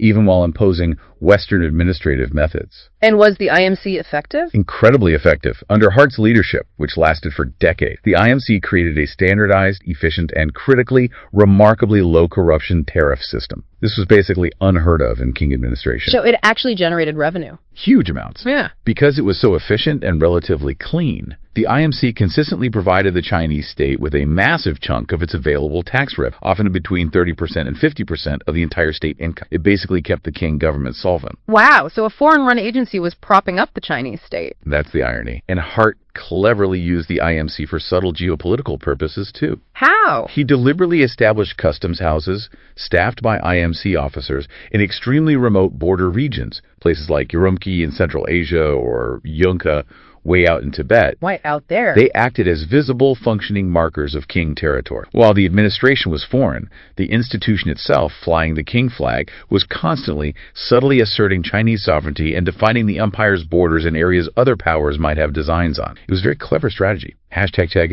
internal resistance and external collapse, late 19th, early 20th century.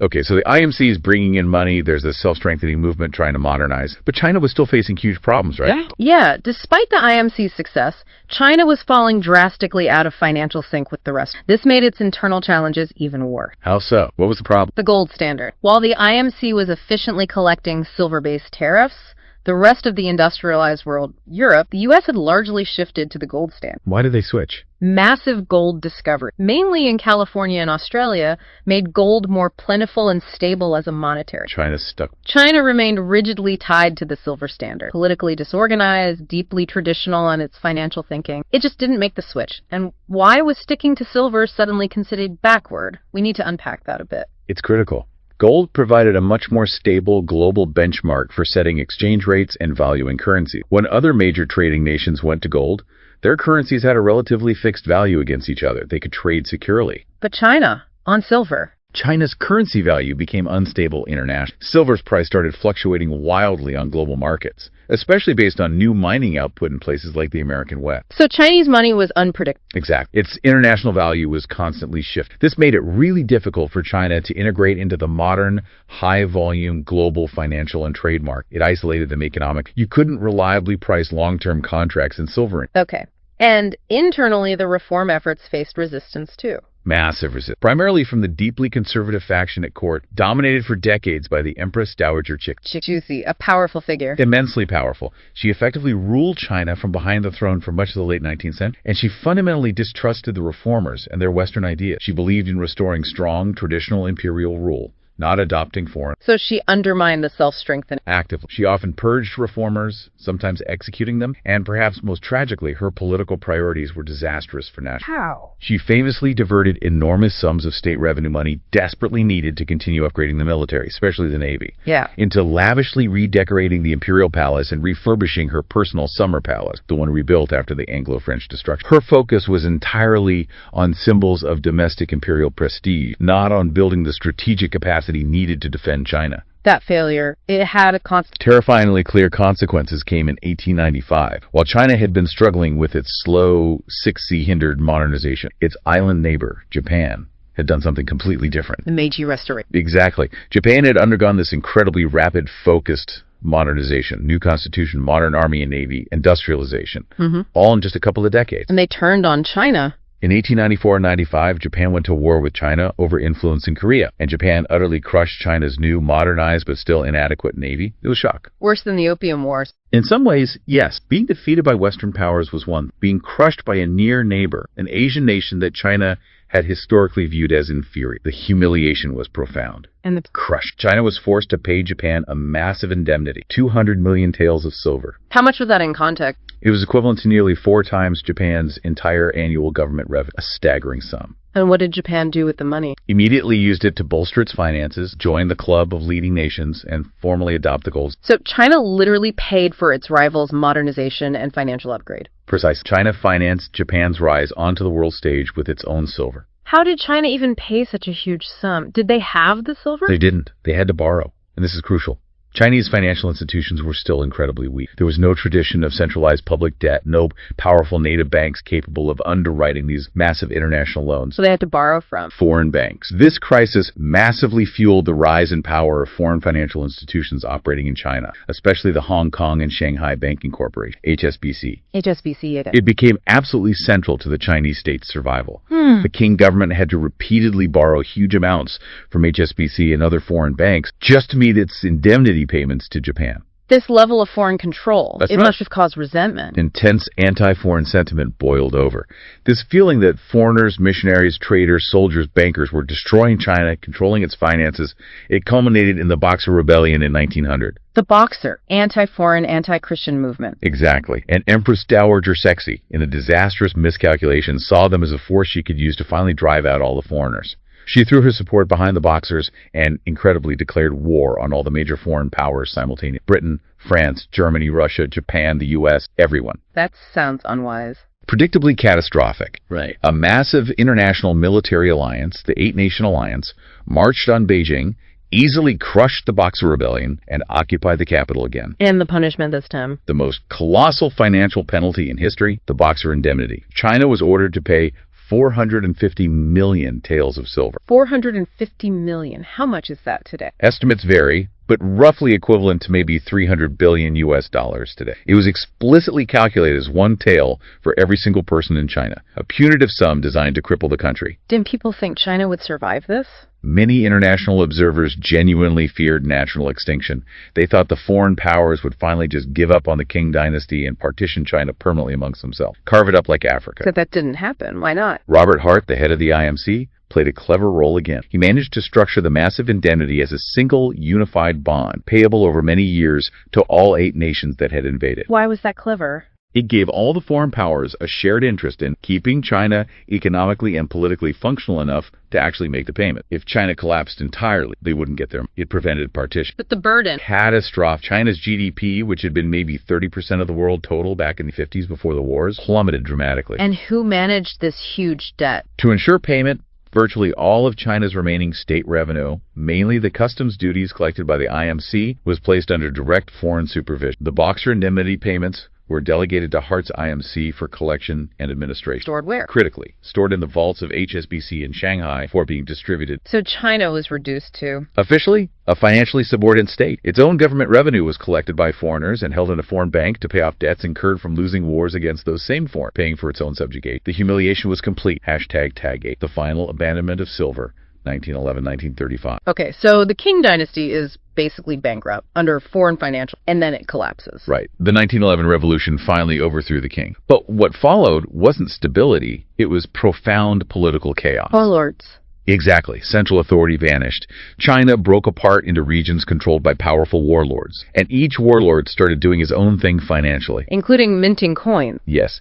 Each warlord began issuing his own different silver coins, different weights, different purities. The national currency environment became utterly chaotic, unreliable. You couldn't trust the money. Tax collection nationwide became almost impossible. But one city thrived. Amidst this national chaos, Shanghai boomed. Because the core areas, the international settlement and the French concession were run under Western law and administration, they remained stable, secure. A safe haven. It became the undisputed financial hub, the Paris of the East, and HSBC, headquartered there, holding nearly 90% of the remaining government revenue in its vaults. It became the biggest, most powerful bank in the Far East, the central clearinghouse for Chinese and international finance. And Shanghai developed its own silver culture. Oh yeah, the sources paint this vivid picture. The Chinese elite in Shanghai fully embraced the Jazz Age. There was a huge demand for luxury goods. Silversmiths were mass-producing incredibly stylish Art Deco silver cocktail shakers, cigarette cases for the city's famous cabarets, nightclubs, and ballroom, a glittering surface over a fractured country.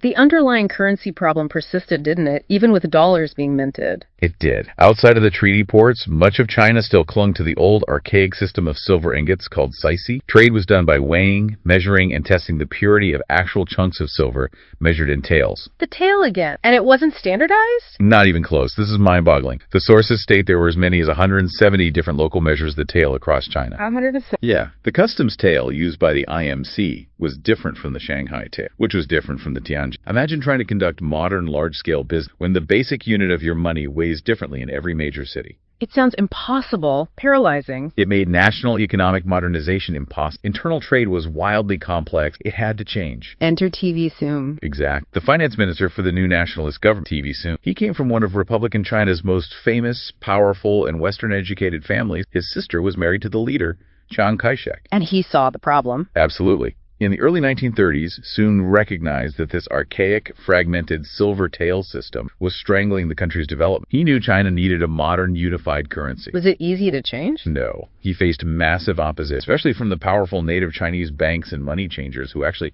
profited from the complexity of the old tail. They made money on the exchange fees between different tails. But Soong pushed it through. He did. He set out to radically modernize the currency system. And he succeeded. He earned global praise for it. International newspapers hailed him as a financial genius, comparing him to Alexander Hamilton for unifying America's finances. What did he do specifically? On April 5th, 1933, the government officially abolished the ancient silver tail system completely. It was replaced by a single, standardized national silver dollar coin featuring the image of Sun Yat-sen, the Republic's founding father. A unified silver currency at last. It provided a brief, crucial moment of hope. Financial stability seemed possible. But it didn't. Short-lived stability. Then came the Great Depression. And paradoxically, it initially gave China a slight advantage. How? Because China's currency was silver-based while the West was on gold, the Depression actually made Chinese goods relatively cheap on world markets as Western currencies devalued. China had a brief export boom, temporary benefit, but it was completely wiped out by the final fatal blow to China's silver standard. And this blow was delivered, ironically, by the United States. The U.S. Politics. Intense pressure from U.S. silver mining states, Nevada, Colorado, etc., whose economies were suffering in the Depression. They lobbied Washington hard to do something to boost the price of silver. And Roosevelt listened. President Franklin D. Roosevelt, TV Soong's cousin-in-law, through the Delano connection, ironically, enacted the U.S. Silver Purchase Act of 1934. What did that act? The mechanism was devastatingly simple, but the impact on China was catastrophic. The act mandated the U.S. Treasury to become a massive buyer of silver on the global market, aiming to push up the price. And it worked. It worked too well. It drove up the global price of silver dramatically. But China's currency. Exactly. Because China's currency was legally defined as a certain weight of silver, this U.S. action triggered what the sources call an unstoppable flow of silver out of China. Why? It suddenly became hugely profitable to melt down Chinese silver dollar coin or sell silver bullion held in China and ship it abroad to sell to the U.S. Treasury at the artificially high price. Arbitrage was irresistible. So China's money supply just vanished. People scrambled to sell their silver. It caused massive deflation within China. Credit dried up. Banks collapsed because their silver reserves were draining away. Businesses were starved of capital. The economic crisis became a full-blown social crisis. All because of a U.S. domestic policy. China was experiencing a massive hemorrhage of its monetary base due to a foreign government's policy, completely beyond its control. Deja vu, right? So China had no choice. Unable to control its own currency yet again, China was essentially forced by U.S. actions to finally abandon silver entirely. When did this happen? In November 1935, the nationalist government threw in the towel. They nationalized all remaining silver and moved to a managed paper currency, the Fabi. The end of an era. The abrupt, externally forced end of 6 centuries of silver currency dominating China's economy and society. The circle that began with that Ming tax reform in 1581, making China dependent on silver inflow. It was finally tragically closed by a U.S. act designed to prop up American silver miners during the Depression. Just incredible historical irony. Hashtag outro. Wow. What an extraordinary reversal of fortune when you lay it all out like that. Silver starts as the bedrock of China, doesn't it? Absolutely. It fuels the first real age of globalization, establishes China as the world's foremost economic power for centuries. Its products, its currency standard dominated. But that very strength, that rigid, almost cultural, religious reliance on silver, becomes its fatal weakness. It created the trade imbalance, that vulnerability that Western powers, particularly Britain, ruthlessly exploited, first through opium to reverse the silver. And then through military force to impose treaties, debt, and ultimately foreign, leading directly to that century of humiliation. It's a stark lesson in how financial systems and geopolitical power are intertwined. And the cycle continues, you could argue, or at least echo. The context is completely new, of course, but you see, today, China is once again a global economic superpower. Maybe the superpower in terms of producing real, tangible good. Clothing, electronics, solar panels. Its manufacturing economy is already substantially larger than the U.S. economy in real terms. And the irony, it's now the world's largest importer of silver again. But not for currency this time. No, consuming it heavily for high-tech industrial use. Solar panels, mobile phones, electronics.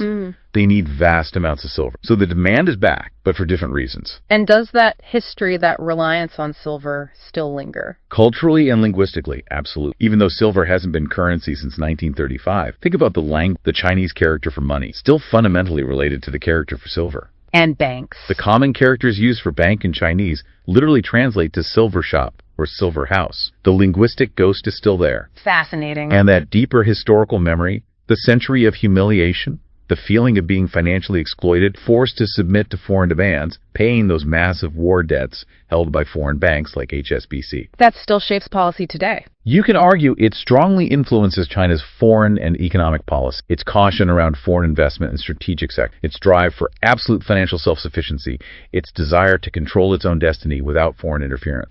A lot of that is rooted in the experiences of the 19th and early 20th century. This raises an important question. Go on. Given the current scale of China's economic power, its renewed role as the world's manufacturer, its dominance in areas like critical minerals and high-tech production, what new, unexpected global disruptions might its next major financial or economic decisions trigger? Decisions perhaps based on the hard lessons learned during its long, complex, and often painful history with silver. That is definitely a deep thought for you, our listeners, to chew on. How the past echoes, how the Andes in the 16th century connects maybe to the global solar panel supply chain of tomorrow. History doesn't repeat, but it certainly rhymes. And thanks for joining us for this deep dive. We'll be back soon with more sources and more surprising